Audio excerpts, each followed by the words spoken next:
All right, good morning, everyone.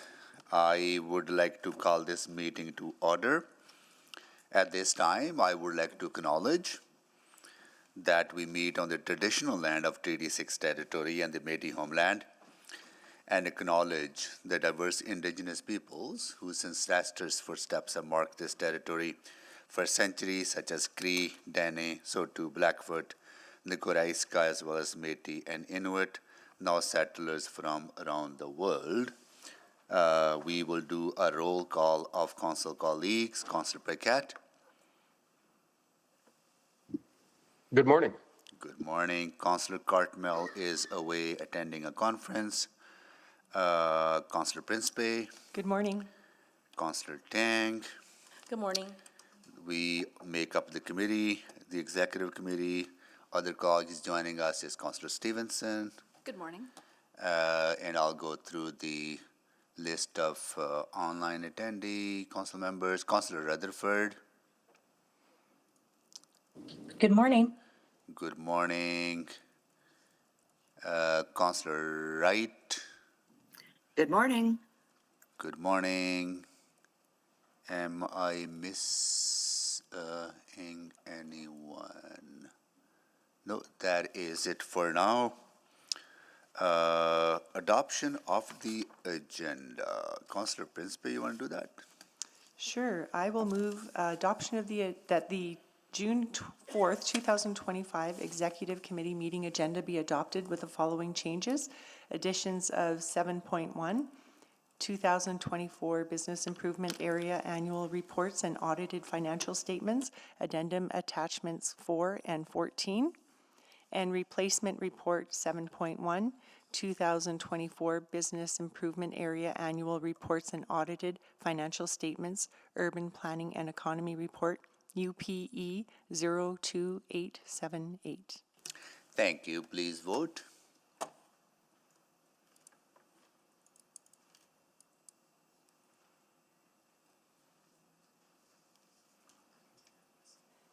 We have 4 votes. Thank you. Display the votes, please.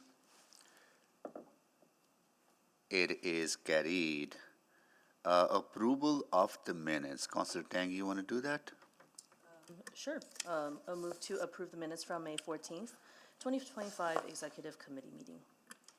Any errors or omissions? Seeing none, please vote.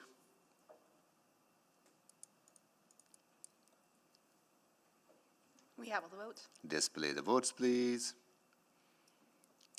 That is carried. Protocol items. We have a very important protocol item, and I'm going to go to Councillor Principe to do that. Thank you, Mr. Mayor. It is an honor for me to be bringing this protocol item forward today. I'd like to begin the meeting by acknowledging that June 6th marks the 81st anniversary of D-Day. On that day in 1944, hundreds of thousands of Allied troops began a seaborne invasion of 5 beaches across Normandy in the hopes of liberating France and turning the tide of the Second World War. This force included tens of thousands of Canadians, 14,000 infantrymen who landed on Juno Beach either by landing craft or parachute, 10,000 sailors aboard 110 Royal Canadian Navy vessels running operations in the English Channel, and 15 Royal Canadian Air Force fighter and fighter bomber squadrons. This invasion was deadly. The total Allied casualties on D-Day reached more than 10,000, including 1,096 Canadians, 381 of them who were killed. By the end of the Battle of Normandy, more than 5,000 Canadians had been killed. The deaths of these soldiers would not be in vain, as D-Day was ultimately successful and Allied troops slowly took France and pushed back Nazi Germany. D-Day would be the pivotal moment in the European theater of World War II, with victory declared on May 8th the following year. Today, we remember heroes who helped change the course of world history and celebrate those who are still with us. I am honored to introduce to you all Mr. Marty Jones, who participated in the D-Day assault landings when he was only 19 years old. Mr. Jones was an aerial gunner aboard the HMCS Prince Henry, an armed merchant cruiser. The vessel landed troops on Juno Beach and supported the beachhead for the duration of the Battle of Normandy, later being sent to the Mediterranean to aid in the liberation of Greece. Mr. Jones's service to Canada and the world embodies the best of our nation. As we reflect on these historic events, we are reminded that our freedom is not guaranteed, nor is it free. It is earned by the bravery of individuals like Mr. Jones, ordinary Canadians who chose to sacrifice and risk so much in order to accomplish extraordinary things for the rest of us. This is also auspicious timing, as Mr. Jones celebrated his centennial birthday on May 30th. We are incredibly lucky to have Mr. Jones with us today to mark the anniversary of D-Day as well as his 100th birthday. Mr. Jones, Marty, thank you for your service, your resilience, and your unwavering commitment to our country. As you celebrate your centennial birthday, know that your legacy lives on in the freedoms we cherish today.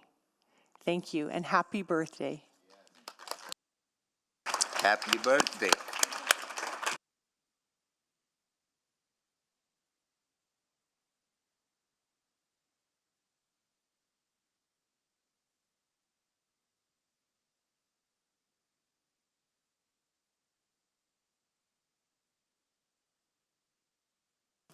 Yes.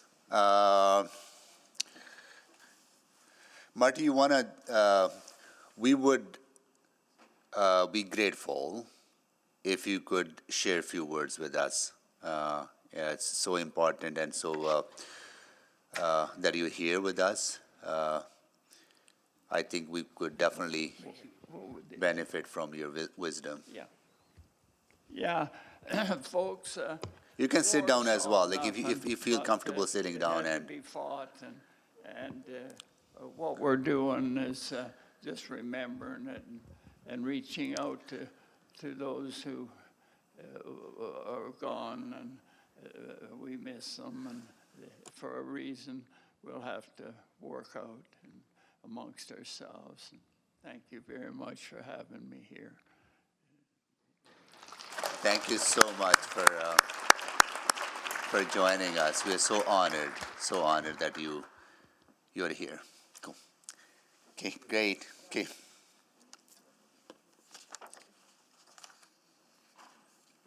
All right, now we are moving on to select items for debate. Oh, Mr. Mayor, Oh, yes, Councillor Paquette. I do have a brief protocol item. I'm sorry, what do you have? I do have a brief protocol item. Oh, you do, sorry, I'm sorry, go ahead. Oh, no worries. Thank you. Just pull it up here because that was a fairly emotional moment. Okay, so along with such a wonderful moment that we all just shared, I would also like to acknowledge in a protocol item that this is National Indigenous Peoples Month. And we haven't quite yet done that as a committee or council. So it's a time to honor the cultures, stories, and strength of First Nations, Métis, and Inuit people. It's a time to reflect, yes, but also a time to recognize the renewal that's happening all around us. Here in Edmonton, Indigenous culture is not a relic. It's not something lost. It's alive in our art, our languages, in our young people, in our leadership. It's on the land, in ceremony, and in the future we're building together. And it was preserved, just like all of our freedoms, by folks who sacrificed and gave their lives either through war, as we just acknowledged, or through resilience, or through strength. So we also have to be honest about where we've come from. This city, like every city in Canada, exists because of agreements with Indigenous people. In our case, it's a treaty agreement. and also because of a long history of exclusion and harm. Those truths exist side by side, but the path forward is not about blame. It's about honor. It's about living up to the original spirit of the treaties, which promise peace, mutual benefit, and a future built on shared care for the land and for each other. This month, we renew our commitment to that promise. In Edmonton, we've made that commitment real. Through our Indigenous framework, we've pledged to act on the Truth and Reconciliation Framework. We've pledged to act on the Truth and Reconciliation Commission's calls to action. The Missing Murdered Indigenous Women, Girls, Boys Plus calls for justice, and the United Nations Declaration on the Rights of Indigenous Peoples. These aren't checklists, and they're not virtue signaling. They're foundations for better governance. We've signed memorandums of cooperation with the Confederacy of Treaty 6 First Nations, with Enoch Cree Nation, with Treaty 8 First Nations of Alberta, and with the Métis Nation of Alberta. These agreements are about new and real partnerships, not just symbols. And they're helping shape how we grow, how we govern, and how we make this city work for everyone.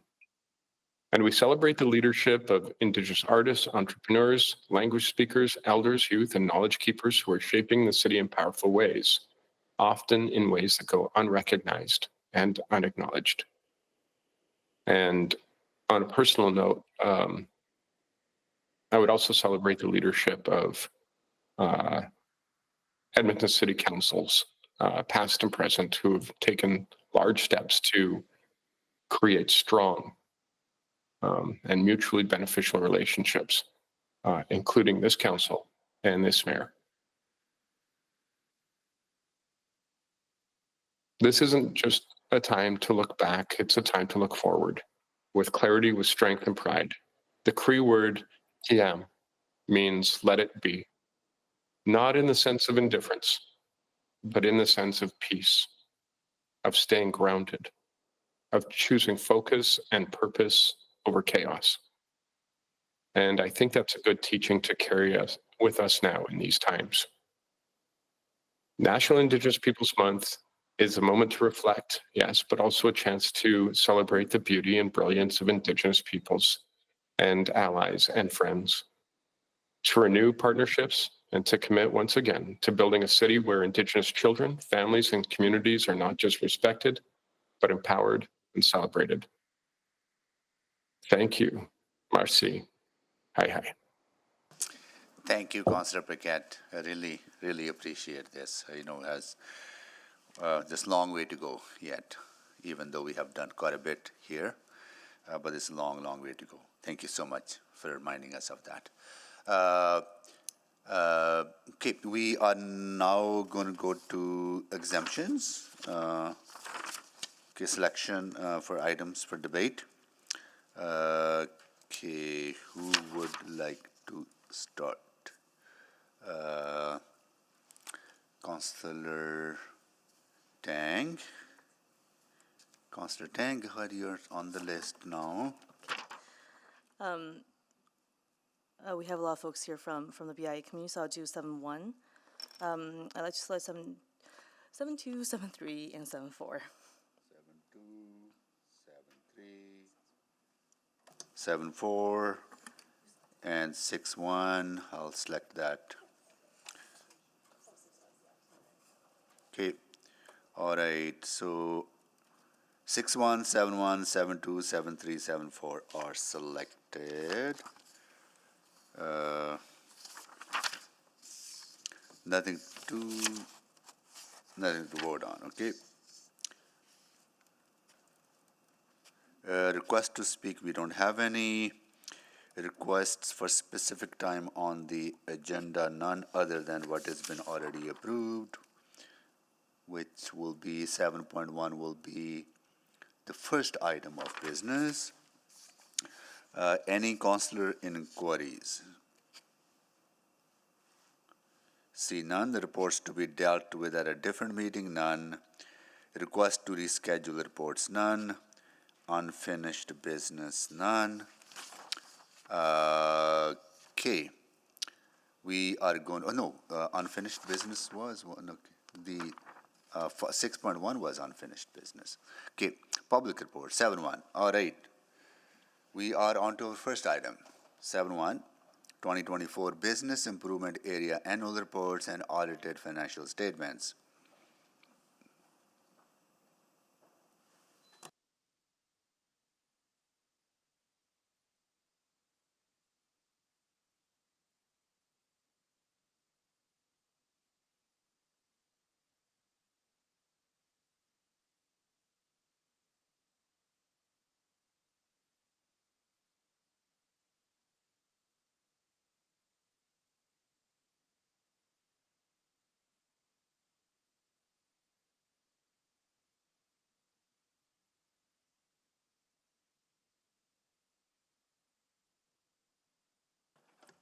Good morning, committee members. It's a privilege to be before you here today to discuss a topic that is not just vital, but truly transformative for our city, economic development, and the incredible role played by our business improvement areas, or BIAs. My name is Alyssa LaLiberty, and I'm the Branch Manager of Economic Investment Services. Joining me today is Todd Janes, Chair of the Edmonton Business Improvement Area Council and the Executive Director of the Stony Plain Road and Area Business Association, who will be presenting on behalf of the BIA Council.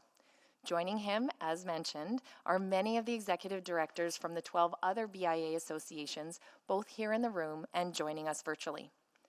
Edmonton is a city of immense potential. We're a hub of innovation, a vibrant cultural center, and home to a diverse and resilient community. But potential, as we know, must be nurtured to flourish. Economic development isn't just about attracting new businesses or creating jobs. It's about building a sustainable, inclusive, and prosperous future for every single Edmontonian. It's about fostering an environment where businesses, both large and small, can thrive, where ideas can become reality, and where our neighborhoods buzz with activity and opportunity. At the heart of this prosperity, and the leaders amongst our local economies, are our BIAs. For those unfamiliar, a BIA is a geographically defined area within a municipality where businesses and property owners work together to improve, promote, and advocate for their commercial district. They are self-funded organizations governed by their members and dedicated to enhancing the economic vitality and overall appeal of their specific area. Our BIAs are actively shaping the character and economic strength of their neighborhoods. They're transforming sidewalks into stages, storefronts into canvases, and local businesses into cornerstones of community. Their work is a powerful testament to the principle that when we invest in our local businesses and empower them to collaborate, the entire city benefits. They create jobs, increase property values, attract tourism, and foster a stronger sense of place and belonging. In Edmonton, we're fortunate to have 13 dedicated BIAs representing close to 5,000 businesses, with each contributing uniquely to the mosaic of our city. BIAs represent their local business community, their members, and contribute to our collective efforts to build an inclusive and resilient economy. In 2025, this has resulted in member businesses investing $4.9 million in the operations and impact of the 13 BIAs. For comparison, in 2024, the total levy collected from members was $4.4 million, showing growth in 2025 of roughly $500,000 of additional investment in local economic development. Our BIAs are the collective voice and the collective action of local entrepreneurs who understand their streets, their customers, and their challenges better than anyone. The work of BIAs is incredibly diverse and impactful, as demonstrated by each BIA annual report. Generally speaking, BIAs provide beautification and maintenance. From street cleaning and graffiti removal to installing decorative lighting and planters, BIAs ensure their districts are welcoming, safe, and aesthetically pleasing. A clean, attractive street encourages foot traffic and invites people to linger and spend. BIAs work on marketing and promotion. They develop and execute marketing campaigns, host events, and create unique identities for their areas. They draw attention to local businesses, promote special offers, and create a sense of community and destination. Think of the vibrant festivals in Old Strathcona or the unique shopping experiences promoted by the Downtown Business Association, as well as many others. They have a role in advocacy and representation. They act as a unified voice for their members, advocating to the city on issues like zoning, parking, public safety, and infrastructure improvements. This collective power ensures that the needs of local businesses are heard and addressed. BIAs implement safety and security initiatives. Many BIAs implement programs to enhance safety, such as increased security patrols, improve lighting, and partnerships with law enforcement, making their areas more comfortable for residents and visitors alike. BIAs also undertake economic development initiatives. They often conduct market research, identify opportunities for new businesses, and work to fill vacant storefronts, directly contributing to the economic growth of their district. The city is also committed to our BIAs and is an active partner in several economic actions. We understand that the success of our local businesses and the vibrancy of our local commercial districts are intrinsically linked to our collaborative efforts, and we are better when we work together. First, the city provides dedicated staff resources to provide invaluable assistance. This means BIAs have direct access to city professionals who offer guidance on governance, assist with reporting requirements, provide expert advice on complex issues, and act as pathfinders to navigate city processes. This direct line of support ensures that BIAs can focus on their core mission, knowing they have a knowledgeable partner within the city.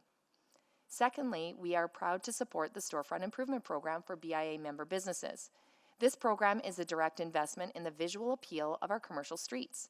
By offering financial assistance for facade upgrades, signage, and other exterior improvements, we help individual businesses enhance their curb appeal, attract more customers, and contribute to the overall aesthetic of the district. A vibrant storefront is an inviting storefront, and this program helps to make that a reality. Thirdly, recognizing the increasing importance of maintaining pristine public spaces, the city has introduced the new BIA Enhanced Cleanliness and Services Grant for BIA associations. This targeted funding empowers BIAs to go beyond basic maintenance, allowing them to implement additional cleaning initiatives, specialized services, and programs that ensure their districts are not just clean, but truly exceptional. This grant is a direct response to the needs expressed by our BIAs and a commitment to elevating the experience in these key areas. Furthermore, through targeted funding via Center City Enhanced Services, we are able to provide specific financial support to address the unique needs and opportunities within our downtown core. This ensures that the heart of our city receives the focused attention and resources required to thrive as a central business and cultural hub benefiting all of Edmonton. And finally, our commitment extends to crucial infrastructure support, particularly for elements like tree lighting and street furniture. These may seem like small details, but they are fundamental to creating inviting, functional, and aesthetically pleasing public spaces. Well-lit streets feel safer and more welcoming, and comfortable street furniture encourages people to linger, shop, and enjoy their surroundings. This infrastructure support directly enhances the pedestrian experience and the overall appeal of BIA districts. As we turn our attention to the 13 BIA annual reports and audited financial statements, administration has confirmed that all submitted BIA documents meet the minimum provincial legislative requirements. However, the auditor for the Chinatown BIA has included a disclaimer of opinion on the 2024 Chinatown BIA financial statements due to insufficient information to complete the audit. Administration is working with the Chinatown BIA on this matter, and should further action be desired, Council has the ability under the bylaw to request any other statements and reports required by Council. Before we hear from the BIA Council, I would like to reiterate the appreciation for the continued investment in Edmonton's business community from the BIA members.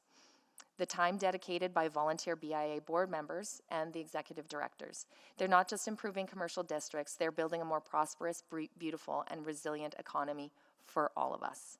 Todd, over to you.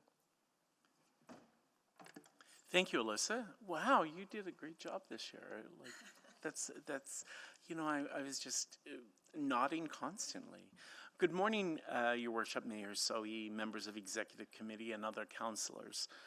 I believe this is my 4th time appearing in front of you. My apologies. Specifically for this committee presenting on behalf of Edmonton's BIA Council. For the first year, I served as co-chair with Cherie Klassen and then Luam Kifel-Mariam, who is here today. And for the majority of the past 3 years, it has been my honor to represent some of the most passionate, dedicated, and innovative city builders in our fine city. Edmonton's BIAs represent, as my colleague said, Alyssa, nearly 5,000 independent businesses, and we're actually seeing growth in our BIAs. I think that's actually a testament to city plan, that it's not just our downtown core. There are main streets within many aspects of the city, and I think that's something really important to highlight, that we've seen significant growth in businesses in other main streets throughout our city. I also want to take a moment to acknowledge our shared time together. This could be the last or one of the last times we collectively meet within City Hall. I remember the first time I was here in council chambers, it was a long time ago. Some of you probably weren't born. And it was the first time in council chambers I watched the dome retract. And I was in awe. And for me, it was like the sky opened, an allegory to that democracy is and should be for everyone who calls Edmonton home. Council is also an entity that, like a river, has currents and forces, and I just wanted to acknowledge our shared time together, knowing that at least maybe 4 new individuals will be joining this esteemed body in late October. Could be more. Someone else is taking bets, but not me. These past 4 years have been difficult for our city, and often these difficulties manifest where people gather, and BIAs are where people gather and hopefully linger. They visit, they celebrate, they experience great aspects of Edmonton in our BIAs. I also want to acknowledge and thank Council for working towards solutions that support BIAs at a very neighborhood level. We often talk about municipal government as that's where you have the best impact for neighbors and citizens and communities. Some things, like the work done on the BIA litter reduction grants, which is a great program, the broken window grant, which was a program in transition. I think it's really important to highlight how I felt as a BIA council, our council, city council, heard us. They heard us often, and they provided pathways that maybe weren't right or whatever, but I think BIAs also have a great sense of innovation and play. We want to work with council on those prototypes, those innovations in play. Because how the heck will we know if something works if we don't try it first? I also would like to talk about how we're changing some programs. The exploration around targeting grants, such as the storefront improvement grant, which has been reviewed and adjusted.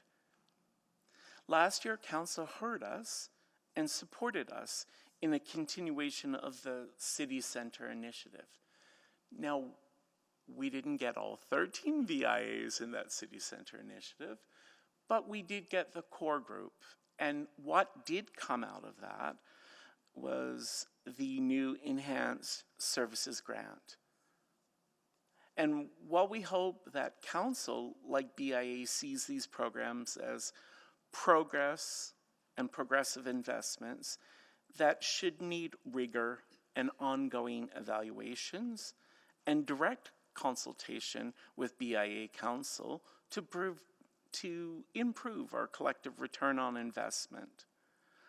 On behalf of our members, all those businesses, I want to thank you for your thoughtful support from Council. Now, there are other things that we still need to work on. I know it's like the hug and then the refrain from it. We do know that our entire city is growing, and the demands of the new areas and the infrastructure support and maintenance in our more mature areas are lacking. We have some really big deficits in those main streets. And while we're working on doing much better work in shortening those timelines and understanding what those life cycles are, we are still at a significant deficit.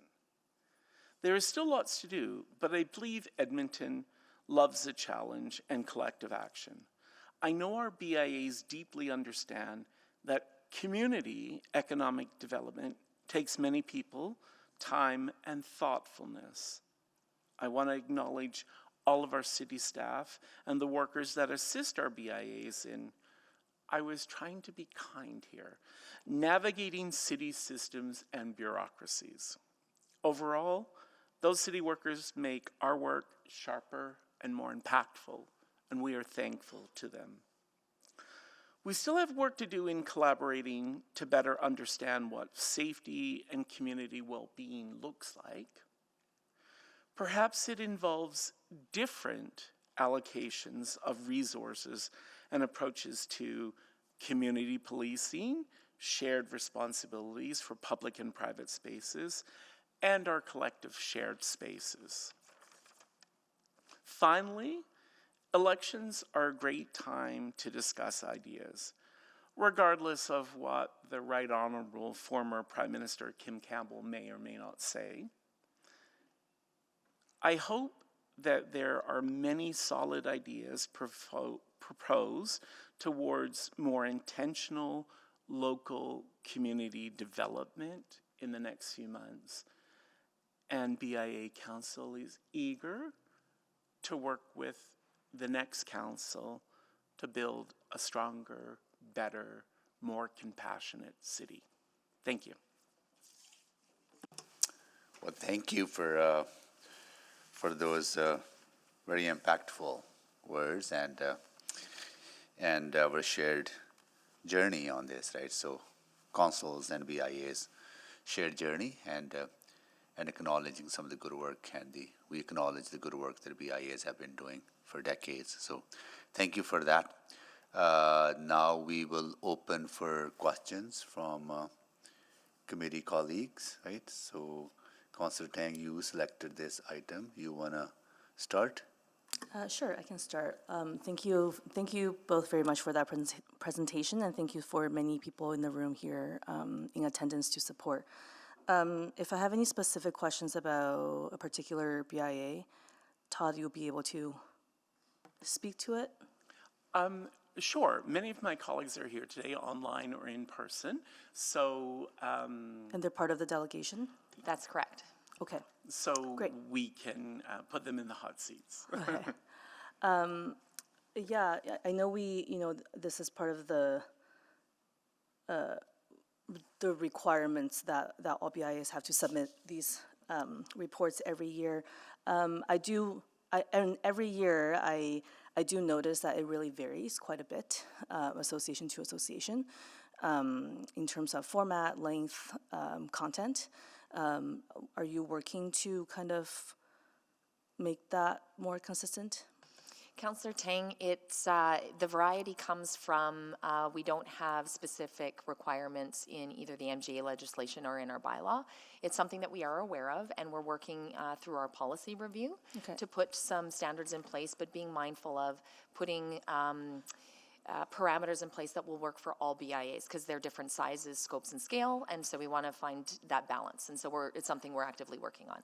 Yeah, since Chinatown was mentioned in the report, so I did take a look at in a bit more detail. Wondering if you can speak to that disclaimer a little bit more, like what exactly is administration and the BIA doing to kind of correct for some of that gaps? Councillor Tang, just a clarification on your question. Do you want a financial response on the auditors or legal or from the BIA? You also mentioned that administration is working with the BIA on a number of steps to fill that gap.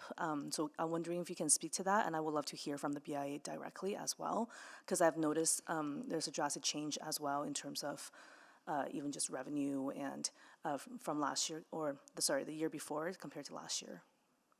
Great. So maybe I'll start, Councillor Tang, and then we'll have the board chair. We'll have both William Chen and Jackson Ho, the treasurer, come down and speak to their take on this piece. Sure. So in terms of what we've done so far is when we looked at the auditor's review and from the knowledge we know of this event, we believe it to be an isolated event and not something that will continue in future years. With that being said, administration has sent a letter to the BIA board asking to work with us and the auditor on putting mechanisms in place to ensure it's not replicated in future years. So based on our current relationship and history, we believe that we're in a really good place, and we've got no reason to believe that the BIA won't voluntarily do this. When administration asks in this space, it is voluntary. If council gives direction, it's less voluntary. So right now, we're in a good space and believe it will be reconciled. But I will turn it over to William and Jackson. Jackson, yeah. Yeah, go ahead. I would love to know a bit more about kind of what happened and, yeah. Sure. So we had a meeting with our auditor yesterday, identified some gaps between both organizations. This is a new auditor that we've engaged, and Might want to move to a different mic or something. Did- I think it just keeps cutting in and out. Yeah, you tried using the different one, see how it goes. I hope this is Yeah, better. yeah, go Okay, ahead, yeah. Perfect. Yeah. Yes, so we've engaged a new auditor, and with a new auditor, we did lose some of that history of understanding that we had previously. As well, we did identify some gaps, like I said, and we've taken steps to mitigate those for the upcoming audit. So it's some of the historical information that resulted in the disclaimer of opinion? So your question is, the historical information was not included? Is that- No, you're saying that because you got a new auditor who didn't have historical knowledge and therefore resulted in this statement this year. Like, I guess I'm just trying to understand like what the problem is, right? Sure. So essentially, we had some gaps in, I guess, tracking processes. Okay. So the auditor did help us identify those, and we actually did also identify these previously before the audit. We've taken steps already to mitigate that for the upcoming year. And I'm running out of time, but I'm assuming, Jackson, you have, there's people with financial backgrounds on the board to help support the executive director in developing those processes now, right? Anyways, I'm out of time if you want to save that for, Yeah. Well, yeah, thank you. Councillor Stevenson? Oh, sorry, I didn't see. I was just going to ask that same question, so maybe I'll just go on the board and let you answer if you had anything to add. Yeah, I'll just further elaborate. I think Councillor Tang, your question regarding, I guess, so our previous auditor to the current one, New and Scott, we had, the previous auditor was our auditor for 5+ years. So from a knowledge and background of our BIA, this is a new auditor, so I guess learning from their perspective of what we do. So I think that might be the question that you were trying to ask earlier. From the perspective of the tracking that we were talking about, yeah, there were, I guess, some of these programs and these grants are a newer process. So the way we were tracking wasn't easy for the auditors to verify. So we are looking at our internal controls and looking at putting in more systematic tracking so that the auditors can easily follow the paper trail. Okay, thank you. That was it. I was just going on for that to allow you to finish the answer. Yeah, Thank you. thank you, Councillor Principe. Councillor Stevenson? Great, thank you so much. I've got a few random questions bouncing around a little bit. So really pleased to hear that there's collaborative work happening with the Chinatown BIA. I don't have any concerns there at all. It just got me thinking, though, with the policy review, are you looking at having other mechanisms? It notes in the report that there are no technical enforcement mechanisms in our policy other than just requesting more information. So is that on the radar? It is on the radar, so it was something that we learned a lot about through this last experience, and we are going to be looking at what is the appropriate mechanism for something like that. Charles, I don't know if you wanted to add any more detail. Yeah, so in terms of enforcement mechanisms, it's a kind of a difficult space to kind of figure out what that would be. However, council in the fall does approve the BIA budgets, so there would be a time that you could review that, potentially add in any conditions for that approval at that point. Interesting. Related to amendments in the budget. So Yeah. there's some limits to that, but there is something that currently is in the policy there. Okay, well, appreciate you exploring that. And again, I don't raise that out of any concern with the current situation, but just sort of future-looking for potential in the future. Councillor Stevenson, if I may quickly too, we've had several conversations with administration and hearing the comments from Councillor Tang and others previously. I think the annual report is one item as it's a public-facing document as well, but we have suggested the possibility of an overlay sheet or something that would provide more stats and empirical data around that. So then council would be able to look at number of new businesses developed, new projects developed, percentage spent on this or satisfaction. So perhaps there might be other ways that administration may be able to express their finesse that might answer many of the concerns. So then you can say, oh, 42 apples, Cosmic Chris, Red Delicious, to look at that as an executive summary or a sheet. Great, yeah, I think that's really exciting. I think that there's great opportunity for that standardization of some of the reporting. And I think, again, number of new businesses was a stat that came to my mind in terms of, would love to be seeing that more consistently as well. I just want to confirm, so the report notes that, we're bringing in Center City Optimization along with the Enhanced Services Grant, city support for blooming boulevards, decorative crosswalks, traffic control. I just wanted to confirm BIAs can still do decorative crosswalks and traffic control? Not at all. Traffic control box wraps? I'm happy to speak about that, Councillor. Yeah. So, of course, Council made some very difficult budget decisions. The Vibrant Streets projects are no longer funded through the remainder of the Council budget cycle, in particular, with the crosswalks and the decorative boxes. Yeah, so the only clarity I wanted, though, it's not funded, but if a BIA chose to use some of their funds to do it, are they able to? There's a risk assessment that's done for those types of things. So things like the decorative boxes are an electrical asset where the risk to allow a third party to open our boxes with electrical being contained in there is, for purpose of wrapping, is not feasible. And likewise with the traffic control required for closing streets, closing intersections, it's not something that's easily done in terms of giving it BIA permissions.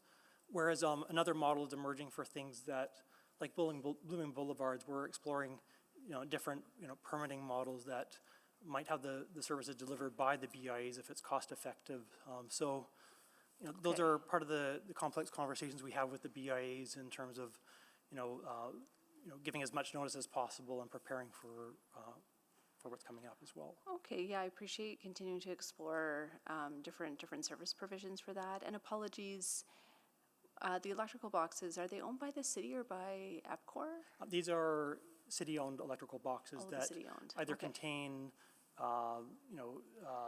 signal street lighting or understanding. secondary electrical for tree lighting. Gotcha, but there are other utility boxes in the BIA owned by EPCOR? Yeah, there's also the EPCOR and the TELUS assets as well, and those utility partners have their own mechanism for considering partnerships with BIAs.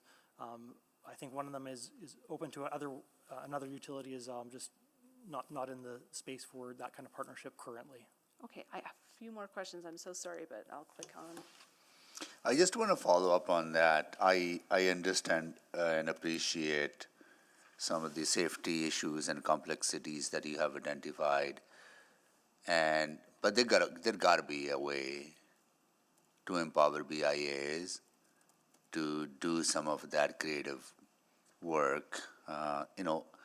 Outside box is outside box. They're not opening up the electrical box to put some decorative artwork on the box, right? So are we, what sense I want to get is that, are we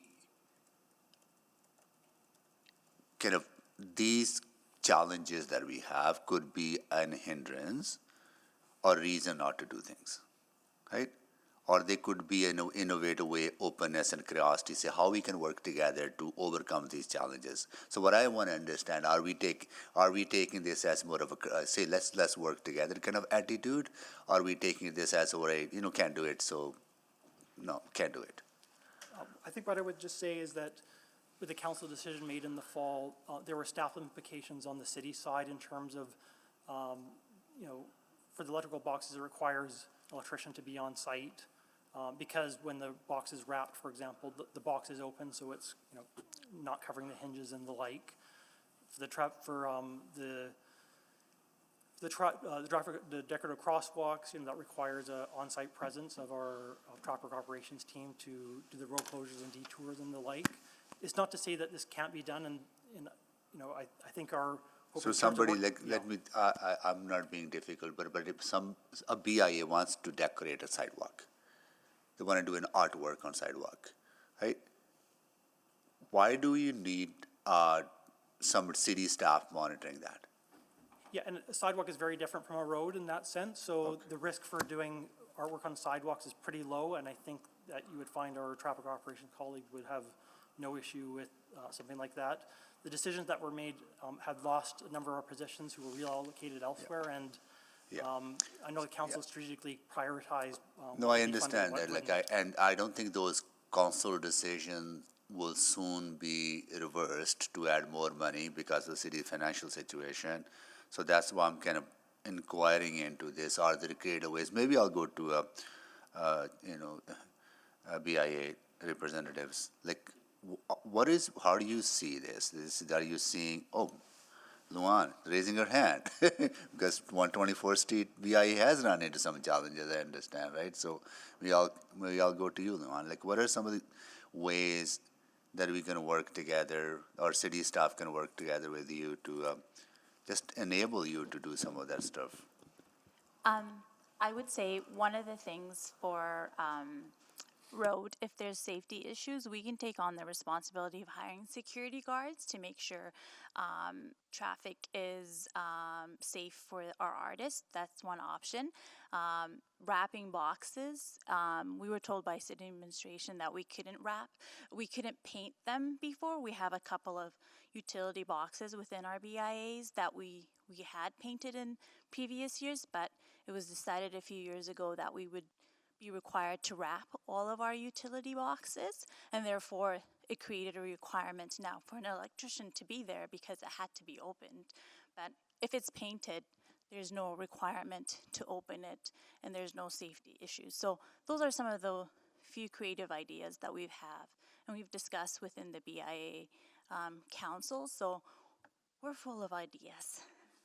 I know, you are full of ideas, absolutely, but I think what I'm sensing from, maybe I'll go to our folks in the city manager's office, or how do we need, I understand all those complexity. I'm not anyway, trying to, question those safety issues, but there got to be a way of overcoming some of these challenges and empowering community-based organizations like BIAs to be more creative. Maybe I'll go to city manager. Yeah, I think Parks and Road Services is set up to manage working with the BIAs and creative ways to kind of do things. I think that was part of the conversation around the wrapping. I mean, there's some safety concerns around the wrapping side of it, but yeah, they're set up in a way to kind of make sure that we're working with the BIAs in ways that we can be creative about how to kind of free up some of that red tape. Okay, I'll leave. I got 11 seconds. I think part of it was, as council knows, when the provincial government made a decision around photo enforcement, the city of Edmonton, who was doing, in my opinion, a tremendous job on reallocating that for vibrancy and safety and traffic security, lost a significant amount of funding. I think Ms. Zabritsky and her team did the best they could around that to create choices without truly affecting it. I think the issue is we lost knowledge around that. Yeah, got it. We lost technology. Yeah. And now we're without that. Okay, thank you. Councillor Stevenson? Yeah, thank you. Appreciate this conversation. I just want to switch a little bit just to, another program that I think is very relevant to our BIAs. We passed a motion recently around a vacancy reduction program.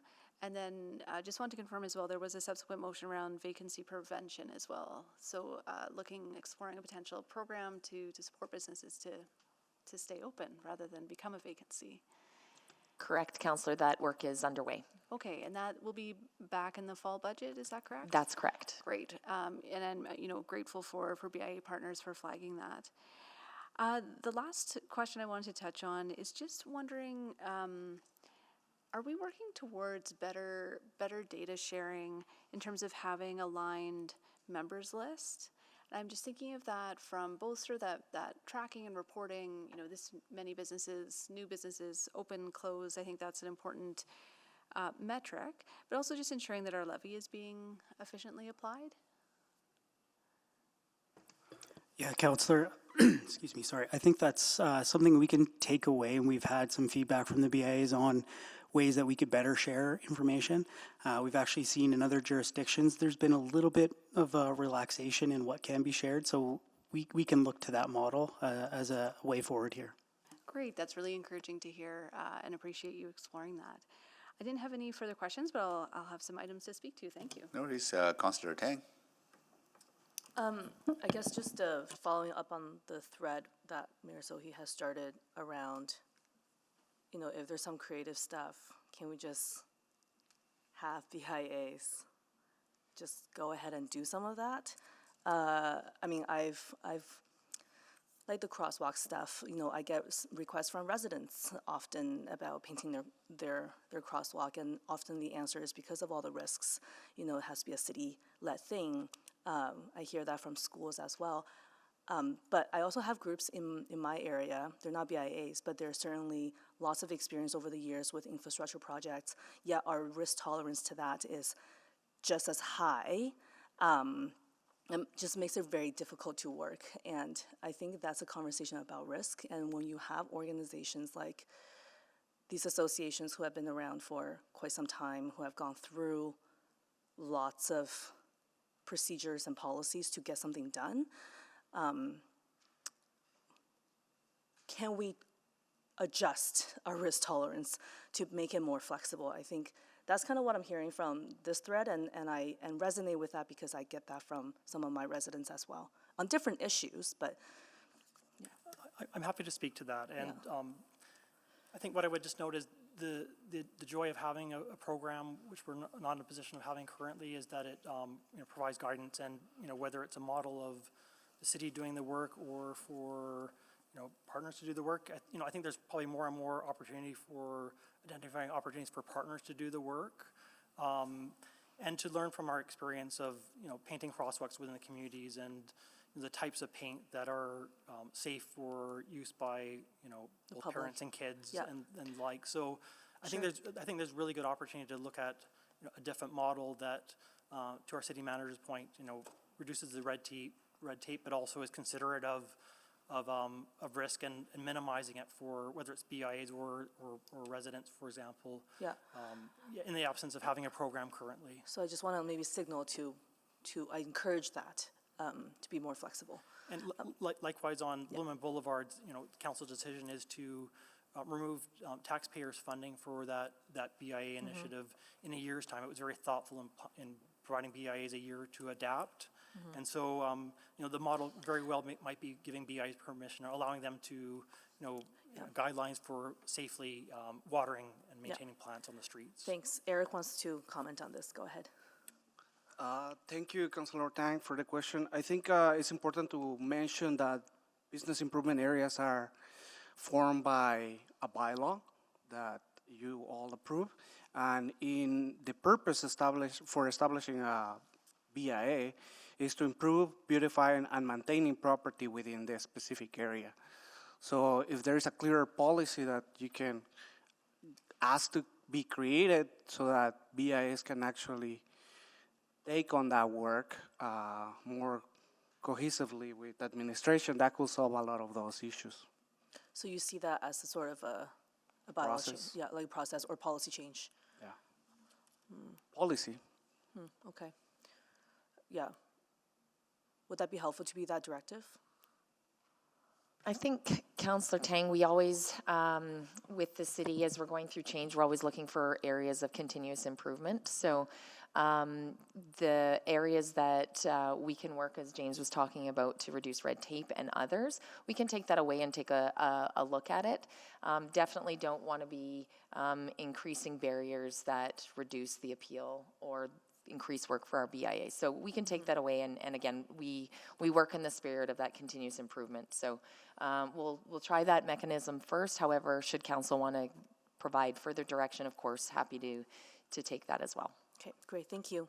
Okay, thank you. I think there's a desire to kind of continue to work on the continuous improvement. I'm seeing heads being, people raising hands and nodding heads, right? So I don't think motion is required. Maybe as a way could be maybe at the next annual report highlighting some of those creative ways that you have overcome some of those challenges, right? And how reduction of red tape. I want to come back to Todd on you said you have experienced, BIAs have experienced significant growth, right? That's the word you used. I would be interested in some data, and if you have any. You said you represent collectively 6,000 businesses or 6,000 or so. Are we seeing those business numbers growing? What is that? What do you mean by significant growth? I would imagine the City of Edmonton, within their economic development dashboard, has statistics around that already, showing number of new business license or an increase or a decrease on that. So that information is readily available. So within BIAs, we have that kind of broken down for BIAs, or? It's more difficult within BIAs. Okay. The City of Edmonton provides a business license on a monthly basis to BIAs, where it's been renewed, canceled, or new. Okay. And then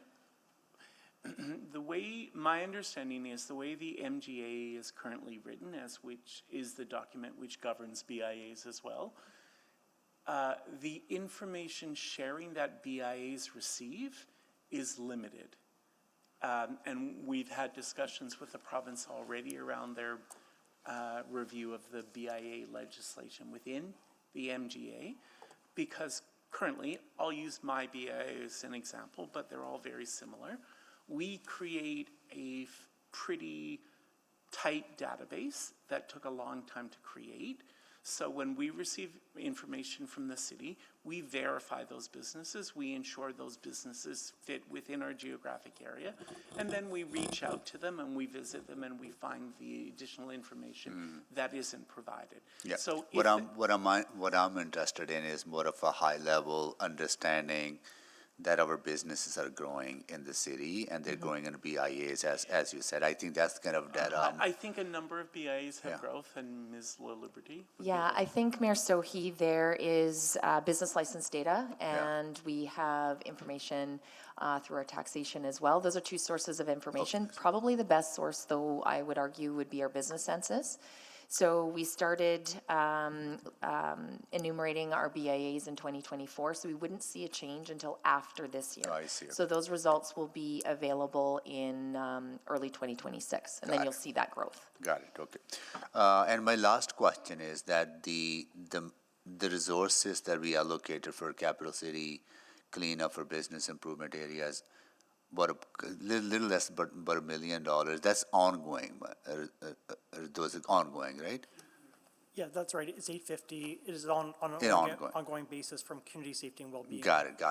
Funding. And is there, maybe this is to Todd, is there enough maybe to administration, is there enough flexibility within that to be, meeting if BI may have a specific need that, is the program flexible enough? The program provides flexibility to each BIA outside of Center City. So whether the priority is cleanliness, security, or outreach. Oh, I see, okay, so they can allocate based on each BIA specific needs. That's correct. Got it, okay, cool. That is it, thank you so much. Councilor Paquette, go ahead. Oh, thank you, Mr. Mayor, and thank you everyone for being here and for the presentations. 5 minutes feels like a luxury, decadent after last night. But Mr. Mayor, I think my question will be for administration, and I would be site specific. Sorry for the barking. I have a flat tire. We've got a guy fixing it right now. But in the Fort Road area for the BIA, I'm just curious about the level of coordination between different branches at the City of Edmonton, because while we are trying to get that BIA moving a little more robustly than it is right now, at the same time, we've got, for example, Boulevard through the middle of the street that goes through there that is basically just raw dirt, sort of messily rearranged as the plants there had died and had been taken out. And it creates a bit of a messy sort of look for the area.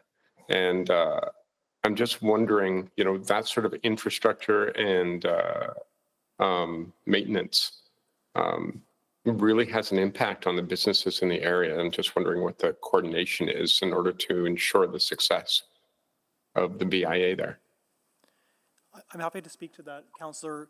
The Fort Road BIA has highlighted, in particular, a number of the properties in Station Point as being their main priority, but appreciate the flag of the median plantings being a concern, and we could certainly have our horticultural team see what the status is on that.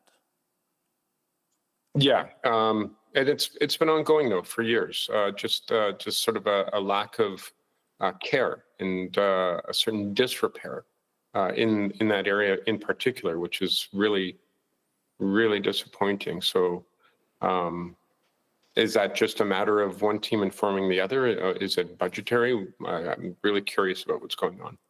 I would just have to see with our colleagues who are participating in the Bluma Boulevard program what the status of that median is and the role of the BIA in terms of their partnership in the plantings. I don't know that offhand, but I'm happy to review it, certainly. Okay, sure. And has this been flagged by the BIA? In the past, I know that the BIA has a direct relationship with some of the horticultural team in the northeast area. In the past, honestly, I think things have been done as kind of a relationship-based approach as opposed to things being programmed. And so I'm keen to kind of review, what our formal partnership is with the BIA in terms of flower plantings, as we have for all the other BIAs, and see what kind of positive impact we can have in terms of working together. Councillor Paquette, I think what you're asking us is how are we working together to ensure that we are enabling the maximum impact in Fort Road for some of the challenges that you're seeing as you're going through that area. So we can take that away to see how, and work directly with the BIA to see how we can better coordinate and ensure that as an organization we're working together to ensure that they are seeing that coordination as well.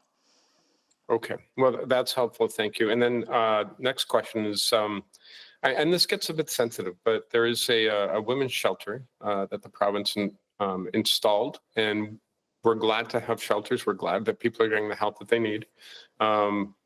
Absolutely. It's not the shelter itself that's the issue. It's the activity that goes on around the shelter. There's enormous amounts of open air drug use. People who are sleeping on the sidewalks and in the fields, and migrating through the Belvedere neighborhood to the Mustard Seed and back, and unfortunately sometimes causing some serious disruptions. which all affect the Fort Road BIA. We know that shelter is, their lease is up in November. I think that land is set to be developed. But in the meantime, is there any coordination with peace officers and EPS to ensure that these, the BIA is not, I mean, right now they are absolutely negatively affected and it's causing serious disruptions in their business. So, and the aesthetic and safety issues. So coordination there. Yes, thank you, Councillor. I can't speak so much to the safety aspect, but certainly to the physical infrastructure aspect. And the BIA in Fort Road has highlighted issues around Fort Road and around Station Point and around the shelter. Lighting is a big concern, and that does feed it very much into safety. There's been a lot of vandalism of the street lighting system there. A lot of copper wiring has been stolen from the lighting within Patrick Dwyer Square and also some of the properties in Station Point. So working with the BIA and our partnership, we prioritized lighting as a really kind of key kind of safety intervention around the immediate area. And so using our PARS BIA infrastructure support, we're this spring fixing that lighting. I'll come back. I'm way over time. My apologies. No, thank you, Councillor Paquette.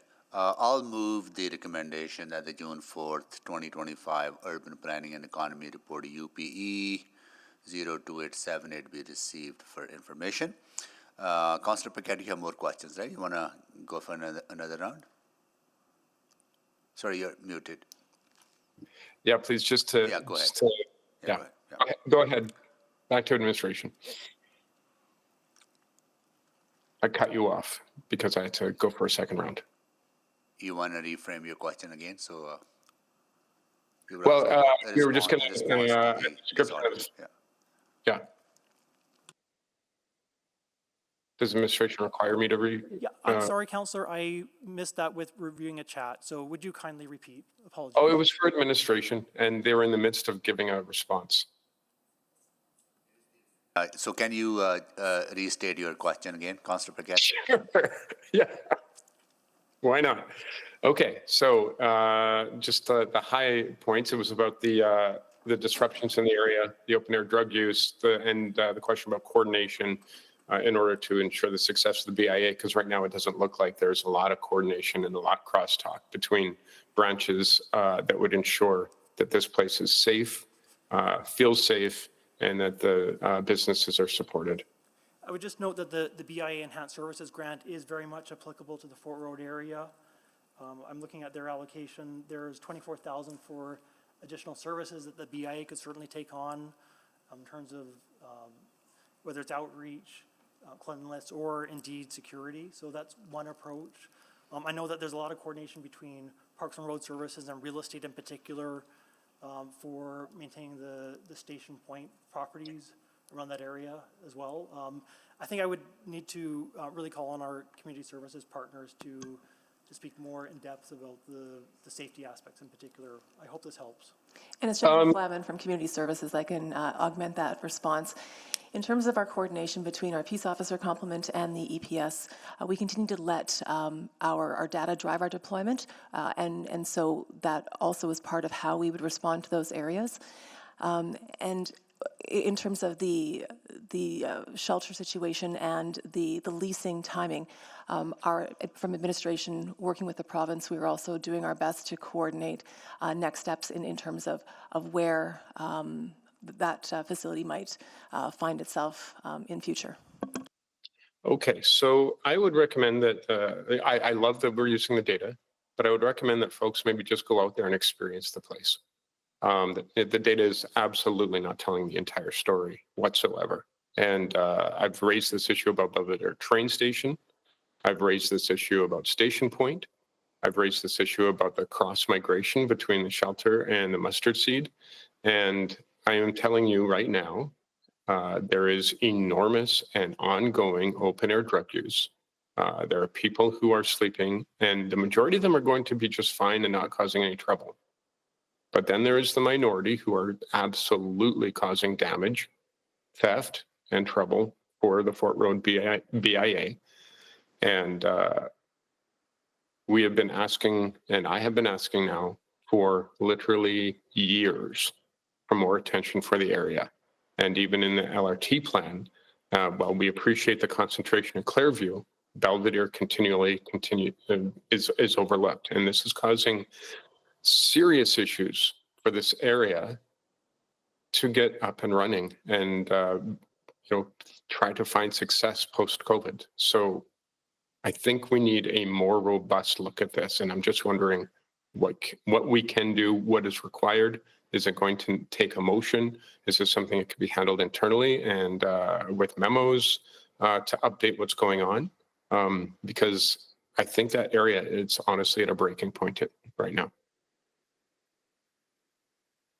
From community services perspective, in terms of security and safety, our ongoing coordination with the EPS, especially in transit spaces with Project Unify, I don't think that a memo is required and that we can provide updates via memo on some of the progress we're making. Okay, and to administration, you've seen the financial reports, you've seen everything. I mean, I think you know that this area has become stagnant, if not falling behind, and literally, it's not the geography that's the problem, I would submit. So your response? So Councillor Paquette, your concerns are noted, and we'll take that away again to work directly with the BIA to really get to the root of all of the different pieces that need to be coordinated, and then we'll take that away as an organization to see what we can do to start closing that gap. So can't speak specifically about what we can do. I think we first really need to dig into in co-creation with the BIA to really unpack where the attention is needed. Okay. Okay, sure. I'll follow up. Thank you. Thank you, Councillor Paquette. So that concludes the questions on this. To speak to this item, maybe I'll start. I first of all, I want to thank each and every one of you, all the leadership from BIAs. I had the opportunity to work with you not only the past 4 years, but before that as well, in my different roles. Some of you have become good friends, and I'm going to continue to cherish those friendships as we move forward in our lives, right? So thank you for being part of my journey in that way. I really enjoyed with the work we have done over the last 4 years as well. I'm glad that we are seeing improvements. We are seeing growth in our BIAs and overall in the city, but there's a lot of other challenges, and I'm pretty confident that you will continue to advocate for changes to further revitalize and bring more vibrancy into these business areas that drive our economic growth. And so I want to thank you for your leadership. I also want to thank administration. No, please do not take my questions as I hope you take them as curiosity and desire to continue to improve our relationship and our efforts and our collaboration with BIA. So please take in that sense, right? Because my intent is that you continue to support and in a creative, innovative ways to meet the needs of our businesses to beautify those areas and keep them in good shape.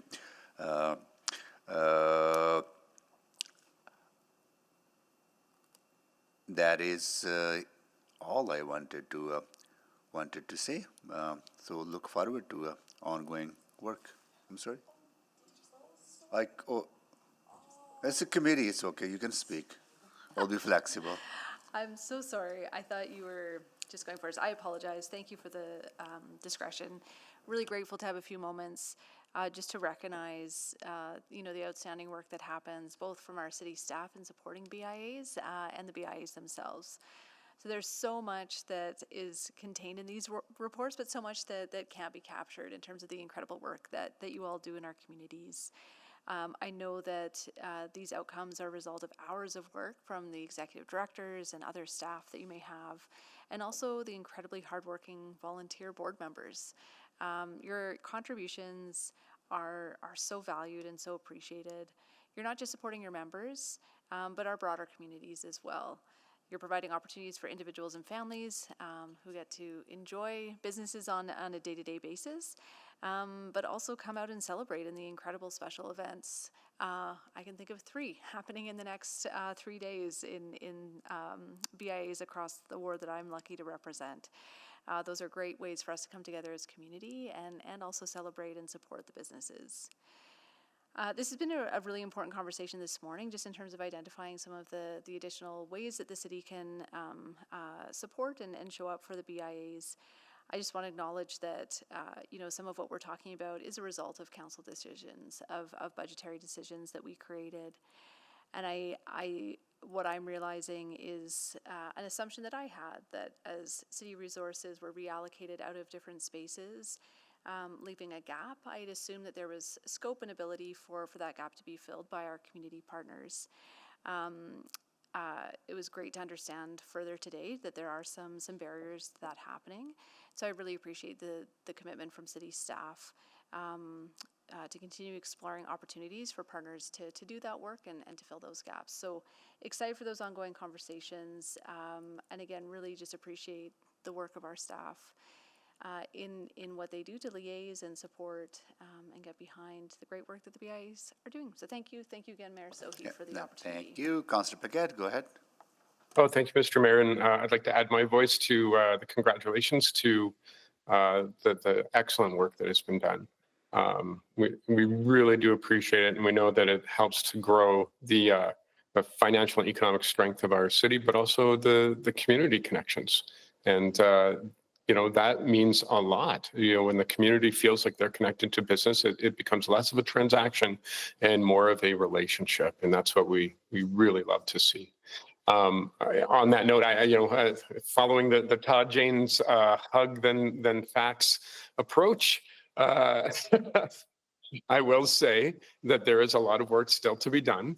We heard all of that today. And again, just because I do feel passionately about it, I will sort of focus again on the Fort Road BIA and the challenges there. And there is another issue there, and it's really prevalent in my mind, and that is that we've got Treaty 8 that built in Station Point, and we love it. It's a wonderful place. It's a place for youth who have aged out of care, who I want to go to school or get a trade, and maybe they even have a young family. They are able to have a safe place there. And the project manager for the area is unparalleled, incredible. The place is absolutely immaculate all the time. Everyone understands that they are neighbors in a community. But just a little bit further up in Station Point, we've got maybe some serious issues.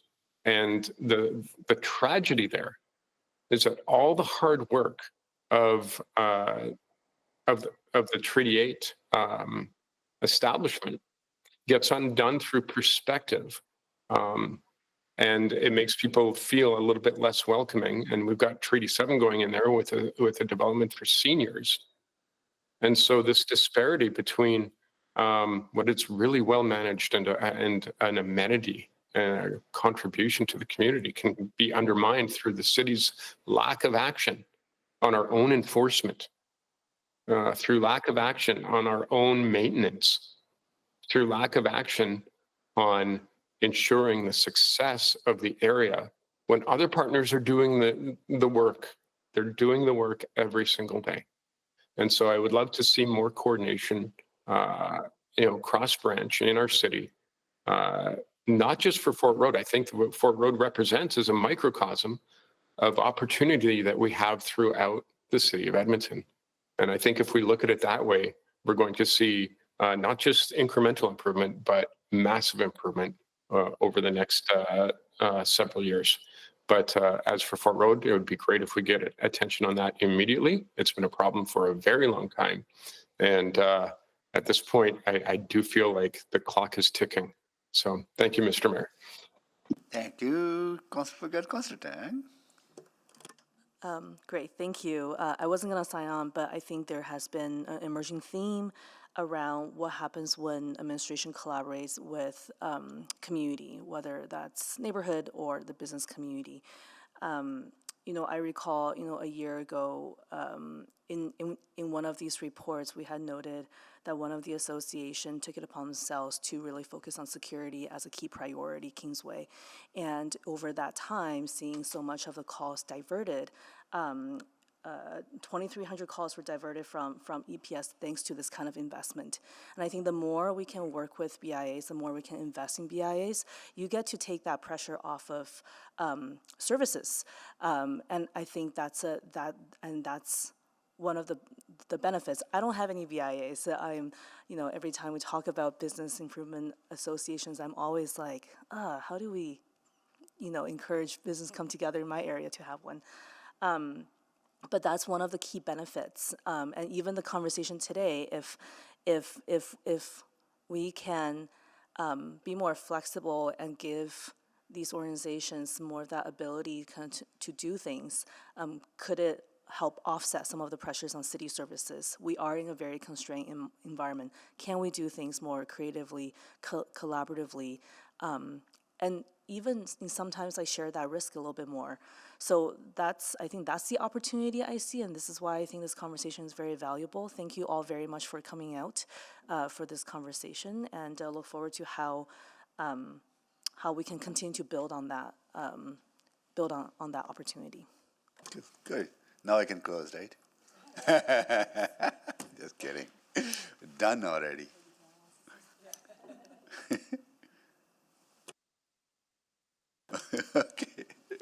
Okay. All right. So we have motion on the floor to receive this for information. Please vote.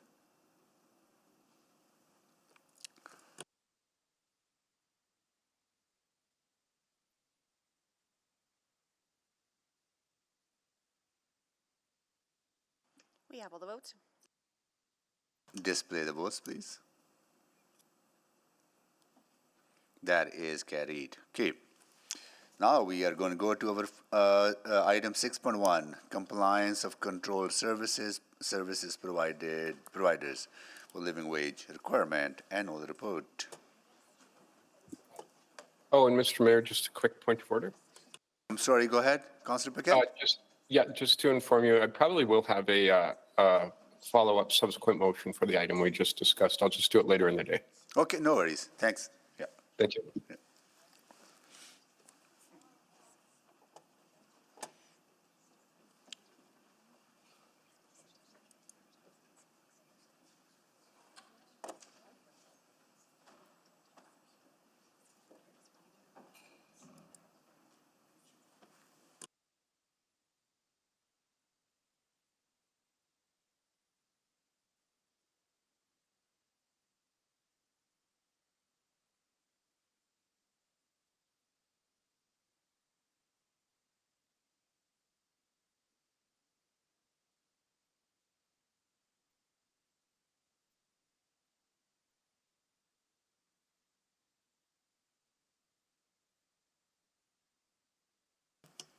Okay. Are we ready? All right, go ahead, please. Yes, so no presentation this morning, but we do have some opening remarks. Today we're presenting the first annual report on the compliance of contracted service providers with living wage requirements as outlined in City Policy C556C, Sustainable Procurement. As part of this policy, all procurements for contracted services must include a requirement that all employees performing work in city facilities are paid a living wage. The report highlights the findings from 2024. We identified 12 contracts with 6 suppliers or service providers that were not meeting the full living wage requirements. Additionally, I'm pleased to report that 1 service provider has since adjusted wages to meet these requirements. We are actively working with the remaining 5 suppliers to address compliance and are planning procurements for the 11 contracts as they expire. This report does include 2 private attachments, and questions with respect to those attachments will require us to go in private. I'm joined today, with me today is Sarabi, Branch Manager of Corporate Procurement and Supply Services. And we've got others online to support with any questions that you may have. And with that, we're happy to take any of those questions. Sorry, I'll go to committee first. Yeah, I know you exempted this last time too as well, right? So, any committee members,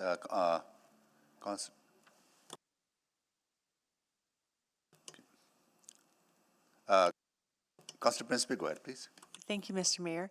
I do have a question on the living wage, because it doesn't always stay the same. Sometimes it actually decreases.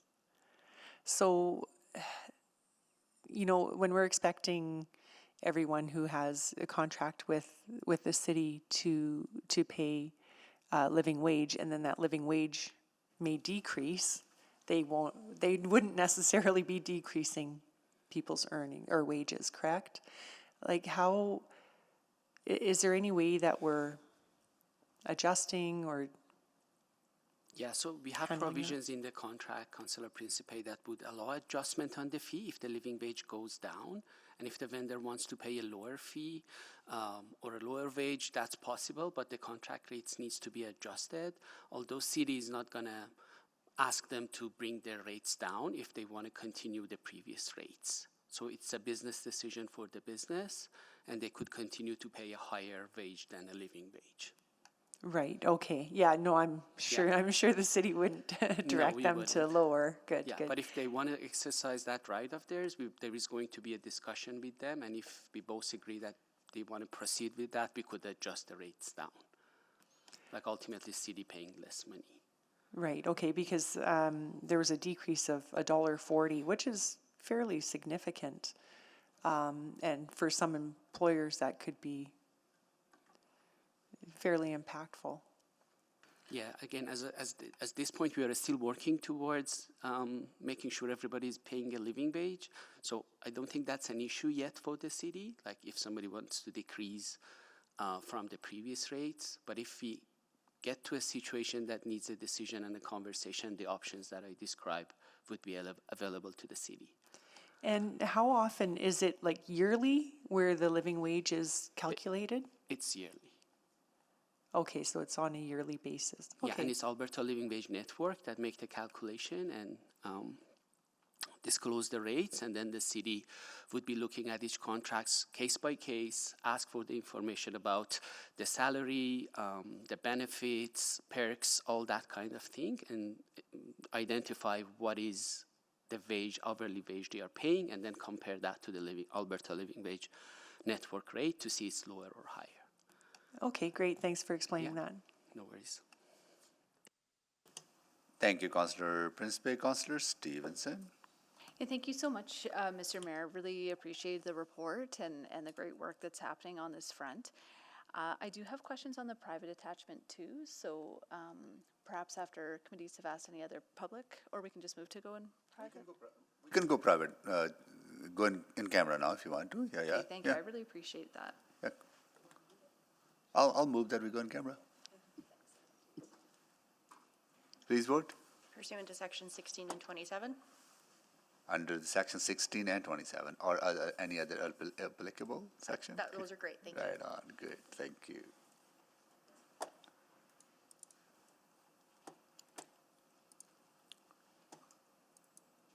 We have all the votes.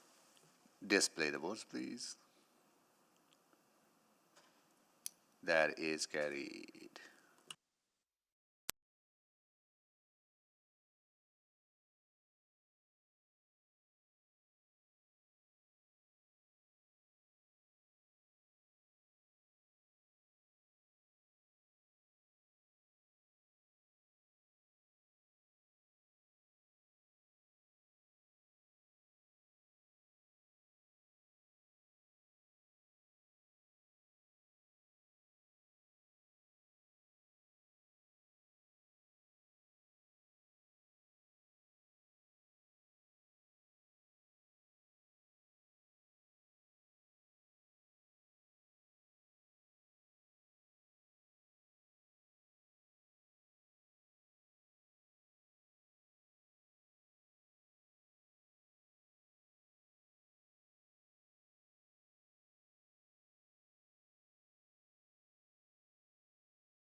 And we are live.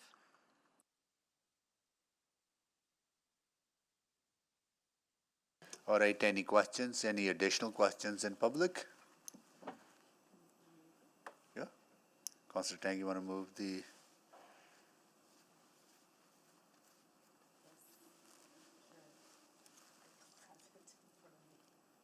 It's right up there. I'll move that the May 14, 2025 Financial and Corporate Services Report, FCS 02573B, received for information, and that the attachments 1 and 2 of this report remain private pursuant to Section 16 and 27 of the Freedom of Information and Protection of Privacy Act. Thank you. We have motion on the floor. Any additional questions on the motion or some speak to the motion?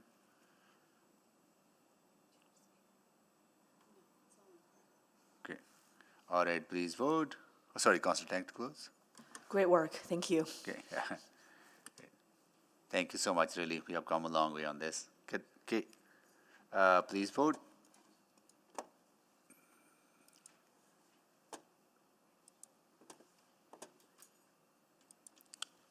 We have all the votes.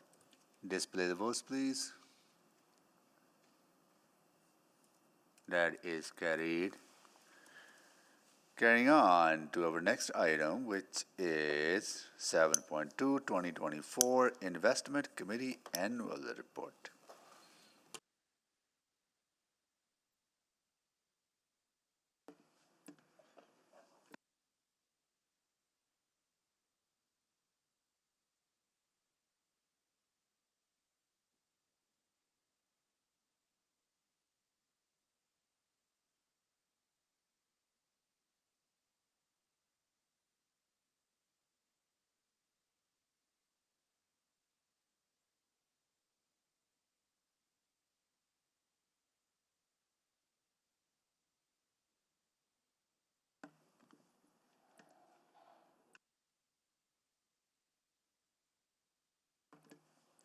Okay, as I wait for my colleagues to join me, I'm happy to start the presentation. So good morning. The Investment Committee Annual Report provides a summary of the results of the city's various investment funds for 2024, as well as outlines the key projects that were completed during the year. Next slide, please. The city's investment program invests monetary assets of the city and trust assets under the administration of the city. The assets are comprised of the Edtel Endowment Fund, the city's pension fund, long-term disability fund, and reserves and working capital. The majority of these underlying assets are held for a specified purpose, and the city's investment program helps diversify the revenue base and supports Edmonton's financial sustainability. The earnings of the city's investment funds are used to fund capital on a pay-as-you-go basis. This allows the city to manage the risk associated with the volatility in earnings while allowing these earnings to be contributed back to support various capital projects. The Edtel Endowment Fund is the city's largest investment fund. Since its inception in 1995, over $1 billion in dividends has been returned back to the city. This is in addition to the growth of the fund's principal from $465 million to over $1.047 billion.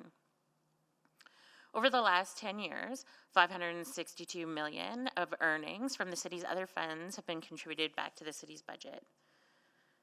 Next slide, please. The city's investments are governed by the Municipal Government Act and its Municipal Investment Regulation. City Council approves the investment policy. The Investment Committee Terms of Reference, which is approved by the city manager, outlines the roles and responsibility of the various entities involved in managing the city's financial assets. The city's investment committee is comprised of 2 internal and 5 external members who are appointed to bring both investment and business expertise to the city's funds. The city's investment management team manages the investment portfolio. Certain aspects of their portfolio are managed in-house, while others are managed through external investment managers. Each investment manager has an agreement and a mandate that outlines their investment guidelines. The investment policy requires an annual report back to council measuring performance against the policy's various objectives. Next slide.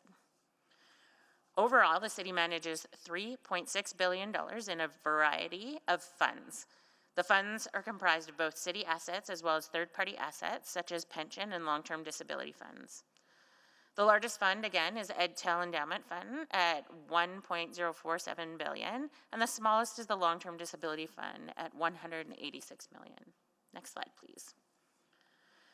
Of the $3.6 billion, $1.8 billion of the city's investment structure is managed by external managers in multiple asset classes.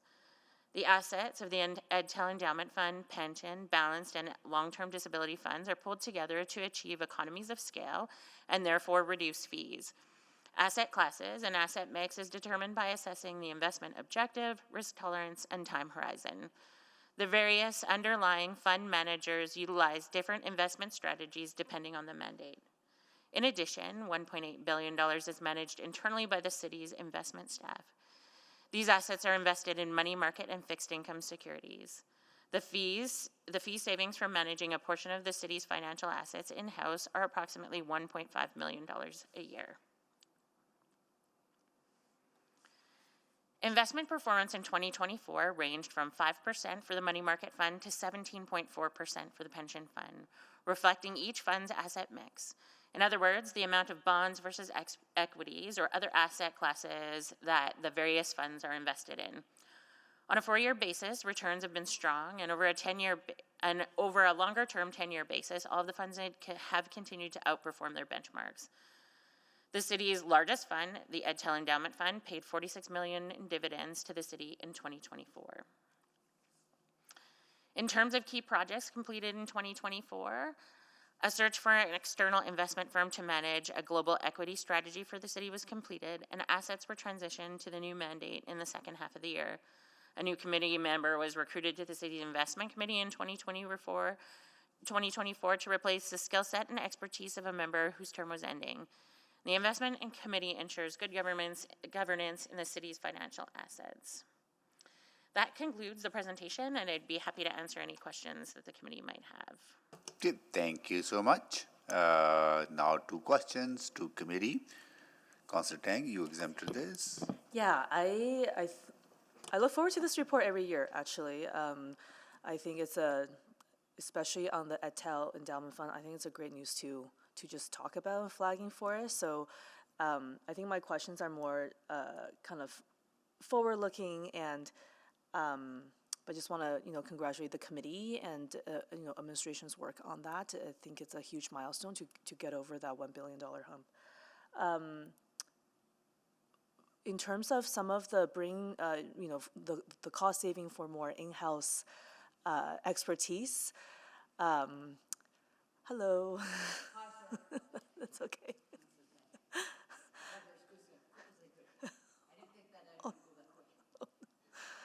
I'm glad you're here. Thank you. To give you a moment to catch your breath.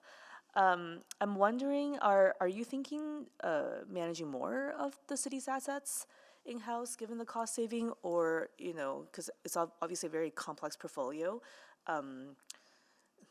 is it more suited for some of that external expertise? Good question. At this point, we're not contemplating managing any more money in-house. Fixed income seems to be an asset class that lends itself to in-house management because typically the returns are not that high versus equities. Okay. And the added value typically from external managers is not that high either.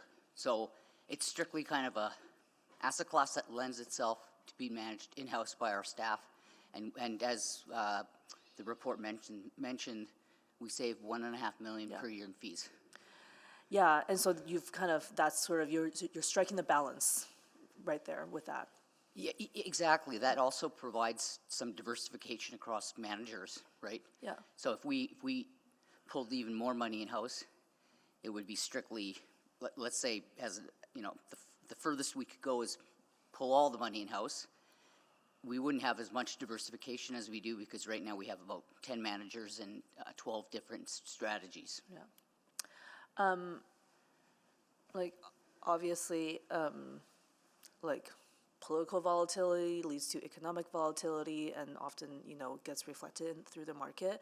Just seeing all that happen this year with the trade talk, the upcoming few years around referendum, for example, what kind of strategies do do you think you might consider to mitigate those kinds of volatilities? Or are we largely shielded from that because, you know, it's a relatively conservative? Yeah, so what I would say is our managers incorporate those considerations into their positioning. So if say, for example, they expect tariffs to be levied on a particular country, they would expect maybe that country or those companies in that country would have lower earnings and therefore sort of shy away from some of those different sectors or regions. From a broader asset class standpoint, we look through a lot of that volatility and think about more like a 5-10 year time horizon where a lot of that volatility is minimized. So we don't really believe in making big, large tactical shifts. And given how volatile the announcements are, it's almost impossible to keep up. Yeah, so hold it steady, follow the strategy. I guess one of the things I was curious about is that, you know, are we going to see greater diversification kind of as a way to offset that? But you have a strategy, you will follow it. And one of the things I was curious too about is, you know, obviously right now there's a lot of focus around investing locally, or you know, like the focus on made in Canada, for example, just in generally as a what is it, like philosophy, right? Wondering if that has come up in committee conversations, and I guess, you know, even if it's just like a portion of the portfolio to be more Canadian focused and whatnot. So what I would say to that question is, comparing us to our peers, we actually have more Canadian content than they do. We actually have 15% in equities, and most of all of our fixed income is in Canadian bonds as well. The last move we did was from a result of doing some asset allocation work that was done by an external third party, where we improved diversification and reduced Canadian equity by 10% and shifted that to global real estate. But I don't see us going any further down in terms of our Canadian equity. And I like Canada, first of all. And that Canadian resources actually provide really good diversification versus global equities. Because global equities have a different sector makeup. Awesome. Thank you. Thank you so much for those answers. Thank you. Councillor Paquette. Oh, thank you very much. Really appreciate it. So this is good work. I guess my first question would be around how we are communicating this to the public. I guess what I'm saying is, like, are we missing the opportunity to name, claim, and frame that return in order to help Edmontonians understand how their money is being managed? So I'll maybe start. So we make the investment committee annual report. So once it's here and approved by committee, we make this report available on our financial landing page, where we hold all the budget documents, our annual report to residents, and the investment committee report. We also will have some social media strategy and posts that highlight this good work to Edmontonians. Oh, that's wonderful, because I honestly think you should be lauded and celebrated for this work. It's fantastic.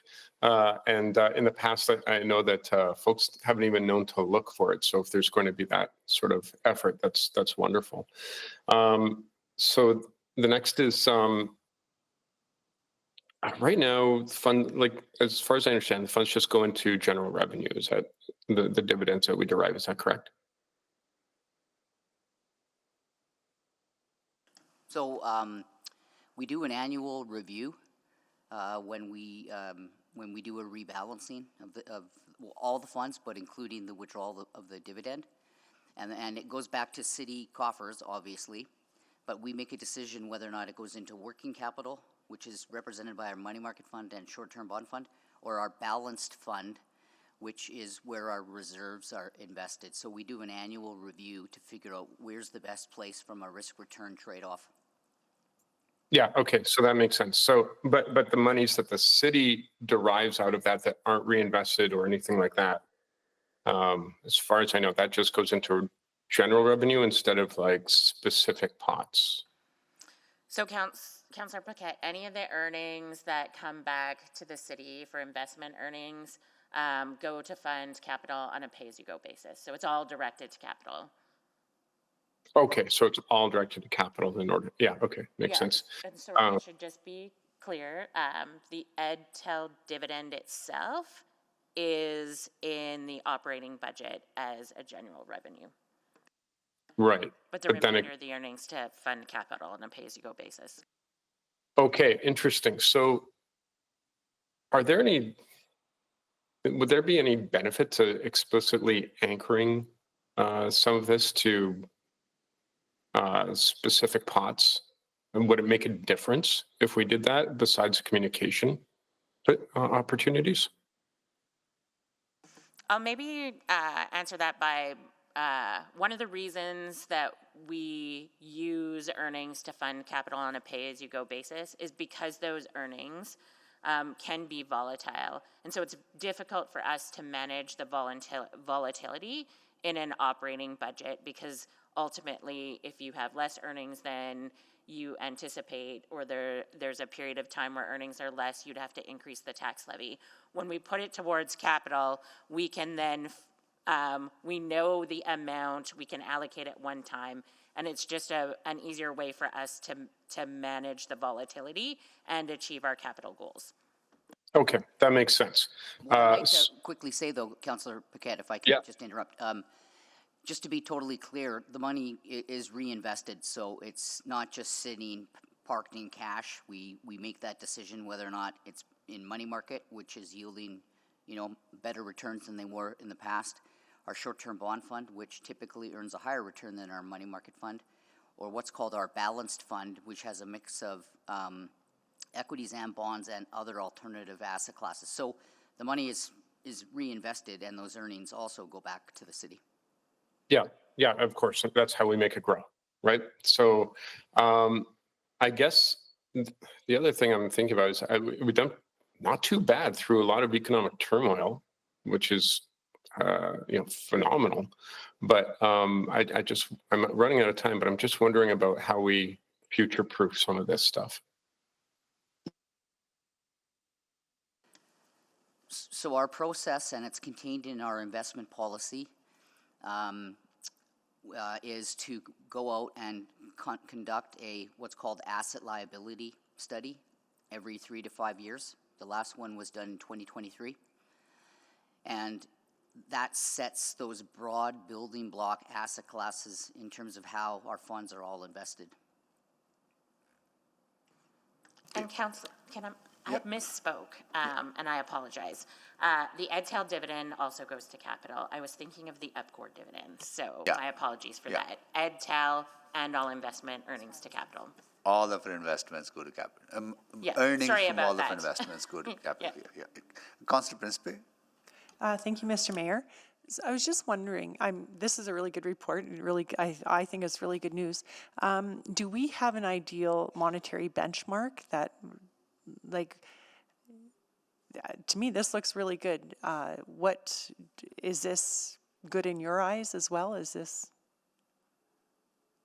I would say most certainly. Yeah.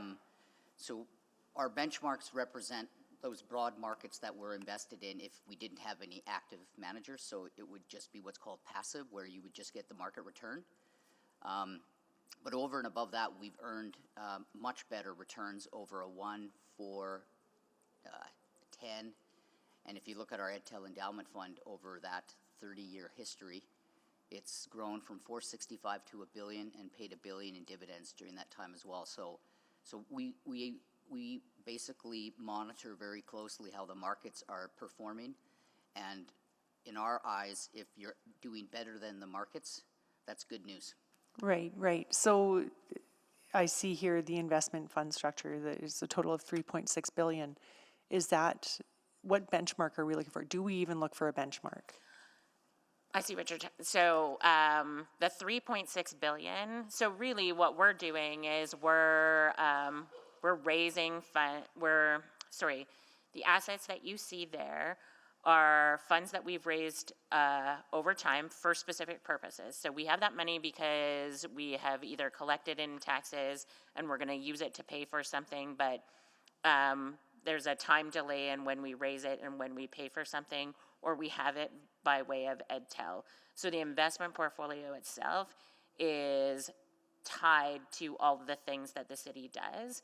And aside from EdTel having a requirement to maintain its purchasing power, there isn't an overall benchmark for the amount of the dollar value of investments that we hold that's linked to the underlying operations of the municipality. Right, okay. So this isn't like you wouldn't cash in any investments, correct? Like, because like one of the investments, well, the internally managed ones, like long-term disability fund, things like that, there's no cashing in of investments. Like one would cash in their RRSPs to do the shingles on their roof or something like that. We wouldn't be doing any cashing in of investments, would we? Well, so the way that the program is designed is that we would always invest our excess cash. And so you would cash in investments to the extent, but that's what we're using money market fund. So we're investing money market fund. And when we need the funds, then we would remove it from money market fund to use it to pay cash for whatever it is that we needed to do. So that's how, for instance, maybe the easiest way to explain this is as we come into this portion of the year where we collect taxes from Edmontonians, that's when our cash balances are at the highest. And so we invest some of that in money market fund until such time that we need that cash for the operations of the city. And so there's a layering impact of the funds, and they're designed on the basis of when we might need to draw cash from those funds, money market being the most immediate. Okay, great, thank you. And then how is the investment committee created? So the investment committee is appointed by the city manager, and there's an investment committee terms of reference that goes over all the roles and responsibilities of the investment committee. One of the members, so we have two internal, the CFO and the branch manager, Stacy and Harm, and then 5 external, with one of the external being a representative of the Coalition of Civic Unions, and then 4, if you want to call it, with diversified investment knowledge and experience. So we also have a board skills matrix that helps us in terms of guiding who we end up appointing when someone's term matures out. But they're all appointed by the city manager with a governing document called the Investment Committee Terms of Reference. Okay, great, thank you. That's it for me. Thank you, Councillor Principe, Councillor Tang. I just wanted to put the motion to receive this report for information. Okay. All right, any additional questions on the motion? If not, someone to speak to the motion.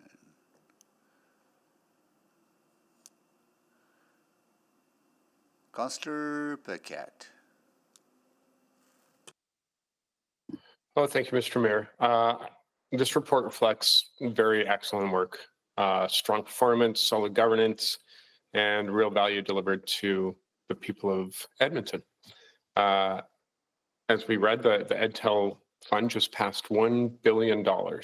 It returned $46 million to the city, to the budget this year. That's not symbolic. It hits funding stability and reducing pressure on taxes. But there is a bit of a gap, and we referenced it, and that is the public doesn't always see that. They don't even know this exists, frankly. They don't know that the EdTel endowment is a thing, for example, or what it does. And I believe that's a missed opportunity, not for spin, but for trust. We're managing this portfolio, or our teams are, with long-term discipline, which was also confirmed. That should be a public strength, not an internal footnote, in my opinion. So I'm not sure that we need to change how we invest. It's going along extremely successfully, but we do need to be smarter about how we show the value. This isn't just an investment win that is contained in these reports, but it's one of the few fiscal advantages that we have that currently can't be taken away from us or undermined, which is phenomenal. So I believe that kudos should be given to our excellent, amazing teams who are doing this fine work, and that they deserve to be lauded and applauded in the public square for this work, so that the public can understand this aspect of the extremely good money management that exists at the city. Not to say that there aren't ways that we can still improve. We're always improving, but this is one area that is really serving all Edmontonians extremely well. Thank you, Mr. Mayor. Thank you, Councillor Burkett. Councillor Tang to close. Yeah, echoing Councillor Paquette, I think this is a good news story. I know that like a lot of work goes into it, a lot of really smart people are sitting around the table, and I think it demonstrates such great fiscal prudence and management of this vehicle that we have had that's set up through the foresight of past decision makers to kind of get to where we are today. So congratulations on the endowment fund in particular. And there's lots of volatilities around the world, lots of risks that you're monitoring and managing. But I think that advice was sound in terms of having a strategy and hold steady to it. I think one of the reasons why I mean, we all care about this, but I really kind of honing on this is because over the last few years, I recognize that city has very limited ways of generating funds for capital. And this is actually one of the really critical vehicle and source for that. And obviously, the better we do, better we can continue to build the city. And this is a this fund is in perpetuity. And so, want to encourage the community to continue moving, hold steady on your strategy and generate that return for Edmontonians so that we can continue to build the city for the growth and for the vision that we see. Thank you so much. Thank you. Please vote.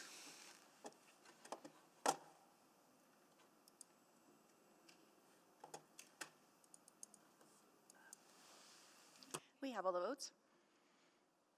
Display the votes, please. That is carried.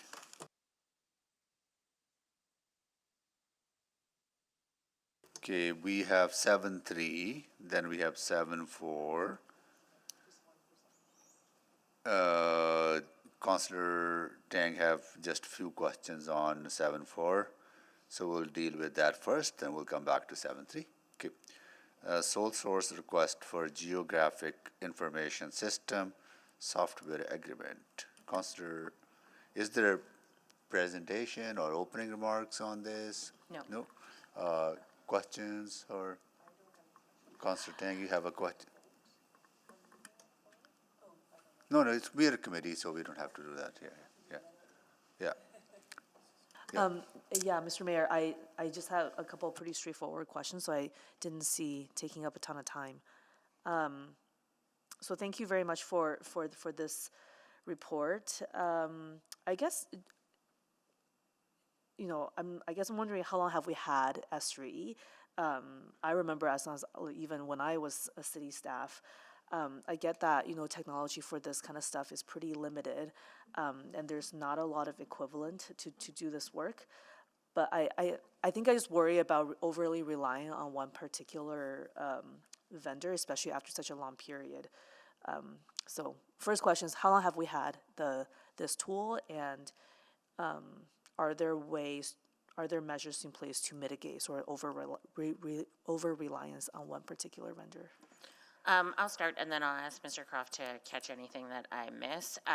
We've had Esri in some capacity since 2009, but it became our primary GIS software in 2018. There's no other fully featured commercial GIS project suites on the market today. The alternative to Esri would be for the city to create a custom-built solution using open source components. Some of the mitigations that we have in place include an enterprise agreement and government pricing based on fixed unit pricing offered to the federal government and subsequent orders of government in Canada. We do ensure that our data is stored in a format that can be migrated to an alternative solution in the future, and we do continuous monitoring of the GIS market and regular assessment of our long-term strategy to ensure that any solutions align with our evolving needs. And I'll maybe just go to Daryl Croft to see if I missed anything. Nothing from my perspective, Stacy, though, Councillor Tang, if there are other specific questions, quite happy to respond. Yeah, great. No, I think that satisfies. And just to, like, even if we were to create a custom-made tool, that would probably be very costly, I imagine. Correct, and our strategy hasn't been to create custom-made products. Exactly. Okay, great. Thank you very much, Mr. Mayor. I'm happy to move that a sole source agreement for Geographic Information System software and services between the City of Edmonton and Esri Canada Limited for an amount not to exceed $18.3 million, inclusive of GST over 10 years, beginning January 1st, 2027, and ending December 31st, 2036, as outlined in the June 4th, 2025 Financial and Corporate Services Report FCS 03009 be approved, and that the agreement be in form and content acceptable to the city manager. Actually, now that I read that in, just one more follow-up question. What if something else comes up during that period? That's a long time. Would you have like check-ins and just constantly be aware of kind of what's on the market and that kind of stuff? I think Russell Loga is online, so maybe I'll ask him to answer. Okay. Yeah, for sure. I can answer that. So we are continuously actually monitoring the GIS market and regularly assessing our long-term strategy to ensure that the current solutions align. And it also gives us an opportunity to kind of take when new products come on the market that are compatible within that environment and bring new things that might help city services be deployed better. So you'll be constantly evaluating our options? Yeah. Okay. For sure. Great. Thank you. I just wanted to hear more about that level of diligence. Thank you very much. Thank you. Okay. We have a motion on the floor. There are no more questions. Can anyone to speak?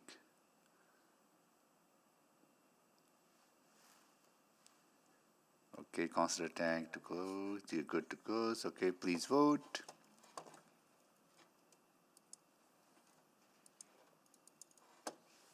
We have all the votes. Display the votes, please.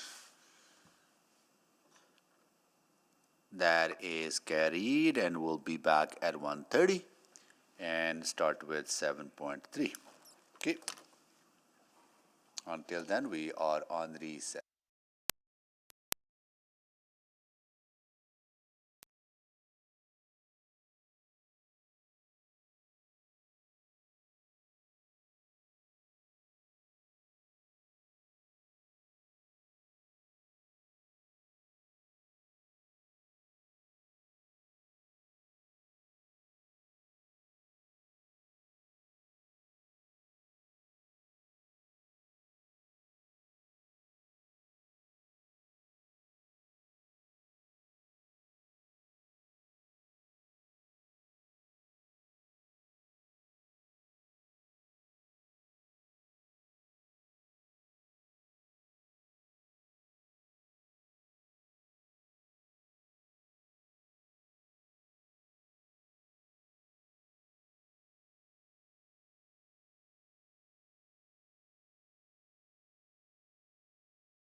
Whenever you're ready, Mayor Sohi, we are live from council chambers. Okay, I would like to call this meeting back to order. And we'll do a roll call. I'm here, Councillor Tang is here, Councillor Principe is here, Councillor Cartmel is, Councillor Cartmel is away, and Councillor Briquette has joined us as well in person. Let's see who else is joining us.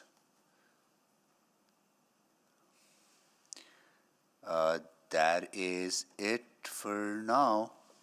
Okay, well, the committee is here to do the good work. Okay, over to administration for a presentation. Good afternoon.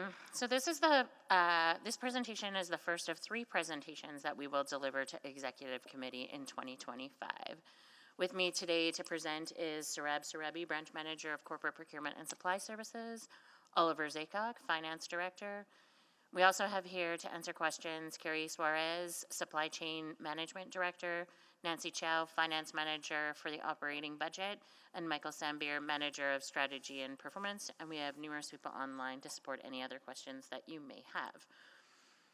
In March, Council approved our approach to the 2027 to 2030 budget, along with the gradual transition to results-based budgeting by the end of 2030. As part of enhancing transparency to improve council decision-making, administration is committed to delivering detailed branch presentations and supplemental information packages in early 2026, providing line-by-line budget details and performance information focusing on inputs and outputs. Prior to developing presentations for all branches in 2026, we are testing this process in 2025 with 3 branches. And we'll be presenting those to the committee. This will allow us to gather feedback and validate whether the level of information provided meets your expectations. The intention of today's presentation is not to debate the budget for corporate and procurement and supply services, but to determine if the level of information provided is sufficient for council to make informed decisions and recommendations in the next budget cycle. You may recall this diagram illustrating the corporate weave from our 2023 to 2026 budget deliberations. The city has an integrated budget. Both the operating and capital budget considers all that is required to make these assets and services meaningful to Edmontonians. The city's budget is allocated to the provision of services led by the city's operational departments, urban planning and economy, who imagine our city, integrated infrastructure services, who steward the building of our assets, city operations, who maintain the vast network of assets, operate our services, and community services, who animate our facilities and spaces. These operational departments require support from the city's internal departments, who guide the city, connect Edmontonians, enable employees, and steward our assets and resources. Today, we're presenting the Corporate Procurement and Supply Services budget, which is part of Financial and Corporate Services. I'll now turn it over to Branch Manager Sarab Sarabi to walk you through the presentation. Thank you, Stacy. So CPSS provides critical services through our 3 core and legally required functions: procurement, contract management, and supply chain management. Procurement section governs and oversees procurement activities to ensure open, fair, and transparent procurement processes to obtain best value. Contract management and business sustainment enables oversight and support on contracts and the Ariba system to ensure supplier compliance and management. Supply chain management provides critical support to fleet operations, asset recovery, and part logistics to maintain city operations. Furthermore, the branch management office manages internal audits, oversees compliance and segregation of duties, identifies key improvement opportunities, and generates performance monitoring reports. It ensures adherence to trade agreements, legal standards, and internal policies. CPSS plays an active role in project and asset management throughout the city. This involvement guarantees that projects are effectively managed and that the city strategically procures goods and services, thereby remaining fiscally responsible and acting as prudent stewards of public funds. Next slide, please. This infographic highlights the 2024 productivity of the CPSS branch. So procurement awarded 350 contracts with a combined value of 3.1 billion. Notably, 92% of competitive procurements incorporated sustainable procurement criteria in them. Contract management and business sustainment actively supported over 2,000 contracts.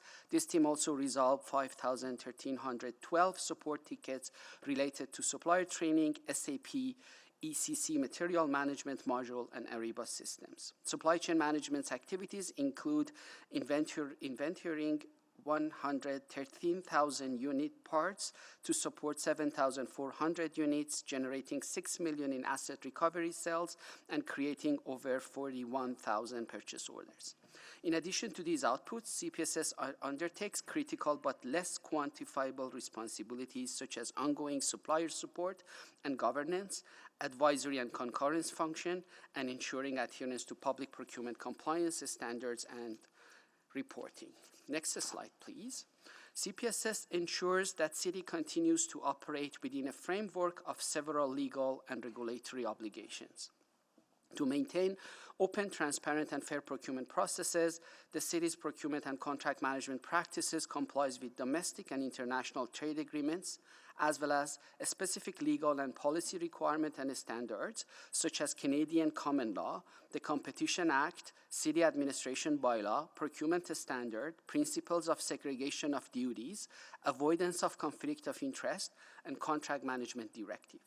To achieve the best value and comply with the City's procurement obligations, it is generally mandated that the City use competitive procurement for items at or above defined procurement value thresholds. According to Canadian competitive procurement laws, when a public sector institution issues a competitive procurement, it is required to follow specific rules with a few exemptions. There is a duty to disclose procurement processes and selection criteria, typically a duty to reject non-compliant responses and lead the procurement process as outlined in the solicitation document, duty to conduct a fair process and treat all the vendors equally, duty to award to the winning bidder, duty to award the work with the scope it was originally tendered, and other implied duties of fairness, transparency, and openness. The expertise of CPSS staff provides assurance that process requirements, best value, and compliance with the mentioned requirements are achieved in collaboration with all business areas. Furthermore, legal services support CPSS to ensure the City of Edmonton procurements and contract management processes are robust and compliant with all relevant legal requirements. Next slide, please. In preparation for this presentation, we reviewed related City audits over the last decade. There have been 5 audits specific to CPSS processes and 13 audits directly assessed the City's procurement and contract management function, representing 28% of all audits completed since 2015. These audits have variously led to increased CPSS procurement or contract management support for business areas or produce recommendations that are being integrated with the branch's ongoing transformational initiative. These audits had observations related to sole and single source events, contract compliance, evaluation process, and a consultant service review. The associated audit observations and recommendations were centered around concepts such as procurement and contract management oversight, compliance, segregation of duties, internal controls, and fraud prevention controls in relation to key projects, contracts, or significant City initiatives. The themes of these audits align with the transformation work being completed throughout our branch. Beyond our continuous improvement efforts, audits show CPSS has comprehensive processes and standards. When involved, CPSS critically supports adherence to best practices, securing best contract value, and identifying and mitigating risks. Next slide, please. CPSS transformation work is driving significant enhancement to the efficiency, flexibility, and accountability of our procurement and contract management operations. In 2023, we decisively initiated this transformation, prioritizing impactful changes within our procurement, contract management, and supply chain management section. This work involves modernizing processes, enabling clearing governance and compliance reporting, sustainable procurement, vendor performance, compliance and reporting, strategically leveraging technology, and optimizing our end-to-end supply chain for timely parts availability with a strong financial stewardship. CPSS remains committed to sustainable procurement, actively removing barriers and fostering participation from local, Indigenous, and diverse businesses, while standardizing contract practices and enhancing supplier performance to drive greater organizational success. Due to complex nature of transformation, we are leveraging a comprehensive and strategic approach to ensure the success of this work. This includes thoroughly assessing, analyzing, and reporting on compliance with relevant processes, regulations, and policies, ensuring that all operational processes are standardized for consistency, kept up to date with best practices, and optimized for maximum efficiency. Facilitating a robust strategic training and development framework to improve knowledge, strategy, and productivity. Proactively identifying and facilitating key improvement activities across the branch to drive continuous progress and enhance overall performance. Next slide, please. This slide provides a section breakdown of CPSS transformational activities that have been completed or in progress. There has been substantial effort and work to ensure our services are reliable, effective, and efficient. Some of the completed work includes a new process to review unsolicited proposal, implementation of sustainable procurement program, contract management centralization, increase low-value procurement thresholds, and rush parts order process. I'll now pass the presentation to Oliver to speak to funding and budget trends. Thank you, Saurabh. So the total operating budget for CPSS is, the net expenditures are $19.5 million, which is funded by various sources as seen in the larger chart. The net tax levy requirement is $15.3 million. So the key sources of funding include obviously the largest being tax levy, which accounts for roughly 3/4 of the branch budget. The red portion of the pie there would be capital. So that's related to staff dedicated to capital procurement work, and that's roughly 19 FTEs that directly support the capital program and are funded by capital. Utilities, also we have some dedicated staff that support the waste utility specifically. There's also a shared service allocation where utilities and enterprises pay a portion of procurement's budget based on their corporate overhead in order to pay their fair share in accordance with their respective fiscal policies. And that's consistent across all shared service areas. Revenues, there's a small amount of revenues also that the branch picks up to offset some of the tax levy, and that's mainly related to surplus sales, admin fees related to surplus sales. And on the other, there's a variety of other items which can include one-time budget carry forwards. In the current year, for example, we're carrying forward some money to complete some work in reallocating our work locations for the branch. On the next slide, we have here some budget trends. So we're looking over the last 2 budget cycles here, and we're looking at the cumulative growth from corporate procurement as well as the city at large, the tax-supported area at large. So the red line indicates the cumulative budget growth for all tax-supported areas, where the blue line represents the CPSS branch in comparison.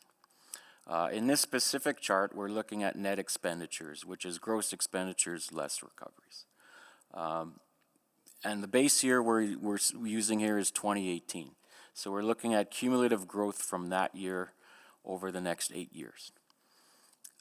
So here we see the trending that CPSS budget growth has been relatively flatter than the tax-supported city operations as a whole. So a net 7.4% cumulative growth versus a 35% increase on average. You'll notice there's some outlier data for CPSS.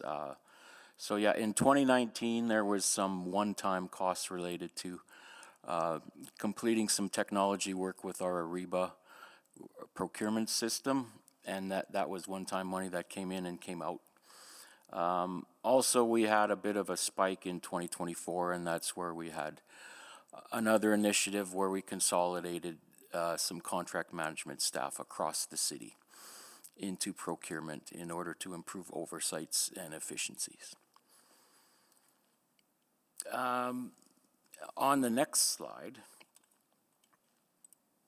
so a very similar slide than the previous slide. The only difference with this one is we're looking at net requirement. So we're including revenues in the city at large as well as the procurement branch.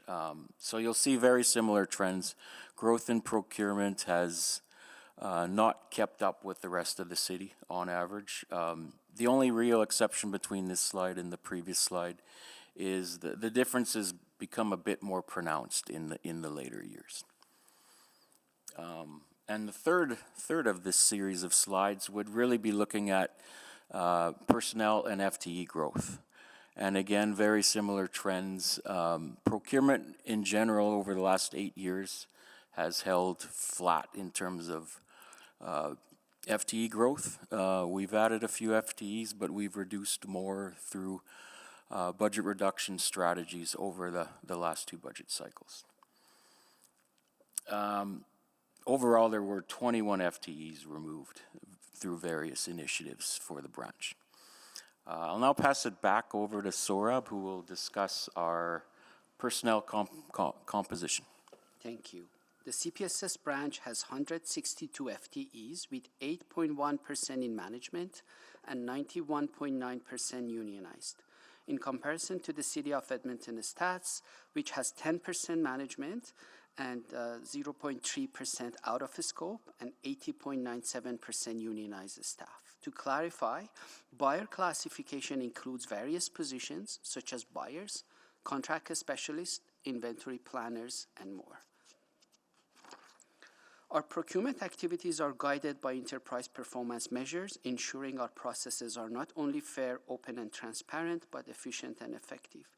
Our first EPM metric focuses on maximizing value through competitive processes. 96% of our contracts by value procured competitively, well above our 90% target. Demonstrating our commitment to broader city goals, 92% of our procurement successfully incorporated criteria from sustainable procurement menu, above our 90% target. And finally, we consistently deliver procurement activities within realistic and targeted timelines, accommodating the varying complexities of construction tenders and RFPs for others' goods and services. Procurement continues to minimize the city's legal, reputational, financial risks through strong process controls and oversight, and with the procurement transformation work, additional EPMs are being developed to ensure effectiveness and efficiency of our processes.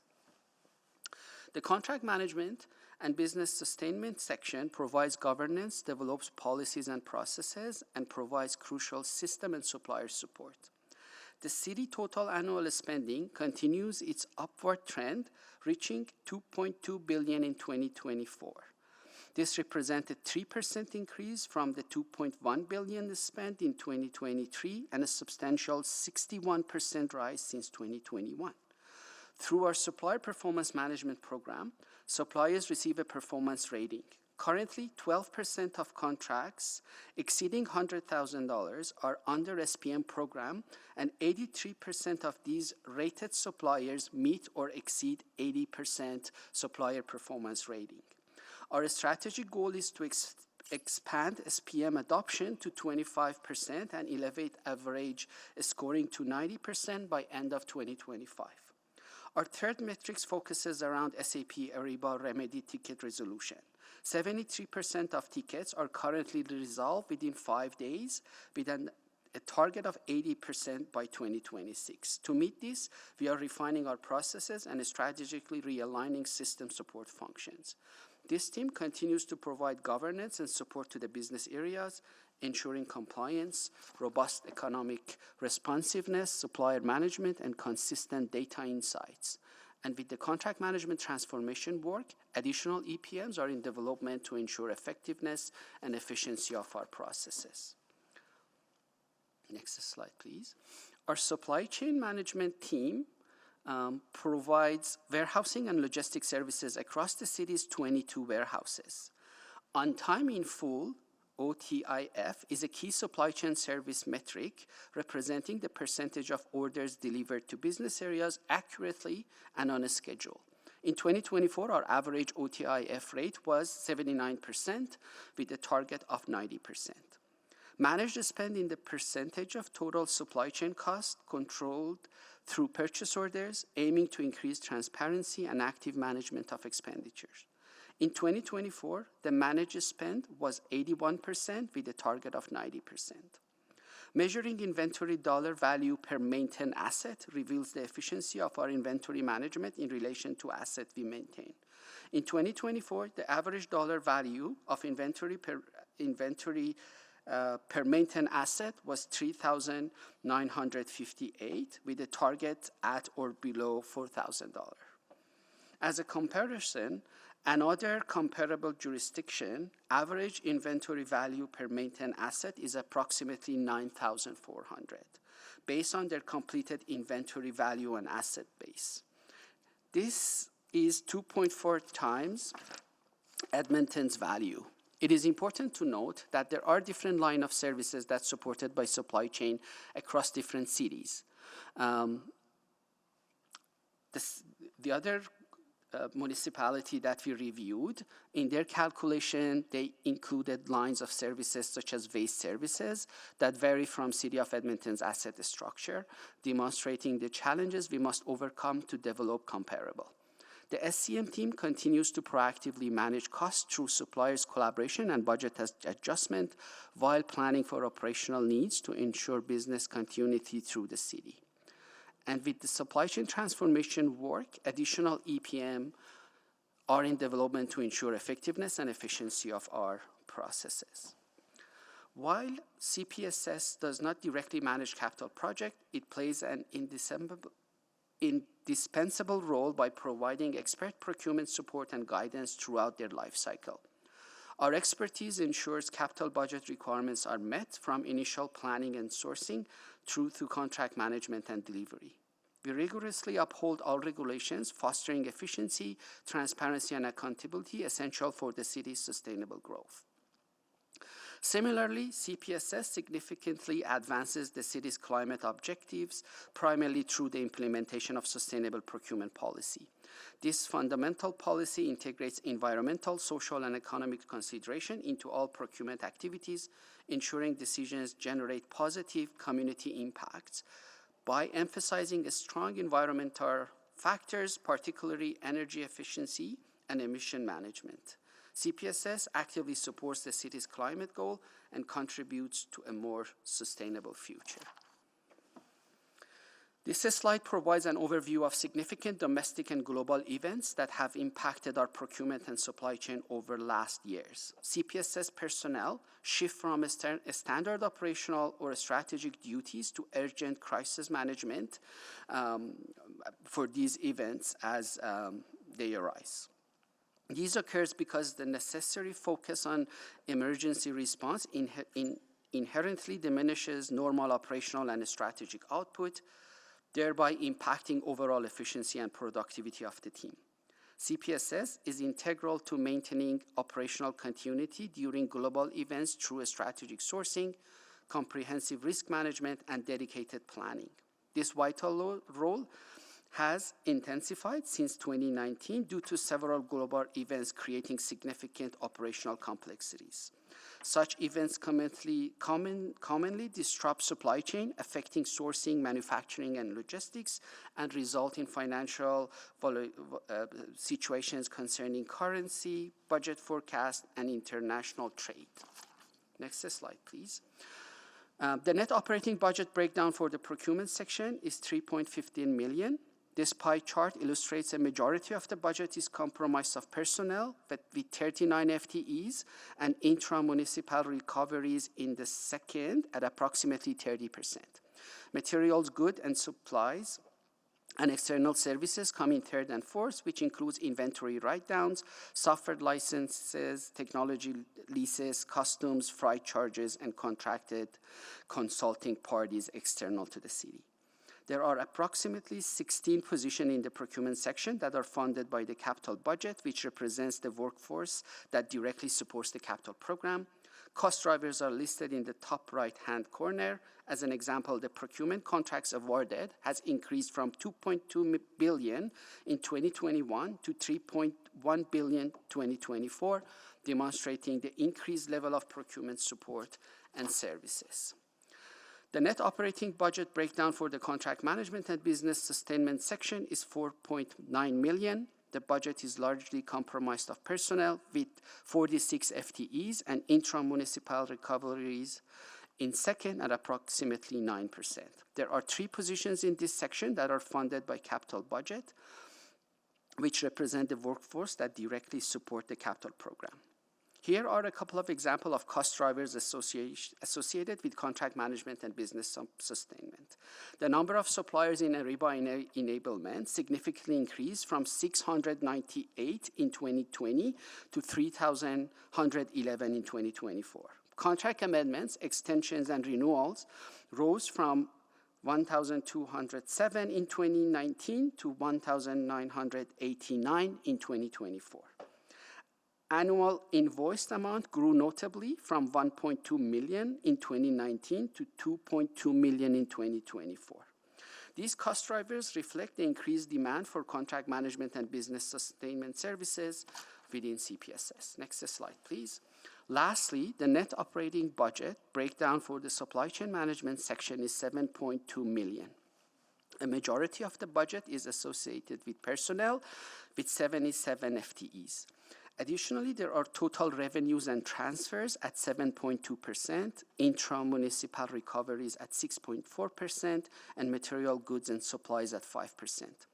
Revenues are primarily attributable to service fees associated with surplus sales. Next, I will provide an examination of the key cost drivers within our supply chain management section. To facilitate a clearer understanding, this analysis will be supported by visual data representations designed to highlight significant overlap trends and enable insightful comparison across different periods and categories. We are developing similar analysis for our procurement and contract management and business sustainment section and will present them to the executive committee during our next presentation. So this chart shows the year-over-year decrease in supply chain resources compared to an increasing supply chain demand and workload. The blue bar graphs represent the amount of FTEs in the section at the year end, demonstrating overall reduction in staff. The green line at the bottom shows supply chain support for satellite and field location increasing from 3 in 2019 to 12 this year. The yellow line shows the increase in part dispatched by supply chain from just under 5,000 to over 11,000 annually in 2024. The light blue line represents the number of warehouses. It is anticipated that several new facilities will commence operations within the next couple of years, thereby requiring resources for staffing, inventory, and ongoing support. Lastly, the red line tracks the increase in inventory purchased, stocked, and managed by the supply chain team, rising from 20 million to over 26 million in 2024. As mentioned, a key cost driver for supply chain management is the amount of parts needed to maintain our city fleet. Several factors contribute to this, including a growing fleet and new or different technologies such as EV buses. But a major factor is the age of our fleet.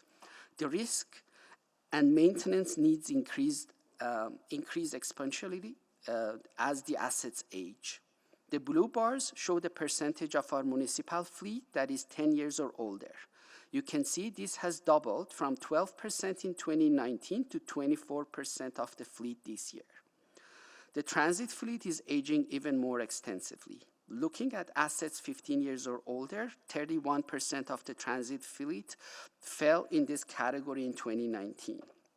This has risen to over half of the fleet, 56%, age 15 years or older this year. We are doing additional maintenance and overhaul to extend the useful lives of our fleets, but all of these requires more parts, people, and a space to support the fleet. When the 2019-2022 budget was developed, CPSS employed various cost management strategies to mitigate tax levy increases. These strategies include the elimination of 11 lower priority positions, rationalization of printers throughout the city, reducing operating cost, not filling 5 positions vacated by retirement, closure of the digital print shop, reducing operating cost and overhead. In the current budget cycle, additional cost management strategies employed by CPSS include centralization of contract management staff across the city, resulting in efficiency gains, and 3 positions eliminated. The elimination of 2 low priority positions as well. I'll now turn it back to Stacy to wrap up the presentation. So as I indicated earlier, this is the first of 3 branch presentations for 2025. We will return in August with the presentation for fire rescue services and September for development services. We chose the first 3 branches based on data availability and various factors, including the availability of financial information and the maturity of the data. This content will vary by branch. Collectively, the 3 pilot presentations we provide committee will give you exposure to multiple facets of the budget, including structural budget variances, demonstrating linkages between operating and capital, legislative requirements, and the impacts of policy decisions, and frontline service versus the back of house support services. The purpose of today's presentation is not to debate the corporate procurement and supply service budget, but to assess if this is the right level of information. Our goal is to get your feedback on the level of information provided. Is there sufficient information, or would you like to see more? Is there any information that you believe to be unnecessary? And will this help you in making budgetary decisions in the next 4-year cycle? Any feedback received today will inform our future presentations. And I just wanted to end by giving you a sense of the resources required to do this work. So the time spent on this report, the information package, and the presentation was over 400 hours. So if we were to do these presentations for all 29 branches, that's over 11,000 total hours for all branches in 2026, based on the level of detail that we provided here for you today. So just wanted to give you a sense of the resourcing and let you know that we'll also be looking to see whether we can combine certain ones to help us manage that resource requirement. And with that, we look for, well, happy to answer any questions, and we look forward to any feedback you might have.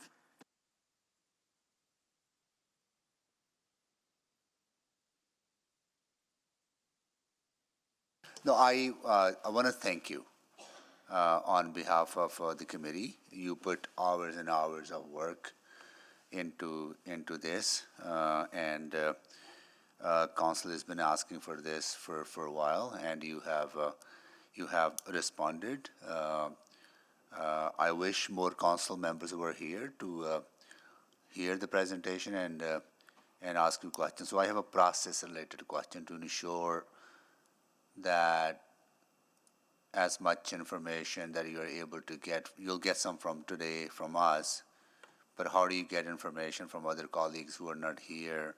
So when you come back for the next presentation on the fire services, that you have the opportunity to incorporate that into, because what I want to avoid, Eddie, what I want to avoid is that, because you'll hear from 4 or 5 of us, right?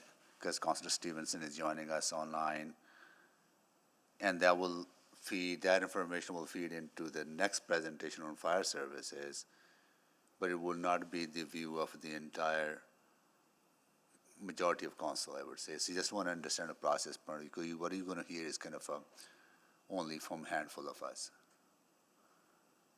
So I'm going to start. Go ahead. You asked us to bring this presentation to executive committee. You asked us to look at a separate budget committee, and we indicated that this was the right committee to come with. Well, you were From right. my point of view, we've arrived here, Yeah. and so unless you want to do this at council, that would be the only other place. I don't think that we have the time or resources to collect individual feedback Okay, from got it. councilors who are not at the committee Good. today. Okay, well, that's good, and I think that's good that's good clarification, because council members who would have been interested to share this information would have attended this. Okay, got it. Okay, well, let's go into questions then from committee first, then we'll go to council members. Councilor Principe, go ahead, please. Thank you, Mr. Mayor. So I understand you were saying that it took 400 hours to bring this report together. And I think that this is good information. I think this is something that we need. You need to know this information, and I think it's really important that we have this information, and that although I do think that it could be a little bit deeper for us on this side of the table to be understanding. I think it's a good overview for yourself, but I think for us, I would have actually preferred more detail. I don't know, I know I see the overview of the managers, 1 branch manager, 3 director, but I don't know, like the 7 managers is the 150 or so people, or 162, is it split evenly? Like I'm not really sure I understand the structure. I'm not sure, I don't see, well, it costs this much money to provide this kind of service. So I'm very, and I know it's a lot of work, and I wouldn't expect it to be done really fast. But I was kind of hoping to have a little bit more detail myself. So we are happy to provide you the detail that you want. I would say one of the things that we look at when providing this detail is trying to provide you the level of detail that we think is appropriate for your governance role. And so that's what led us to provide FTE information on the basis that you see here, rather than deeper organizational charts that to some degree get into perhaps more of the delegated authority of the city manager. What we need from council is, are we providing the right service at the right level? Are we measuring the right things? Are we meeting your expectations?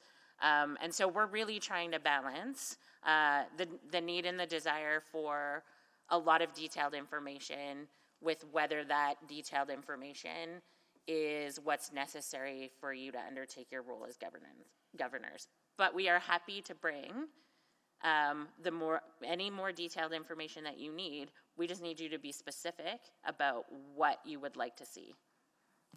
Right, okay, and the question, something that was brought up was, say, like the purchase of certain vehicles or such that aren't really conducive to Edmonton weather. Who's responsible for that? Like, ultimately, it's council who takes the responsibility for it because we approve, but who in the procurement department would take responsibility for that? Like, I didn't see that structure there. Is it the manager, the branch manager, city manager, council, ultimately? So I'm assuming you're talking about electric vehicles. So when council provides a direction, and we were provided direction to purchase electric vehicles for specifically buses, once those decisions are made, the requirements of those buses pass from operations to corporate procurement and supply service for us to run a procurement. So we're responsible as a shared service to run a procurement process, but our business operation areas are responsible for determining the requirements of that process. Okay, so thanks for bringing up that example. So let's say council gives direction to, once again, not that this would happen, but if council did give you direction, would someone in that procurement say, look, we have this information that maybe this isn't the best path to be going forward? Would we be getting that information back? Like, just because you've been given direction, If you know that that's not conducive to Edmonton weather, if you've discovered that through the procurement process, would that be coming back to us? It's really important that we have that. I think we always give our best advice through the various reports prior to it even coming to the procurement stage. Once, though, council makes a decision, approves a budget, we follow through on what you've approved. Right. However, if we were, I'm quite certain if council got a report saying this is not conducive to Edmonton weather, they will not work in Edmonton, we wouldn't approve it. Yeah, I guess certain. like I'm maybe gonna look to see if there's anyone. That's okay. online I'm that out of time. I'm out of Okay. time. Yeah. Thank you. Okay. Councillor Tang? Oh, thank you. Yeah, I think this is a really detailed, comprehensive work, and it shows. So thank you very much for that, first of all.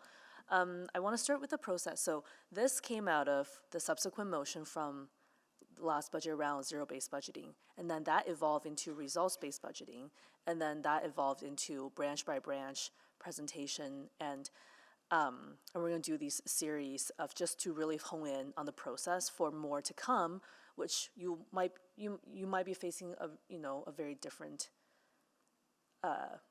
people here on this side who may not have participated in the process setting stage that we're doing right now. Do you anticipate that as a challenge? Have you thought about what you might do? Because I think I get the mayor's points that by the time we get further down this road, what we don't want people to be like, we don't want people to say, well, I don't like how this is rolling out, and you've already put thousands of hours into these presentations. Do you know what I mean? Yeah, so that factored into Okay. the design of what we're doing. This is why we're bringing you 3 in 2025. Yeah. So we can calibrate what the desire is currently.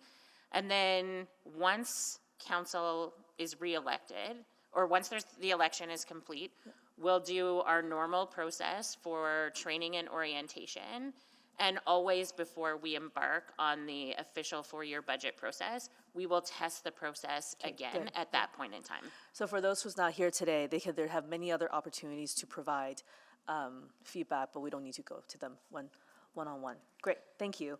And then, if I think back to some of the budget kind of discussions like this, like OP12, for example, where we suspended rules, we were in like a workshop style, like in your design process with the team, did you talk about like, this feels very like you're giving us information and it just feels very, I don't know, like not very, I don't know the word is like generative or, like, but I guess maybe that's not the goal. So I think back to that OP12 workshop too, and like versus this, did you kind of compare different format and ultimately you landed on this for, I guess I just want to hear more about that thought process.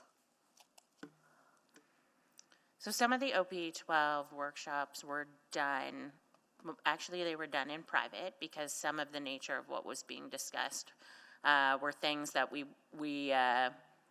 were subject to certain FOIP regulations.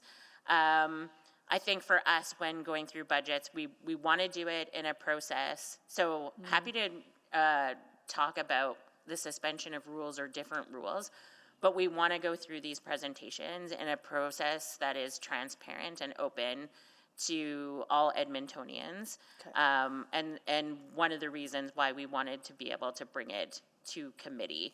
Fair enough. Yeah. Because we're presenting to you, we thought that the question and answer format of a normal committee meeting would be conducive to what's being done here today, as opposed to a period where we might be working through multiple scenarios where different decisions might be required. Okay. And then when I was reading this, I was thinking about sort of like correct me if I'm wrong, with results-based budgeting, let's say we start with the result. What are the desired service level? This is our current service level. Is that the desired service level? I wasn't quite sure, actually.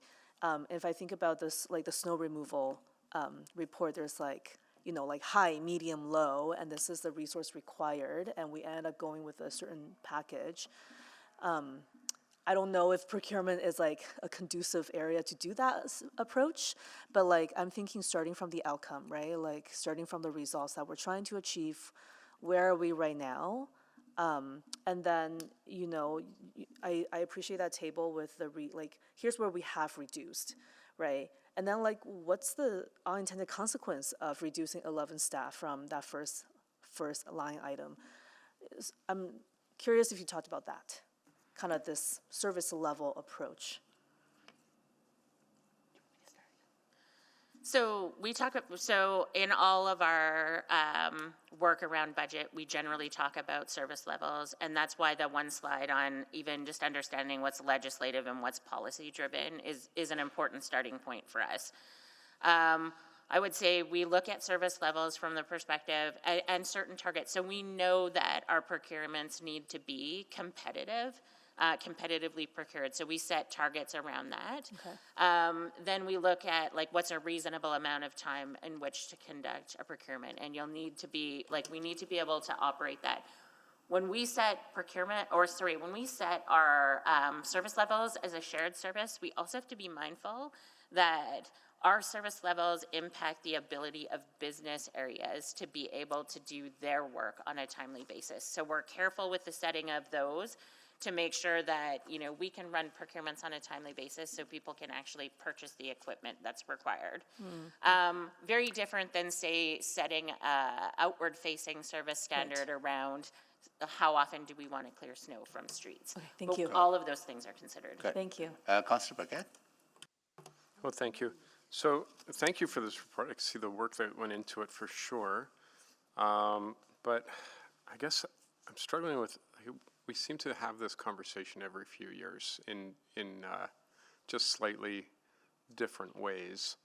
How many times can we sort of go through this without council finally sort of saying like, okay, I get it. We're constrained and we're doing industry best practices. Probably that's a question you can't answer.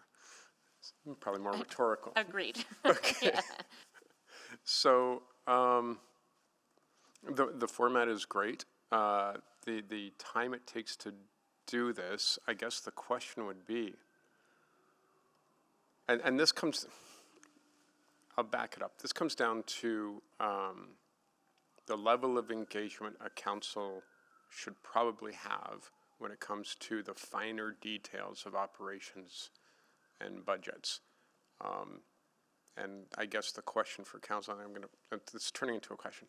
I guess the question for council is that, are we a board of governors or are we administration? And I guess I'm a little bit worried, and maybe you can comment on this, maybe Eddie, on how I understand that one of the responses will be like, well, we will do whatever council directs. Great. But at a certain point, what council is directing, I think, might be counterproductive. And of course, we can always find value in everything. We can look through the couch cushions to find value in every action and direction and say, well, there is some value there. But at what point do the scales tip? And are we there yet? Will you respond now? Yeah. Okay. Yeah, I think I agree. There's a balance between how deep and how much versus, you know, the time invested for the governors to make sure they got the information they can get to make the decisions you need to make. So, you know, going down to every FTE and what does that exact person do in the organization, I think it's probably too deep. And, you know, the real question for council is how far is enough to give you the comfort that they're being managed in the way that you expect. So, and again, I guess it always comes back to council, and you say, you know, we'll do whatever council wants us to do, whatever you need us to kind of do to make yourself comfortable. But certainly, the deep dive to the frontline level and what people do is probably a little deep. Well, and the reason I ask this is because if the concern is the financial health of the organization and ensuring that like the dollars are spent wisely, I get that. But at a certain point, are we spending more dollars on looking at that than actually what we might get out of that exploration? And when might administration sort of raise that alarm for council to say, you know, I get it, but now we're getting a reverse result here due to the level of work that's being asked for? I think that's one of the risks that I flagged when we were talking about zero-based budgeting is it's a really time-intensive process to do things like zero-based budgeting, to do, and it's not that we shy away from the accountability, but we can spend a lot of time doing a lot of work, but if it doesn't result in changes or decisions that fundamentally alter the way that we're doing work, then it is that time might have been better spent elsewhere. And so we are happy to do those things, but we would want to do them alongside of being able to actually make decisions that change the course of the operations. Right. Yeah, and that makes sense to me. Like, for example, through OP12 and subsequent kind of efforts, we cut a lot of stuff that is quality of life stuff for people of Edmonton, but then we also turn away from other options that would bring more dollars into the organization, far more than what we cut. And so it gets a little bit dicey, and so I'm just, I'm kind of at a loss because this information is great, love to have it. But from what I've seen so far, it's not as if we can reinvent the wheel here. And what council is asking is like, show us how a wheel works. Not how it works, how it's manufactured. Actually, how do we get the materials for the wheel? Does that make sense? Yeah. Thank you, Councillor Paquette. I'll share some of my feedback. I think one thing that will be helpful, this is great information, very, very good information, very detailed information. What I want to focus on is, okay, what is next now, right? Okay, what do we do with this information? Are there opportunities for improvements, right? Suggestions from administration, say, okay, here's some areas maybe we can improve. You know, here are some areas where we have challenges for which we need additional resources, right? I think that kind of information or suggestion would be helpful, right? And also whether the service is legislatively mandated service, right?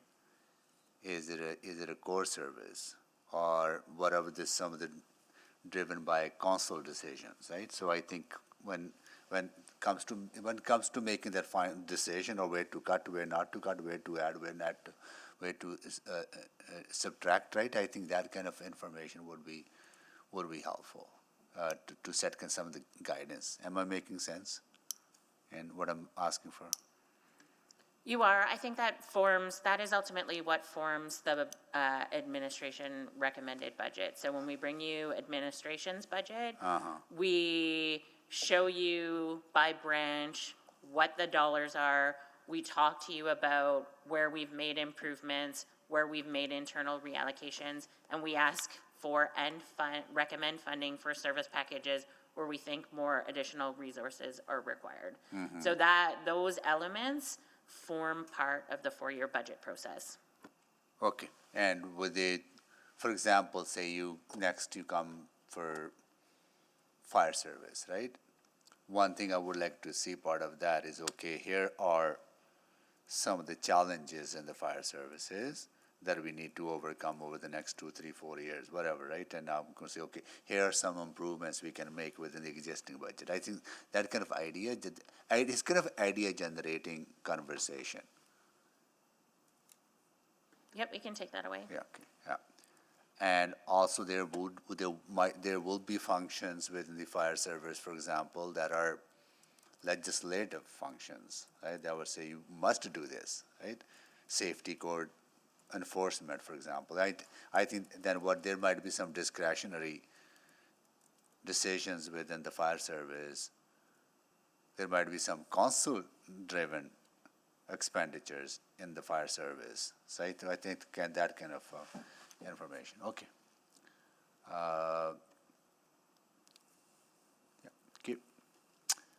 Councillor Stevenson? Yeah, thank you so much. This is a really exciting start, and I appreciate this iterative process that you're taking on.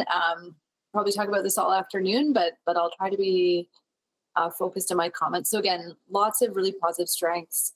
Maybe just one, like, can you help me understand the format? So when I read through attachment 1, I was like, oh, there's all this information I wish was included, and then it was ultimately included in the presentation. So just wondering, is the plan to sort of integrate those two so it's a one-stop shop in a single document?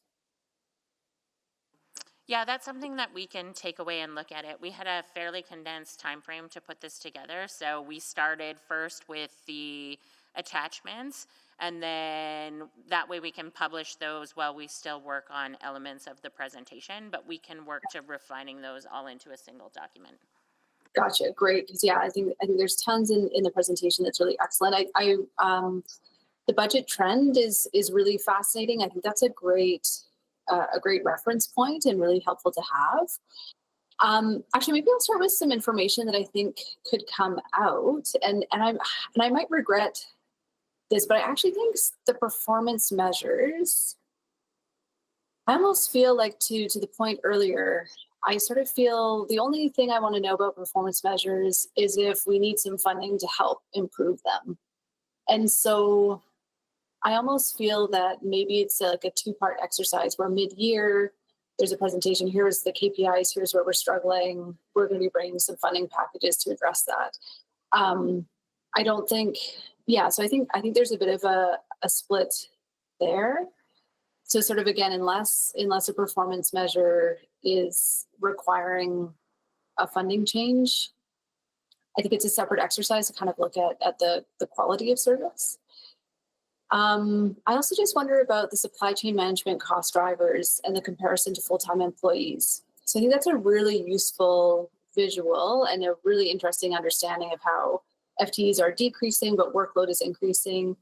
But again, I'm not sure if the salience is there in terms of, and this widening gap is creating a challenge. I mean, we do need to get those 10 FTEs back. So do you think there is a way to sort of draw those lines of those trends and then what the budgetary implications are?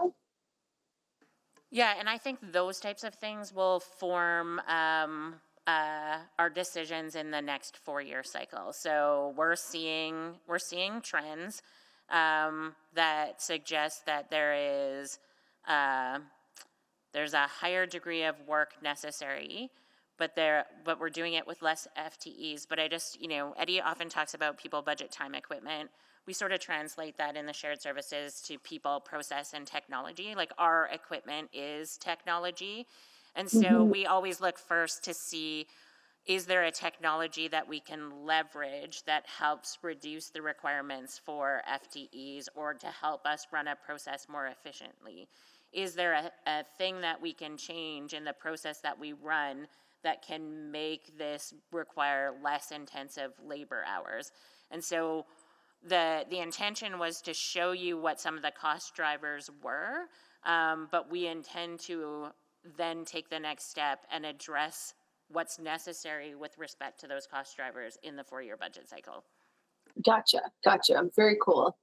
I think just in terms of the level of detail, so I do really appreciate the breakdown, the CPSS branch structure overview. Having the FTEs in each of those areas is really helpful. I personally would love an org chart of down to the unit level. Again, not what every individual is doing, but again, it just gives a clearer sense of where our resources are going. And I think if the CPSS branch structure overview, in addition to the FTEs, there could also be a dollar value in each of those areas that helps provide some clarity. And I'll come back and talk a little bit about this question that's been raised about governance level and operations level, because I think that's an important theme. But I think where I struggle, if our role is to choose what the right services are, right services at the right levels, I still struggle from this to fully understand all the services that we are providing to Edmontonians. So we can come back to that, but thank you for the first round. Councillor Tan? Yeah, great, thank you. Maybe just want to come back to this question about service level, what are we tracking? So if I look at the budget trend, so I'm understanding right, this is slide slide 11 and 12. So in 2019, we had the most resources for this branch. Is that my understanding? And then over the year, it kind of gone down. Yeah, the increase for 2019 was significantly larger than the average for the city. I see, okay. Yeah, and over time, it actually was less. Okay. Yeah. But at that was like the peak, let's just say, for the resources that this branch got. Yeah, so this is a cumulative increase from 2018. So I think my question is more like, at the peak of the resources that the branch got, what were some of the things that you were delivering that made the program areas function a lot more? I don't know, like you have more people, therefore some of the contracts were being finished quicker, and therefore enabled the city to function faster, more effective. And so, is that the higher level? Do you know what I mean? Higher service level. So, and I'm just going to double check with Mr. Zakuck on this, but when that first outlier there is around the time that we were doing the technology improvements with Ariba. So we had ramped up resources on a temporary basis. To help us with the development of technology, and that's why you see those numbers come down in the later years. Because after that technology was implemented. I think what I'm trying to get at is because I'm imagining even for something internal like this, the higher service level would be people were working in such a way that contracts were delivered quicker, that enables the rest of the corporation to be more effective in their respective areas. And then right now where we're at is kind of in a bit of a lull, a bit of a plateau of resourcing. And then this is some of the outputs and outcomes we're seeing. And then sort of the lower would be some kind of a reduction. And a reduction would mean actually, these are just estimates. I'm just kind of spitballing here, right? A lower service level would mean actually contracts will be delivered at twice the current timeline, which hampers, right, a program area's ability to do their work. But if that's where council wants to go, if that's the kind of the direction you want to go, this is some of the risks that will come with that. That's the kind of information I'm looking for a little bit of high, medium, low scenarios, without getting too much into kind of the weeds such that it enters into that management territory. Do you know what I mean? I think so, but you would want us to is what you're asking for us to come back with scenarios by service level? Not so technical, but just, some projections about where we are currently is that medium level scenario. Do you know what I mean? If you want to hire, if you want an organization to be more efficient, a higher level will give you more resources to deliver these contracts or procurement faster. Sorry, you want to speak, Janice? Go ahead. I think you're trying to articulate that you'd like to understand the risks of reducing budget. Yeah. And the implications if we wanted to deliver service, a higher level of service. Yeah. Yeah, so that's one element of this, because I don't think we can ever get it right, and I don't even know what that perfect level of service would even look like, but it would just give me something to compare to, and I think in this case, in the absence of comparison to other municipalities, for example, because I can't imagine you will get that for everything across our corporation, then I would like to compare maybe against historical data. And how we function. Yeah, that's something with results-based budgeting that we're going to move towards, and Okay. it will be easier across various levels of the city. So this and will it'll get there? be a gradual transition Okay. by 2030. So I wouldn't expect that you'll see that conversation Oh, okay. everywhere next year when we do the presentations, Okay. but we'll incorporate it where we Slowly. can. Okay. And Okay, it might that's- start like at a more higher level and become refined as we move throughout the next budget cycle. Okay, that's good. I just have one more question. I'll come back, but it's related to one of the letters from industry. They have some recommendations, and I'm curious about your feedback on that. Councillor Principe? No worries. Councillor Paquette? Yeah, thank you. How many of these are we going to do? So we're gonna do 3 before the fall. Yeah. And then there's 29 in total Right. that we would have to do for the 4-year budget cycle. I think we need to take back and look at that. Like, I would propose maybe for financial and corporate services, we would all come one day and do all of the branches within financial and corporate services. So we'll look at, like, is there a way that we can group different branches in a way that makes sense for you to carry on the discussions and ask the questions? Okay, so, but you're saying this one took how many? 4,000 hours? 400 No, hours. 400 hours. Okay, so that's a lot better. Okay. Okay, so that's a big chunk of change to get all this done. Okay, I have some thoughts. Thank you. Councillor Stevenson? Oh, not Councillor Principe? Councillor Principe, we will go in camera, or maybe, Oh, or maybe we can go in camera now if there's other questions. Councillor Principe, you want to go in camera now, or you want to go through one round? Let's finish this round, then we'll go. Okay. Councillor Stevenson, I'll go to Councillor Tang, then go in camera. yeah, thanks. I just want to go back to this idea of the org structure, and I appreciate the caution about again, a governance level versus delegated authority. I think maybe where I struggle is that there's just an opaqueness of what's happening after a certain level. And I think that there are different programs and services that are initiated by administration, which again, maybe be really, really excellent, but we don't necessarily always see that. And so we have these very big buckets of funding, and then they kind of trickle down into the organization, but it's hard to kind of see where it all ends. So that's where I think the org chart would really help, just for me at least, in terms of seeing that. I don't know if anyone wants to respond to that in terms of the pros and cons of having an org chart. Yeah, I think we can. I don't know that we necessarily have an issue with providing you with an org chart. I would say, like, what we'd want to do, what I think I'm hearing is that you'd like to understand how the FTEs translate into the services provided. And I think we can figure out a way to do that through showing you what the org structure looks like.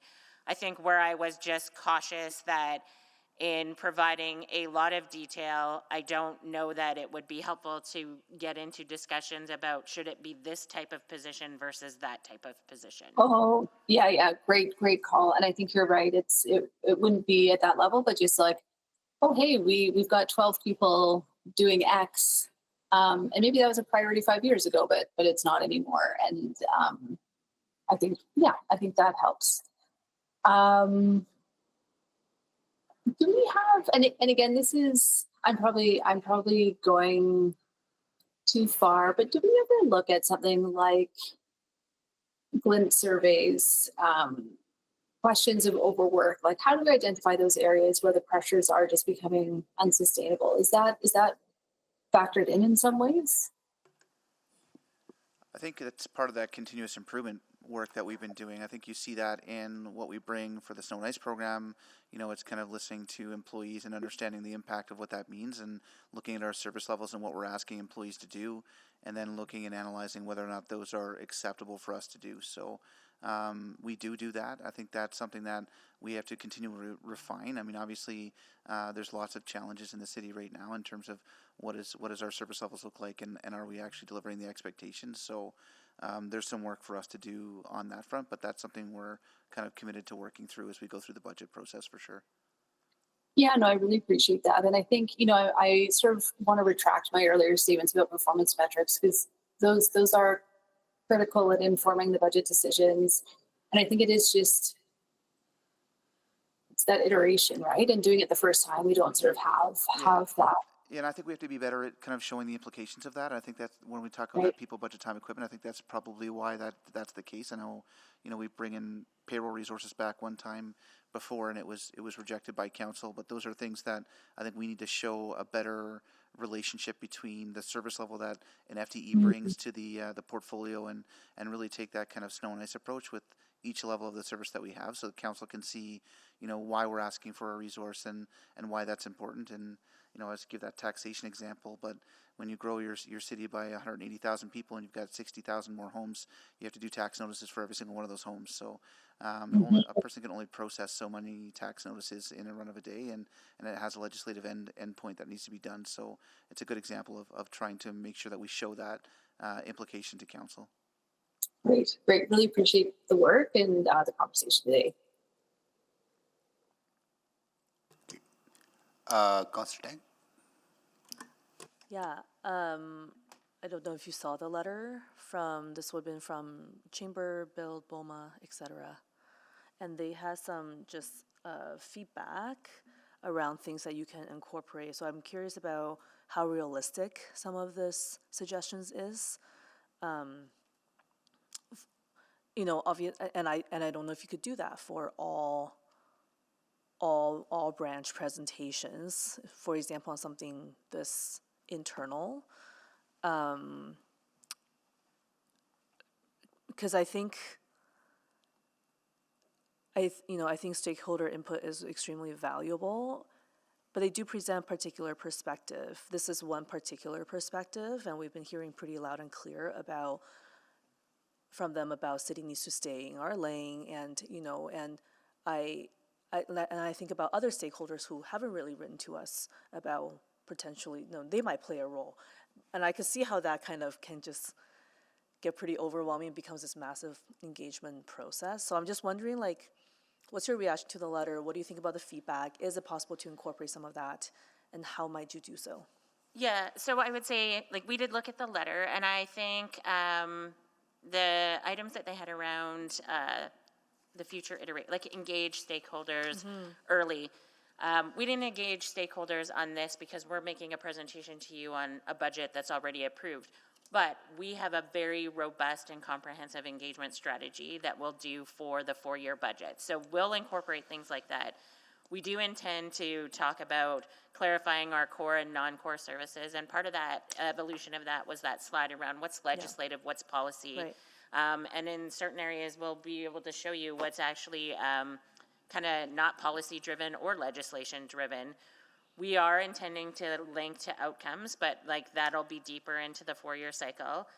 We're working on benchmarking with our peers and what particular benchmarks are important for us, but we need to make sure, and part of our challenge is apples to apples benchmarking. And we definitely want to improve our visibility on the interbranch dependencies, where I would say I'm a little more cautious, and I have to think about how we take this, focusing every public dollar structured to bring back a return to the community. There are some ideas in this letter that are things that are builds or these stakeholders' view of the world, and what we need to do is take those views alongside the views of the rest of Edmontonians that we get through our engagement process to inform our budget, and we're very mindful of that. Yeah, I think the distinction around the engage early is a little bit different than my interpretation of this is a little bit different than kind of the public engagement of the 4-year budget cycle. And I would say administration is constantly in conversation with a lot of these stakeholders, right? Maybe it's not dedicated, hey, we're doing a procurement presentation to executive committee. Do you have thoughts on this? Because I think if you're going to do one with one community, it will be good if you can do it with other community. And I can understand how probably not, it's not 11,000 hours for 29 presentation, would be like 40,000 hours. So I can appreciate that. Thank you for those comments, and I'm glad, I think a lot of it, what is viable and what's possible will be incorporated into this. I guess just one last area around on this topic, for example, it's constantly changing. Let's say after, since this year, we've seen the tariff, which, you've addressed that. And then there's been a lot of talks about removing interprovincial trade, which I imagine will have implications for this as well. But, that's still in the works. And these are things outside of your control, but I can also see it can kind of lead to some of these what if scenario projecting again. What if this happens? Could it help reduce some of the resources needed to get to the same outcome?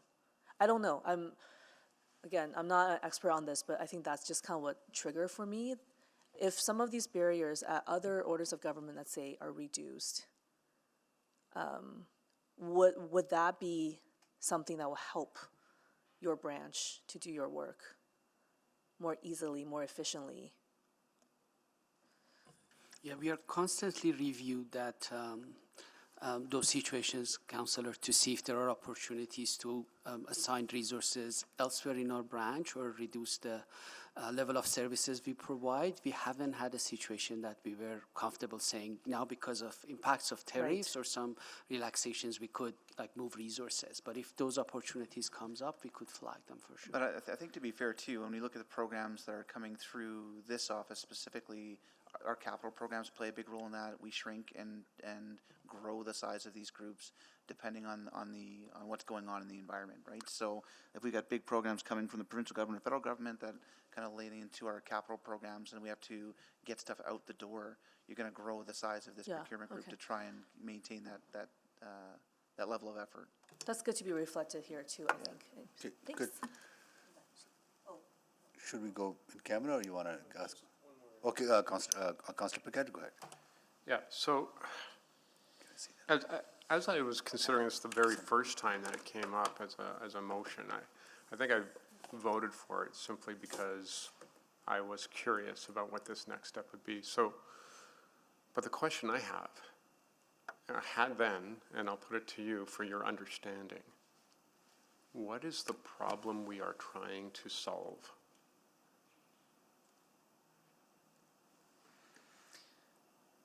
I don't know that you're trying to solve a problem. I think you're trying to get comfortable that every public dollar that you collect is put towards a thing that is valuable to Edmontonians. And one would say that comfort level is priceless, but I would say that there should be a price on that. So if there isn't a practical problem to solve, if this is an emotional problem to solve, I'm just wondering if this is the wrong form and the wrong approach, and if there is a better question. Maybe we need to reverse engineer this and ask the actual correct questions. Thoughts? Yeah, and I guess maybe if I take it one step further, perhaps the problem that's trying to solve is the fact that it's getting increasingly difficult to provide the same service at the same value or at the same dollar amount. Right. And so you'd like to have money to be able to allocate to the things that are important to Edmontonians without as big of an impact on their tax bills. To do that, you have to have a good understanding of all the services that we provide, but then you also have to be willing to make decisions on what will be done differently in order to put a resource in one place. Will mean it either means adding money to the budget or taking money from somewhere else or doing something different or more efficient or leveraging technology. And I agree with that completely, which is why Council did OP12. It's why we went through that whole exercise last year to further reduce the budget.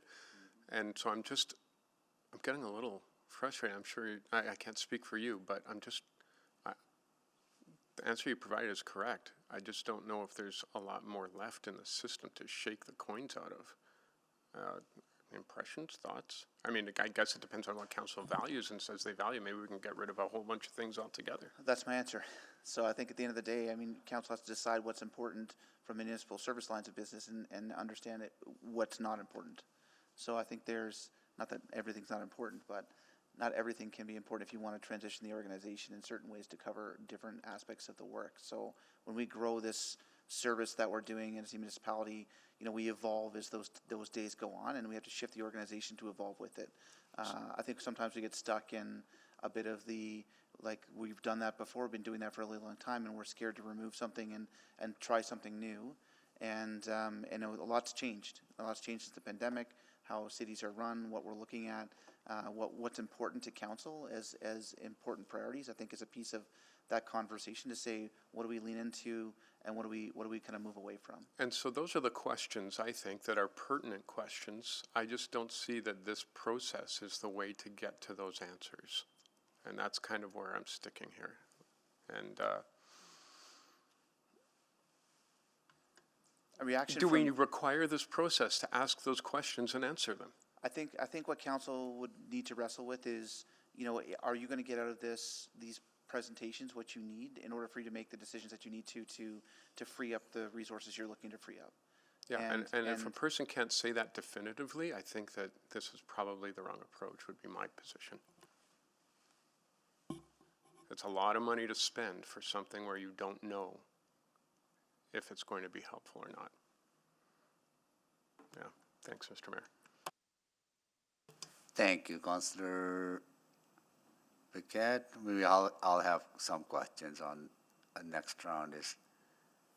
So this information you presented to us was something that council expected, and you have delivered to us, and there will be some improvements or more details that council may want. But maybe this is the wrong question to you. I'll pose it, answer it if you think you can. Like, what would your expectations be out of this?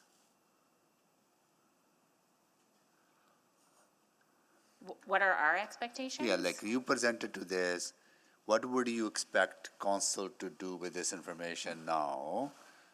Some of the tough decisions that council would have to make, you would probably, in order to get to the reasonable amount of tax levy or managing expenses, financial sustainability of the city, you would expect some tough choices that council would want to make based on this information. Yeah, I guess, you know, the effort we're putting in is to give council the clarity that they need to make the decisions that they need to make in order to get our financial hosts in order. I mean, part of this is, what I would like to see out of this is we're resetting our kind of financial foundation for the city, and that we're covering our structural budget issues, the fiscal gap problems that we have. We're solving those problems to create a bit of foundation for success and sustainability going forward. So I would expect decisions on the what's important, and, you know, what are the areas where council would want to shift the organization to be able to apply a budget that shows financial stability. So this is like exactly going back to the OP12 conversation where you said, you know, here's some things you can stop doing, and here's something you can start investing more in, but that's a council decision, and council in some cases did not make those decisions, right? Correct. Right? Yeah, okay. So I think, but I think what conversation maybe council needs to have is that if we are going to expect you to continue to invest another 400 hours, then another 400 hours, then there's 29 presentations, are we willing to make those tough decisions, as Councillor Paquette was contemplating, or just to accept the reality that, you know, you're trying to squeeze water out of rock, and there's not there, right? So, okay, maybe that's more of council conversation. Okay, got it. Can we go in camera now? Okay. So moved. Okay. We'll come back, but I think want to hear what do you have to say, Councillor?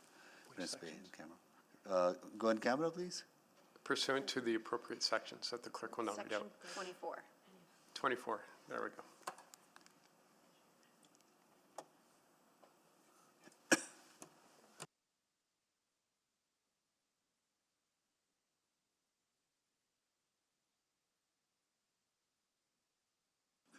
We have all the votes.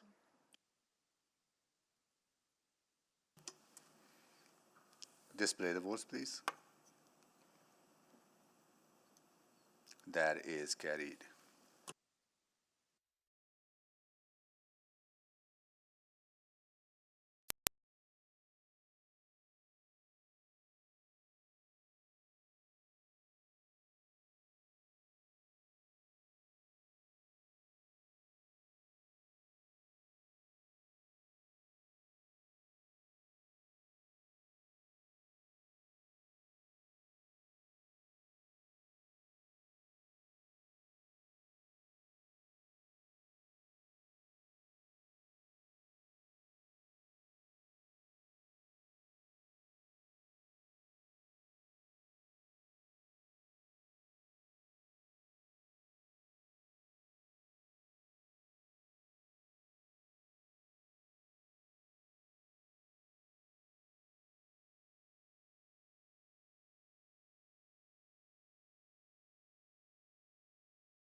to, we'll just move this, get going. We are live, yes. Yeah. Okay, me and Aaron have a meeting. Oh, want to speak to this? Okay, we'll take a break here, then we'll be back at 3:37. Oh, that was 47.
MLA survey. Councillor Rutherford is joining us. Let's see if there's anyone else. Councillor Stevenson, you there? Hello, yes. And that is it. Okay. To speak, I'll move the motion. Actually, I'll move that that the June 4th, 2025 Financial and Corporate Services Report FCS 03029 be received for information. Councillor Stevenson, you have more questions? Yeah, thank you, Mayor Sohi. I appreciate it. Just really quickly, I appreciate some of the challenges in terms of the number of hours required for producing this information. As you're going through these exercises, are we also building the systems so that next time we're pulling that information out, it's an easier process, if that makes sense? Yeah, like each time we try to build a replicatable process Yeah. so that each one becomes easier after that. Yep, that's correct. Perfect. Okay, that's great to hear. And so that's not only each new department, each new branch, but within each branch, making sure that, if we need to track that metric moving forward, we now have a way for that to happen or be automated instead of having to do any manual checks on it.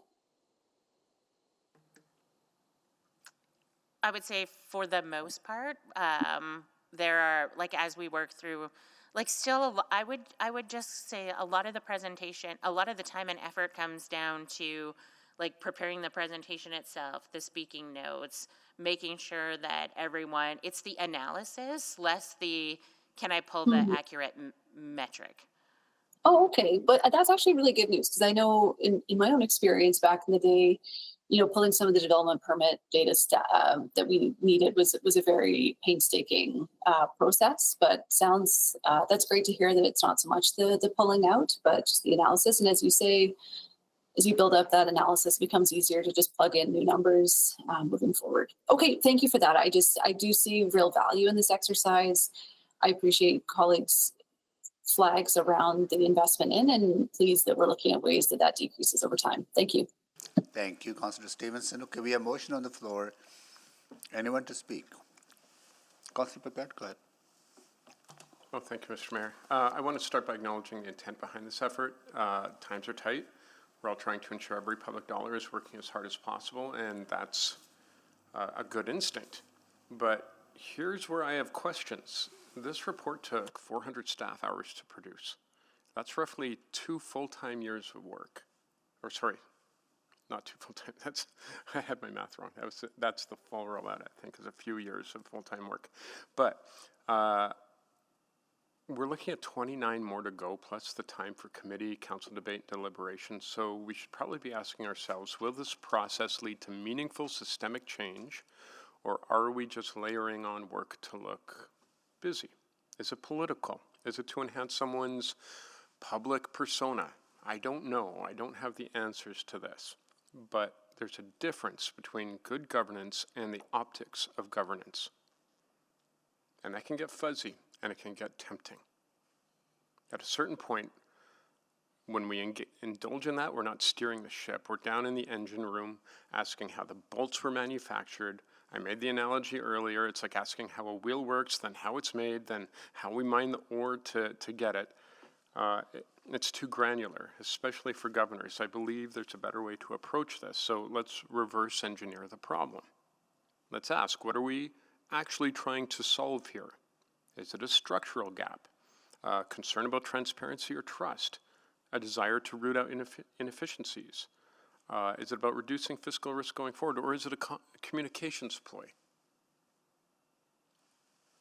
Because each of those problems calls for a different solution. And a full-scale, even a half-scale, zero-based budgeting exercise, especially after we've gone through a COVID budget, we've gone through OP12, we went through last year's rounds of cuts. there isn't a lot left there to explore.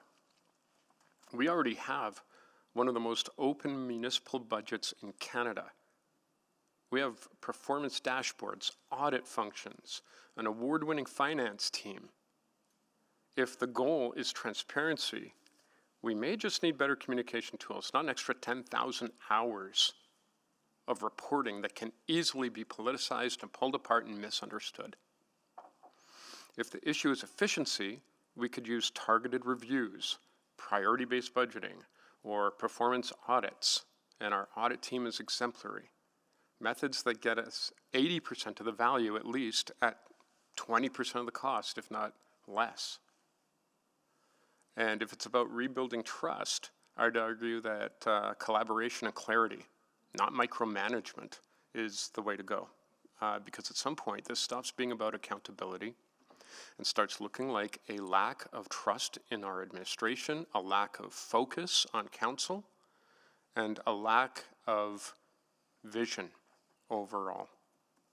That's not just inefficient, it's demoralizing for our teams and for the public. So we're here to govern, not to audit every line item ourselves. So yes, let's continue to be diligent. Let's keep asking hard questions, but let's also focus our limited energy, time, and public dollars where they'll have the most impact. It is so tempting to go into all the corners. But if it's just wasting time and treasure for minimal returns, what a waste of the trust we've been given.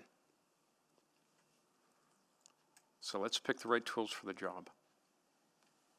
Because whatever this is, it's not a strategy. And right now we need good strategies more than ever. Thank you, Mr. Mayor. Thank you, Councillor Paquette. Councillor Stevenson to speak. Yeah, very briefly, just wanted to say thank you so much to the team for this work. Recognizing it was a big effort, I also see huge value coming out of it, and I'm really excited to see it evolve. I think, doing this work over the next the next year, having those 3 sort of tests, I think is really exciting, and being able to digest some of this information in advance of the next 4-year budget is really positive. I think, for me, what this comes down to is an exercise in understanding the connection between decisions we make at the budget table and how it affects Edmontonians in their day-to-day lives. I'm often delighted to come across city services that are new to me, that I get to learn about. Those come from great initiatives from our city staff who are responding to community needs. And where I struggle is that without knowing what budgetary tools we pulled to enable those great programs, I don't know how to support their continuation or their growth. On the other side, I don't know what we need to preserve and grow and enhance to keep providing those services. So for me, this just helps follow the trail a little bit further. I don't think it's about controlling beyond our governance perspective, but understanding the full impact and spread of the decisions that we make and how that translates to Edmontonians' daily lives. So thanks again to the teams for taking this on. I think there'll be some really fruitful conversations to come. Thank you, Councillor Stevenson. Please vote.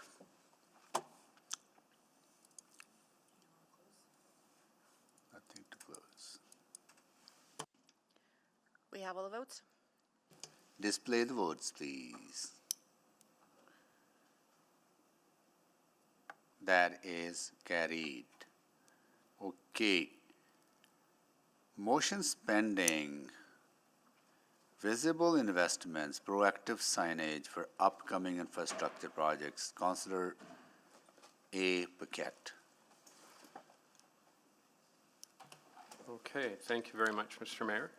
I move that administration implement a citywide strategy to visibly and proactively communicate upcoming infrastructure projects beginning in August 2025 with the goal of increasing public awareness, reinforcing responsible planning, and demonstrating the city's commitment to core infrastructure, including 1, advanced signage at project locations, installing branded signage at sites where capital projects are scheduled with messages such as renewal coming 2026, placed approximately 18 months prior to construction. 2, digital enhancements including QR codes or short links on signage that connect residents to more information about project timelines, scope, and benefits. 3, strategic and equitable rollout, prioritizing signage in areas where aging infrastructure may contribute to perceptions of neglect, underinvestment, or frustration. 4, consistent messaging and visual identity, creating a recognizable design and messaging approach modeled after successful campaigns such as the Canada Action Plan to build citywide recognition and confidence. Okay. You want to make, you guess it is right, oh, here it is. Okay. And to quickly introduce it? Yeah. So I think Councillor Principe can relate to this, although she left the room, but she's still online. For example, up in my ward, we've got a road, 167th Ave, that has had a series of different construction projects planned for it. It has caused enormous amounts of consternation over the entire time that I've been in council, for 2 terms now, and there is still work upcoming, and people don't know about it, and my inbox, frankly, gets flooded with all of these concerns. And if there were some simple signage that people could look at, and a QR code that they could follow, they would have their answers right like that. And they would also have less anxiety and understand that their tax dollars are actually being used responsibly and that it's planned. I've got numerous examples of this in my ward, so I'm assuming that every other councillor does as well. And if we could just let people know that we have actually planned for their dollars, that would go a long way to instilling trust in the organization of the City of Edmonton and also reduce stress for residents. And so that is what's driving this. And I found that when I have proactively just gone myself with information for folks, with QR codes on the paper and things like that, it has solved a lot of problems. So I think that if the city can just put something like that in advance so that people know, because our timelines are so long, they also will reduce the frustration, and we see this every time at a public hearing that people get when they say, well, I didn't see a sign, no one told me, or it just popped up 3 weeks ago or 2 months ago, and I was blindsided. So that communications aspect of this, for what would be an extremely inexpensive approach, will go a long way to building confidence in the city from our residents. Thank you, Mr. Mayor. Thank you. Now we have questions to administration or to the mover. Maybe I will start. Is somebody here from IIS? There are? Yeah, Craig is online. Okay. Yep, Maybe I'll just a general question. What is your reaction to this? Doable, not doable, how challenging, resource, and all that? Just reaction. I think number one, I'll say that we do have a Building Edmonton sign policy and procedure that, to the Councillor Paquette's point, that we do in advance of all the projects. So I think the complication with this and the challenge may be, how far in advance do you want to do that sign? Would it have traction, and would you have to redo the sign by the time the project came? So the 18th month is, I'm questioning a little bit in my mind, but not only do we agree with the intent, we try to apply that just closer to the time of a project that was mentioned. All right. So how about the first part where say citywide strategy visibly and proactively communicate upcoming infrastructure project beginning in August of 2025? So what is your view of that timeline? I guess it's similar. We have various ways that we try to advertise upcoming work. It's not just road sign signage. We have media releases, we have newsletters. It depends on the context and scope of the projects, and they'll vary in how much advance notice we give. Example, neighborhood renewal work, there's many phases and notices that go out. So my reaction is we could do it but we do a lot of it already, I guess honestly is my answer.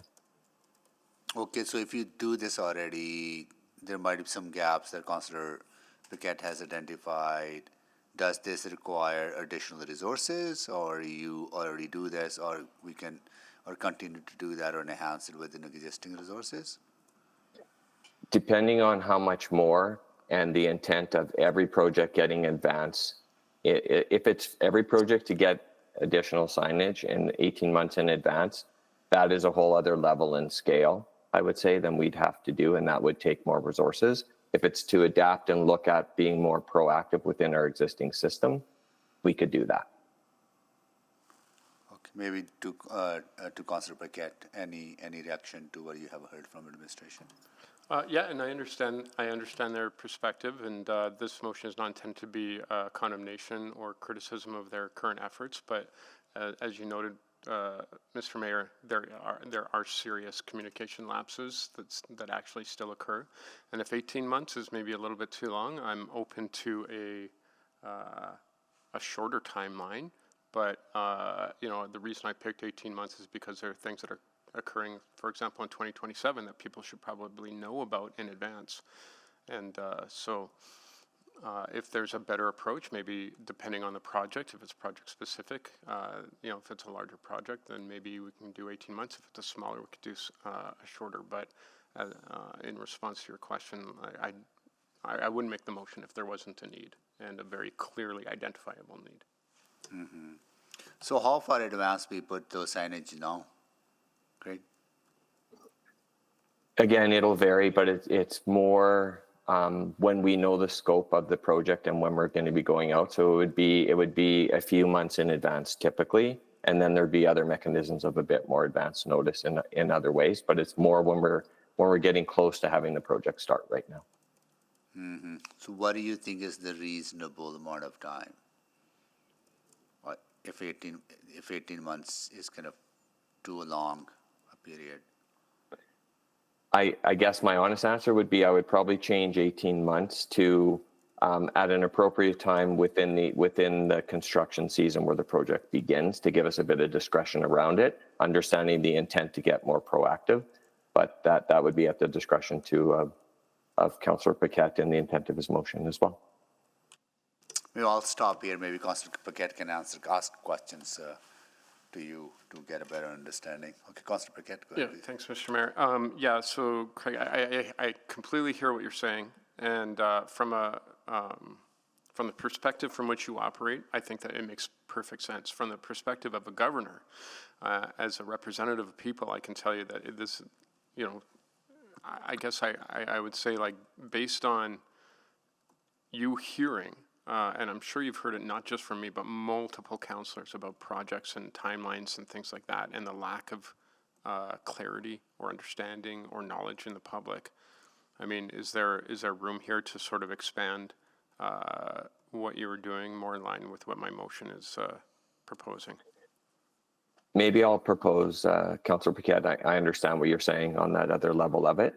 Maybe a better way to approach this, rather than the word administration administration bring back what it would take to implement, so we can give a sense of council of options of what we think that would be and where we may require more resource to do it, and explore and take away thresholds from what we're doing today to the intent of what you'd like to see. Well, okay, so that's a good response, but I'm just wondering if that unnecessarily delays this kind of motion when the information is actually fairly straightforward. And even if we don't have the full project scope ready, but we know that something is coming, is it not possible to just have that information online so that when people see the signage of that project, they say, okay, I'll go to that website, and the website says, this is what's planned.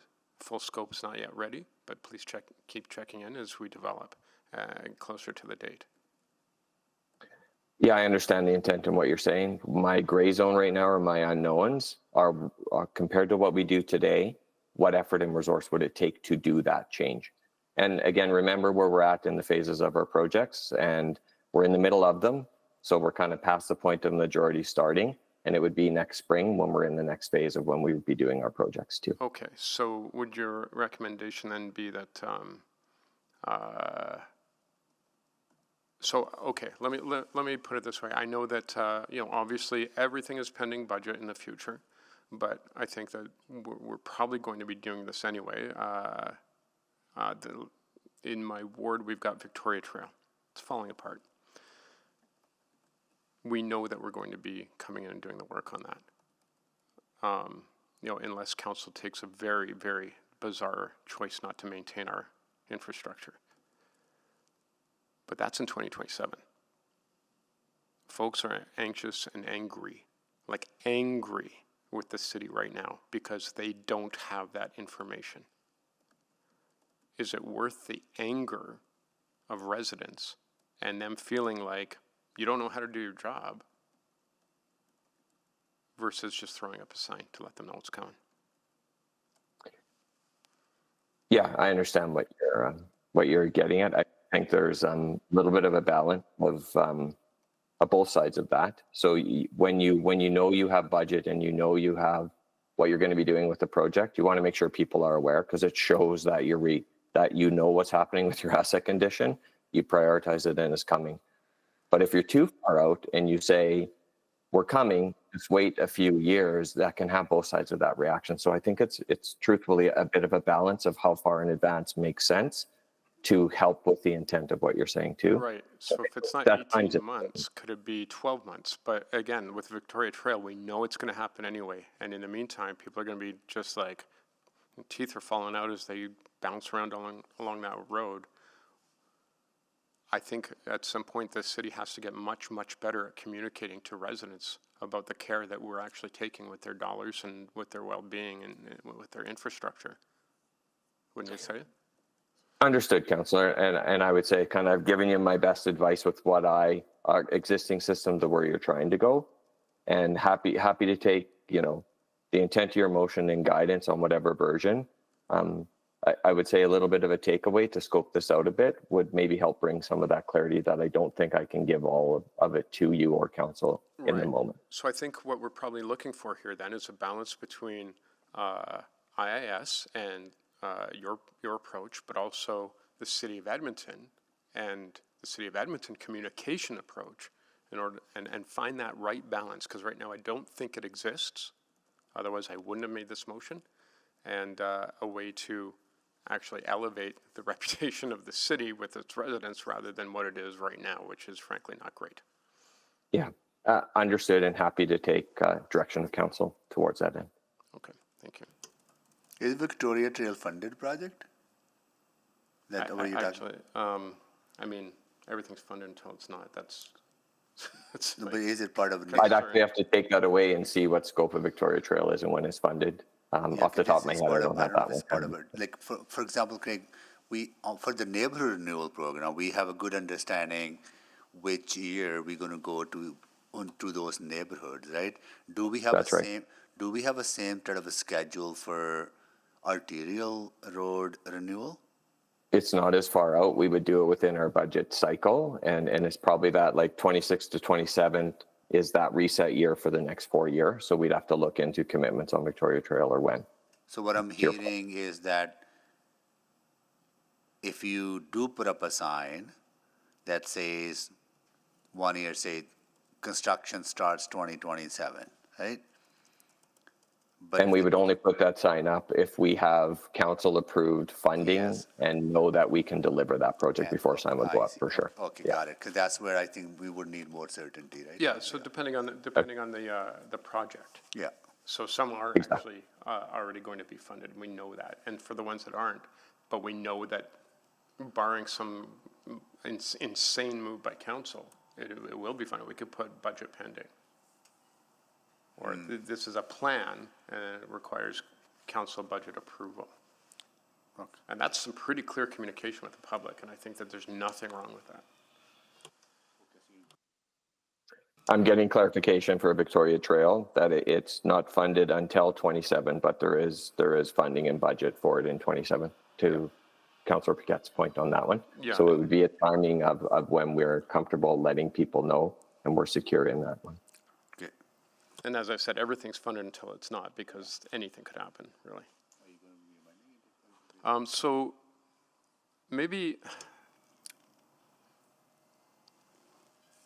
we probably don't have a comms person here. But maybe Eddie, you're the closest thing. If 18 months is too long, but maybe 3 months is obviously too short because we're getting all of this frustration from folks. And Councillor Paquette, I actually do have my comms director online here on this item, if you'd like them to give an opinion on that. Sarah? Is this for city comms or just? Or sorry, IAS Eddie, if you want to go. It's IAS comms online. Okay, well, you're invested in that, but maybe not on the wholesale reputation of the city, Yeah, right? Just let me, maybe I could add some flavor to the conversation here. Just, so I like motioning on change without understanding program impact, I think is challenging. So like I always say, when you try to develop something on the fly, it becomes complex. And I think understanding what we do right now, the motion is quite clear on what you're looking for us to be able to pull this together and say, here's what we'd recommend based on your conversation. Nobody here is saying that, you know, we couldn't do a better job at advancing this conversation in the public realm, and understanding the expediency you want to move at here. I just think it's challenging to sit here and say, like, are we going to go 18 months? Are we going to go 3 months? Are we going to go and put a sign out there that says this, and then we're going to put a sign out there that says that? I think understanding what we're doing currently in that sphere of influence of how we communicate the work now, and then looking at what you want to move to as part of this motion and giving you a report that shows you, you know, that a programmed approach to that work instead of trying to decide here. If 3 months no, good, if this 18 months motion, it took 3 months to get to this point. Yeah. To actually finally make it, so I think we lost a lot of time. Is there a way to make up that time? Well, we don't have that many councils left before the election. Yeah. I think we have 3, and that's it. So yeah, time is not on our side. Yep. Okay. Well, we can change the beginning August 2025. We can take out that whole section, beginning August 2025, if someone wants to modify that. So we say take out August 2025? Yep. So if we say administration bring back Administration implement a citywide strategy to visibly and proactively communicate upcoming infrastructure projects with the goal of increasing public awareness, and really right in the beginning.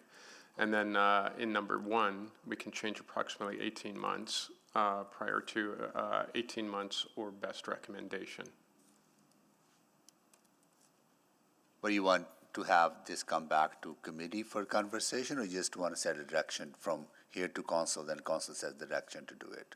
Or you want to have, like, if not going to be well, I mean, if it's not going to happen for 6 months, I really don't care. Oh, okay, got it, because that timing is essential for that particular project? Well, yeah, it was, Okay, I mean, I've got like emails like you wouldn't believe on all of these projects that people have no clue about.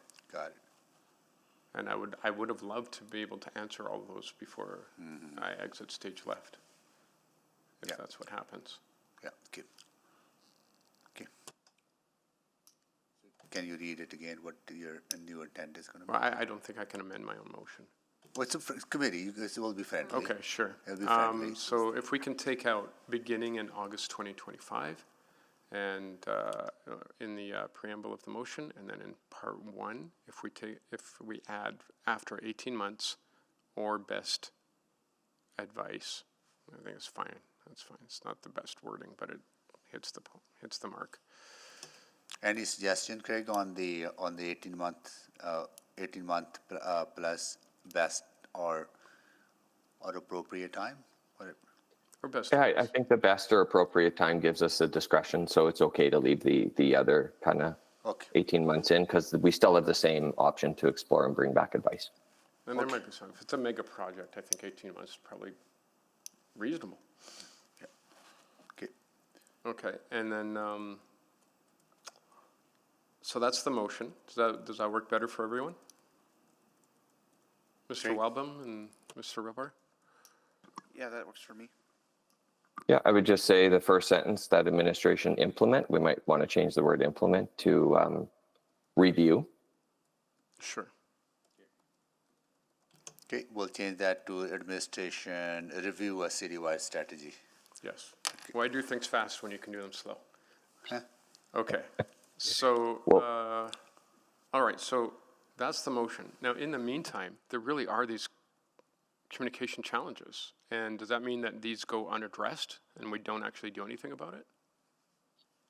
I would say, and sorry, is that to me, Councillor Paquette? Sure. Yeah, I would say if you have specific items, like say Victoria Trail specifically, where we have a timeline, and this is to all of you, all of council, we're happy to, if you're hearing things, we're happy to work with you at an individual project where we know we have a path and a budget and some resources to try and do our best within our existing system if it's not hitting the mark. So we can do that right now. Yeah. Okay, this Yeah, is so good. we But can take that point. so this actually presents me an opportunity to ask a question to city manager that what I have been told by my office is that any inquiries that we get from constituents, right, because we are into the red zone now, that we can't even reach out to departments without going through city manager's office. Yeah, we'll have to follow a bit of a different process going into the summer months here. So, but I'm happy to deal with these topics. So I think there's stuff we can do in the interim if we've got some communication challenges that we need to work through. Yeah, I think that's posed challenge. I understand why it is done, right? Like if it's restricting council members' ability to even talk to branch managers or, or our constituents, even like forwarding a simple inquiry of a development permit cannot be done now because of that red zone, right? So that's kind of, to me, that seems pretty ridiculous, right? So, and that's why I'm actually very frustrated with these changes to this motion. Yeah. It's an extremely simple process. I understand that it's nice to have something strict, like process-wise, but it's just signs. Yeah, I know. Yeah. Okay, good. All right. I just want to raise that because it's causing concerns about our ability to do our work. Okay. All right. We have any other questions on this? Yeah, just a quick one for Eddie. Oh, go ahead. Yeah. Sorry, Mr. Robar. So in that interim, I think you can see the intent of the motion is that like we just don't have appropriate or meaningful communications with the public based on the reaction we get from the public. And of course, our hands are getting increasingly tied the closer we get to the election period. So how are we going to handle communicating to people? Yeah, I think what I just talked about with Craig is just making sure that we're going to take a step back, take a look at what we're doing right now. We'll do this report, look at how we program our work now. What does the transition look like to be better stewards of that work? That's the more longer term approach. In the interim, we can look at the project specific work and say, are we doing enough to kind of drive towards this outcome? And my issue is more like, what is the budget impact of shifting resources or shifting those resources to doing this work? I don't know what that is right now. So I need to look at the base level of service that we provide now. Is this an enhanced level of service? Are we moving stuff from one to the other? Which sounds like a lot of it, but I don't know that for sure. So I think for the interim period, we can do some work on better, more proactive management around what we're talking about and the intent of this motion.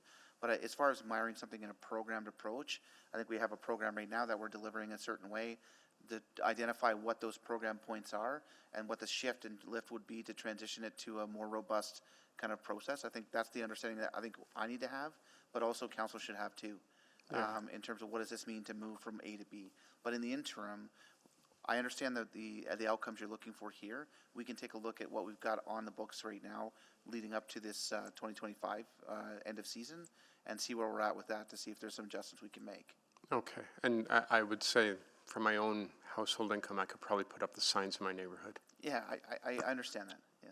Like so when we're looking at budget, I think if you need me to lend to the city some money, I'll do it.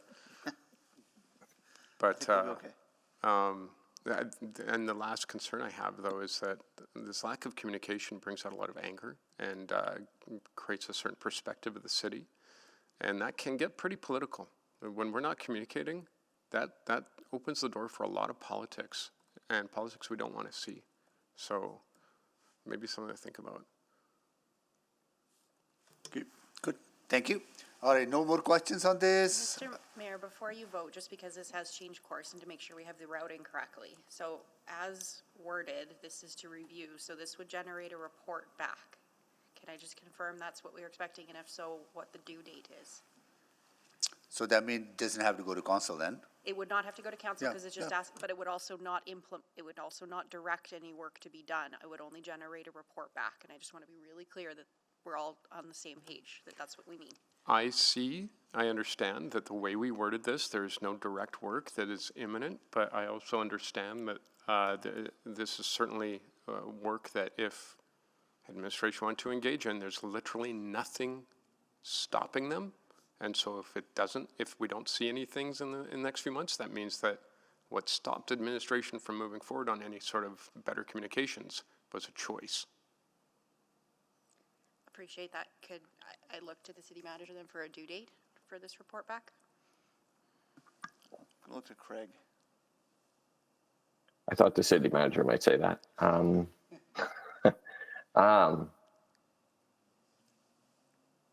I think we could, it would probably take the standard turnaround time. And if it has to vary, if you would like it back before October, we could try and make that work. So the standard 13 weeks would be okay. Or the nearest meeting to that of executive, if there is one, September-ish, that would be probably. Yeah. I think what I would want to understand, Greg, is that we can give it standard time for it to come back, but a sense of kind of understanding from you that as you're not going to wait to make some of these changes until that report comes to us, right? You will, whatever implementation changes you can make, you're going to start making them, or this will be kind of seen as a continuous improvement in your processes, right? That's correct. Yeah. So we think we do a decent job in many cases, but if there's gaps and we're aware of them, we will continue to work on them on the journey of this, and we've already heard of one today. So that work will be ongoing, and within what we can do, we will always look to enhance. This will be, like as Mr. Robar said, a more system-wide program approach review, and look at, bring consistency of it and see if we should do something more proactive and what it might take to do that from a resource perspective. Okay, cool. And just to be clear, like on the inquiries thing, like you can still push inquiries ahead. It just goes into posse and they still all get handled. So in the process in that red zone. So I just want to, it's not that you can't make inquiries or you can't do those things.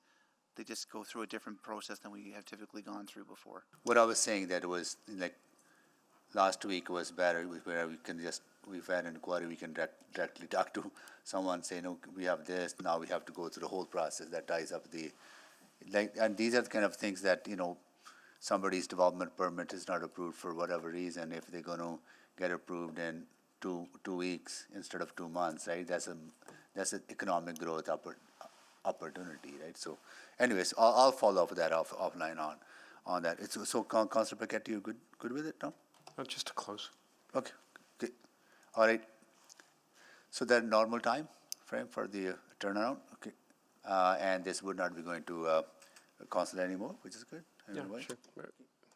Calderwood? I mean, that's all going to be a new crew anyway. Yeah. Okay. You want to speak? Sure. Go ahead.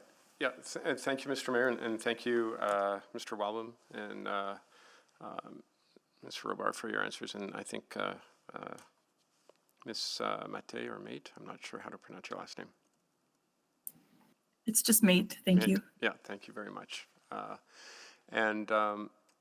The purpose of this is just, it's that continuous improvement. It's not intended to be a criticism or critique of what we already have. What it's intended to do is to just enhance what we have, make it better, more responsive to the public.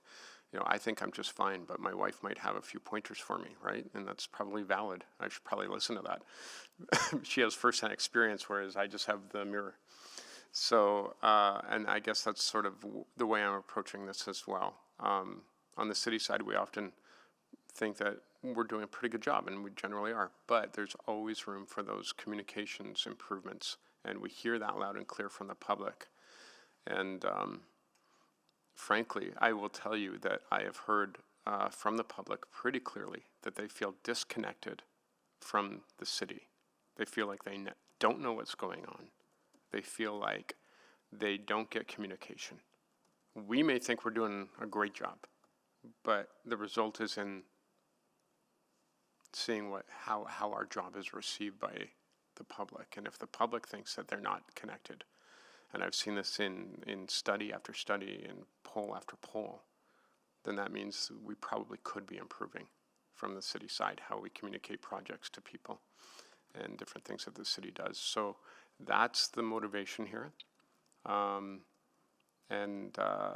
I understand that there are challenges inherent in this, which is why I'm very happy to give it time and space to breathe. But in the interim, if we know that the challenge exists and we do nothing, then we are not a responsive city. If we know the challenge exists and we do nothing, then we are not serving Edmontonians to the best of our ability. And in this case, it's very clear that Edmontonians need to know that their tax dollars, especially in these times, are planned, that the services that they need are coming, and that the city has actually done the due diligence and has done the planning that is intended to make movement through the city easier and make people's lives better. And if we are not taking advantage of the opportunity we have to do that as far ahead as possible, then we are not being responsive to the needs of the people that we are supposed to be serving. And sometimes it's okay, I think, to stretch out a little bit in order to make sure that those things are clearly communicated. Thank you, Mr. Mayor. Thank you, Councillor Paquette. Please vote. Councillor Principe is a yes. Thank you, Councillor Principe. We have all the votes. Display the votes, please. That is carried. Now, Councillor Tang, arterial road paving renewal analysis. What is that? Let me tell you about it. I think this one is committee recommends to council that administration perform an analysis of arterial road paving renewal based on condition priorities and provide a report with options to increase the funding for the arterial renewal program in 2026 as part of the 2025 fall supplementary capital budget adjustment. And can you make the introduction? To introduce, potholes are bad this year. They're worse than we've seen. Currently, our crews are failing 2.5 times more than last year, and this is costly, and this is obviously very labor intensive as well. In one of the ride-alongs recently, had some good conversations with frontline workers and supervisors, and talk about some of the things that that could be helpful.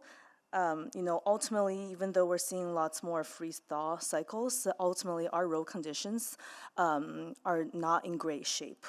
In past years, campaigns like Grind and Pave, for example, helps to prolong road lifespan by 10 years instead of kind of the short time span that we have when we keep filling the holes.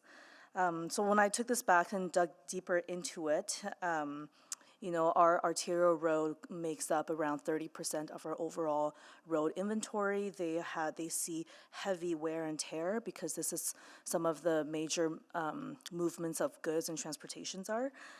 However, they're only funded to 24% of the ideal state. Contrast this with 50% of our overall renewal needs. Even though we have had put forward some of the, for example, Universal Renewal Fund, but it will actually not necessarily address this particular challenge. So really, the goal of this is for administration to present some options of how can we strengthen our arterial road network, because that will help to some of the priority areas that needs repaving. This will help relieve the pressures of ongoing pothole filling and to extend the road's useful lives. This will be a budget conversation, and hence this is for the fall. But it will give us that information. Thank you. Councillor Stevenson? Yeah, thank you very much. I think this is a great motion. I just wanted to follow up with administration. I know that something that's of interest to me, and I believe we've talked about it in the past, is looking at condition priorities based on strategic areas of the city. So looking at how we rank conditions and priorities in a priority growth area, for example. I was just wondering if I'm just trying to recall, I think there was a motion that was passed around that. It's possible that it wasn't, but I was just wondering if there's any work happening on that front. It's Craig here again, Councillor Stevenson. I don't recall if there was a specific motion. I have others online though too that might recall if there was. Pascal, I don't know if you have reference to that. Happy to chime in. So Councillor Stevenson, I remember the conversation. I'm not aware of a motion that came from that conversation. As we are preparing for the 2030 budget, we are in the midst of kind of doing our RIMS modeling, and so we will be looking at how we prioritize within the arterial renewal program, for example. We do take into account priority growth areas as a secondary apologies, like kind of factor or filter. What we do first is always condition based, and so first it's condition, and then we will add on the priority growth areas, especially to guide the type of projects that we do. Yeah, and I'm just thinking specifically about the alley renewal policy that has explicit reference to BIAs, for example, which again, I assume still has a condition rating consideration in there. Would it make sense to capture that consideration in this motion, or is that a separate motion potentially? I would suggest it's a separate motion because Councillor Tang's motion is really focused on work that we could do in 2026, whereas I think the ultimate outcome of what you're looking for would really more influence the 27, 2030 budgets and beyond. Okay, perfect. And that's a good reminder. There's a little bit of runway, but recognizing that a lot of that work is going to be happening for the next year. Great. The only other, just to Councillor Tang's points around the deterioration we're seeing through climate change, when do we start looking at alternative materials, and do we have some analysis just on the scope and scale of, again, moving to concrete, for example, which I'm sure would completely blow up our arterial road program budget, but just wondering if we sort of have scales of magnitude or at least analysis on that side of things and how that weighs out with the operational costs. I can speak a little bit to it, and maybe Craig can add. So we do a lot of, I wouldn't say research, but we definitely look into what improvements are done on, asphalt pavings. Our engineering services team, and we have a materials technical team as well. And so, and we work with industry on ensuring that we do different types of asphalt depending on the type of application and the type of roads. And of course, there is a lot of I'd say worldwide kind of, look into what are those solutions that we could implement with the changing climates. As you mentioned, concrete roads is a different beast altogether, both from a capital and a maintenance perspective. I don't think that we have considered those as of yet, but it's certainly something that we can take away.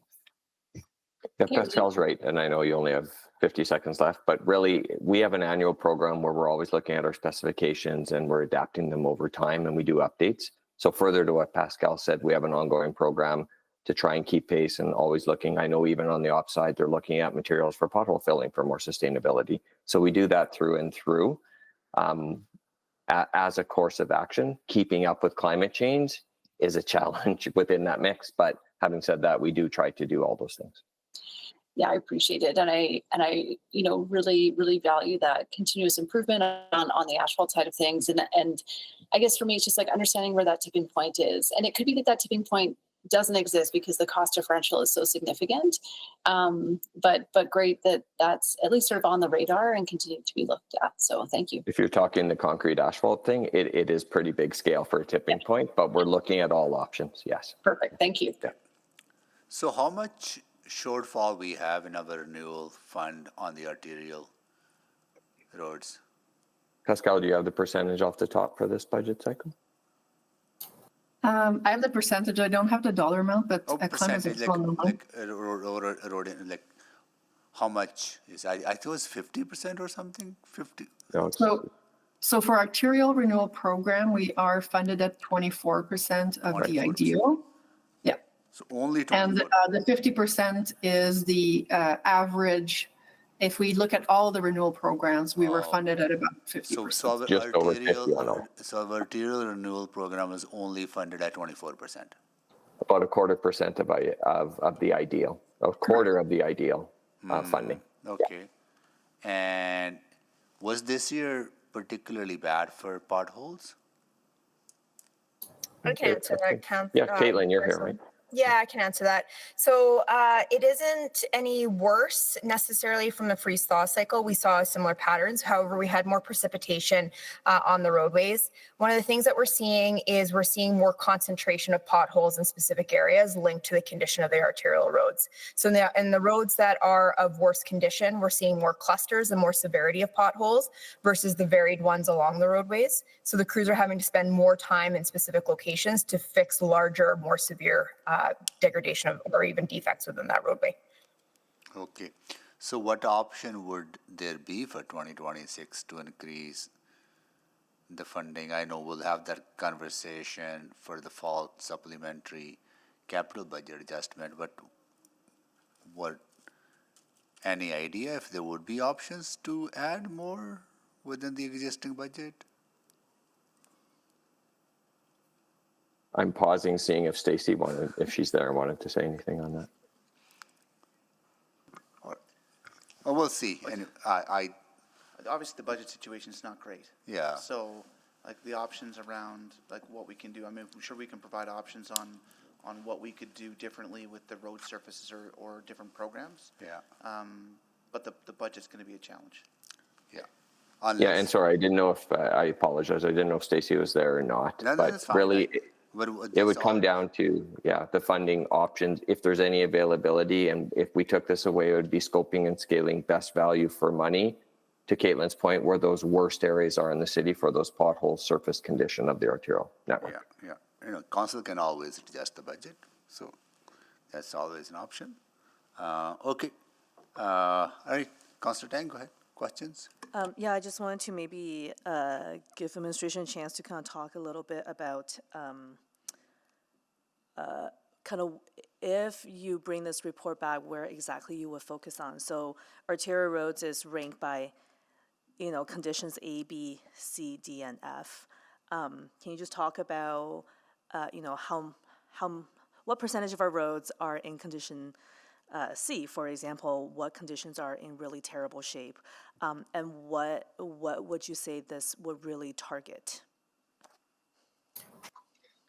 Councillor Tang, for sure. So to answer your question, at this point in time, the overall arterial road pavement condition is good. So the average across the city is good. We're talking B.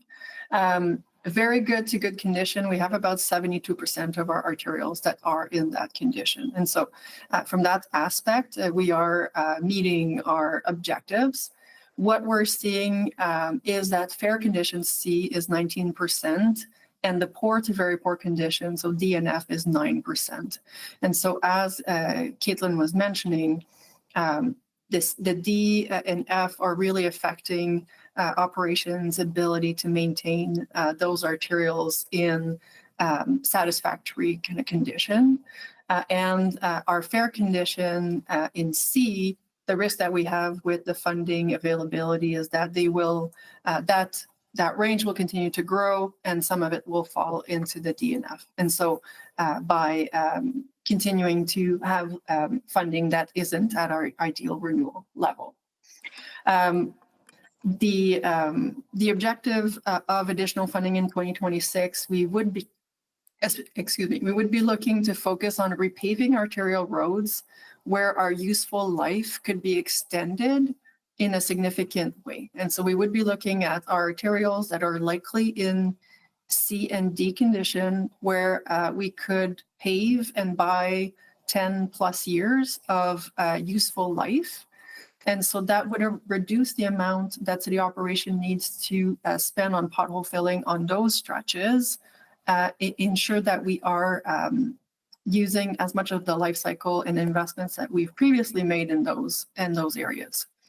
The caveat, just to make sure that we're all on the same page, is that we would not recommend paving any roads that are where the base structure is deteriorated to the point that the paving would not allow us to buy time for that road. And so we may not pave the worst roads in the city if they are due to be reconstructed. So that would be like the condition Fs.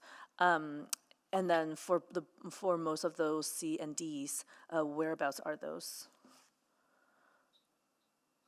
So Councillor, one of the big pieces working with our partners in IIS is allowing them the data that we're tracking on the roadways we're currently filling, so on those arterial roads. So we're working closely with sharing those high frequency locations, how much we've done for repairs in those locations in order to be able to inform this motion for when we bring it back, so that it's informed, it's data driven, but it's really based on that, what I call that intimate knowledge of those assets, making sure we're using best use of money for where those repairs can have those 10-year longevity, which Pascal spoke about. Sorry, just in terms of the location though, so you're saying with this report you'll bring back, through the data comparing between the two departments, you'll be able to identify those locations in more granular. That's correct. So it would be part of the report where we would identify geographical locations and kind of segments of roads that would be the priorities. Okay, great. Thank you. Thank you for that. I just wanted to get that answer out. Okay. Open. Thanks. All right. Thank you, Councillor Tang. All the questions are concluded. So now someone to speak. Someone to speak. I'll say a few words. This is, I really want to thank Councillor Tang for bringing this forward. We have lot of infrastructure that we own, and certain areas we do pretty good job of maintaining it. Particularly neighborhood renewal program has been such a good example of how city can take a proactive approach to maintaining a neighborhood infrastructure, and we have seen a good success of that investment. And it is very popular program because people see the value of that investment in their neighborhood. But there are certain other areas where we are lacking investment, and arterial roadway infrastructure is one of those areas where we have not put enough money into maintaining what we have. Having 25% of the total budget required to maintain arterial roads tells you that we have a long way to go to replenish to the level that it is reasonable. So I think we need to have serious conversations around it. I know we are building some additional renewal fund, but that'll take some time for us to get there. Once we have paid our FSR, replenishment of FSR shortfall. So there's some work being done. This council was courageous to catch up on other underfunded services such as snow and ice, bus service, housing, and others. But this is in an area that we have not been able to pay enough attention to. And I think we need to do so, right? So I really commend Councillor Tang for bringing this forward. Okay, yeah. And I'll go to Councillor Tang to close.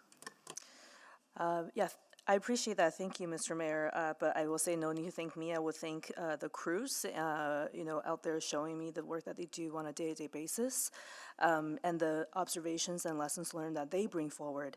And also want to thank administration for your openness and quick response to bring some of those observations into action right away. We know that investment in renewal saves us money in the long run in operations and maintenance, and I will say, I think this time around, like, I vividly felt that in firsthand experience. Just to give a sense of what that 24% of the ideal renewal level actually translates into, compared to 10 years ago, where we were renewing 162 lane kilometers per year for arterial roads. This budget cycle, we're only renewing 32. That's less than one-fifth of where we were. Yet our city has grown significantly. There's a lot more traffic. There's a lot more cars on the road. The wear and tear has also increased significantly, and we're not meeting up again with the demand of growth. And I think this year, this is core bread and butter city issues. Hearing a lot more from residents around the challenges of them kind of traveling through, the damages to their cars, the size of the craters that that we're seeing on the road. Although I'm now thinking some of those are probably condition F that this might not be able to address, but at least this motion will give us some options to say how can we prevent our roads from more of them falling into that condition F. And yes, finally, I just want to say, I recognize this is a budget decision. We have lots of different priorities, and to me, ensuring our road condition is a really, really critical one.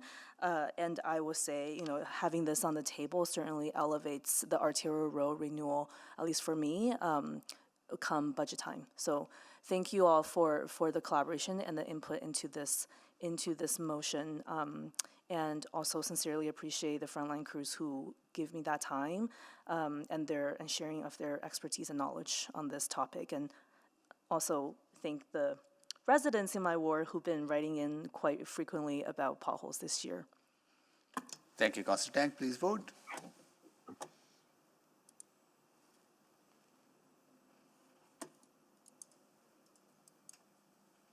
We have all the votes. Display the votes, please. That is carried. Notice of motion without customary notice. Councillor Principe. Oh, Mr. Mayor, I do have a subsequent for item 7.1. Yeah, subsequent. Sorry, Councillor Principe. Hold on. There's a subsequent on item. Which one was that? BIA. Okay, good. What is it? Sorry. Go ahead. Okay. What is the subsequent? That administration work with the Fort Road Business Improvement Area and other partners to co-develop a revitalization strategy that improves the aesthetics, infrastructure, and both the perceptions and reality of public safety along Fort Road and adjacent area within the BIA, and provide a report to committee that includes identification of existing services and grant options that can be leveraged to address cleanliness, lighting, signage, maintenance, placemaking, design improvements, beautification, and public realm enhancements, identification and implementation of existing actions that can be taken to improve aesthetics, infrastructure, and public safety within existing budgets, include budget reallocations and including budget reallocations and delegated authority that includes a list of rapid and immediate actions completed since June 2025, and identification of additional implementation options, including estimated budget listed in priority order that could be taken should additional funding and or resources be available. This may include actions such as strategies to improve the business environment, an ongoing action plan addressing social order, or a plan to address infrastructure degradation, due date Q2 2026 executive committee. So no new money, just just waiting for it to, here it is. Yeah. Can you quickly make the introduction now? Sure. So this comes out of the challenges that Fort Road BIA and the Belvedere community have been facing around perceptions of safety and actual safety, around untidiness and unkempt infrastructure.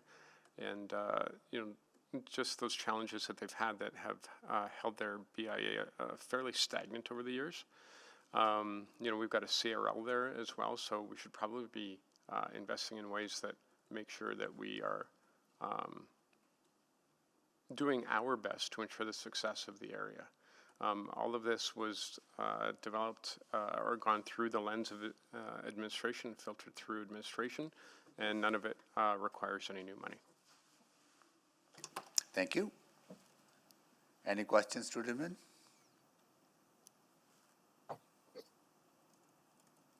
Okay, please. Any comments from Edmund?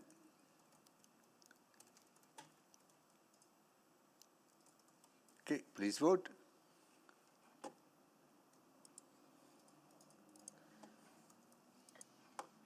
We have all the votes. Display the votes, please. That is carried. And now Councillor Principe for notice of motion. Thank you, Mr. Mayor. I will, at the next executive committee meeting, I will be intending to make a motion that administration provide a report to executive committee, including background and outlining the tax forgiveness options for 13039 83 Street, Homes for Hope, account 6390447 for the 2022, 2023, and 2024 taxation years. Thank you, Councillor Principe. Councillor Paquette? Yeah, thank you. At the next available opportunity, I will move that administration provide an estimate of what resources would be required to complete a high-level feasibility assessment for a pedestrian bridge crossing over Manning Freeway at Manning Town Centre and provide a memo to council. Okay, we'll make that at the next executive committee, or? Sure. Okay. Yeah, Where I will have another notice of motion. Okay, any other notes or motions or customary notice? Mr. Mayor, point of order. Yeah. I know this is out of due process. Can I just ask a question to the clerk, Madam Clerk? Is it appropriate? Yeah, on the notice of motion that I just made, I just wanted to make sure that it's appropriate that I'm making it at executive committee. This is fine because you're simply asking for a report back, and administration hasn't identified that there's any significant funding required to do it. So executive committee can direct work. Yeah. Okay, great. Thank you. Okay. All right, cool. We are adjourned. Thank you.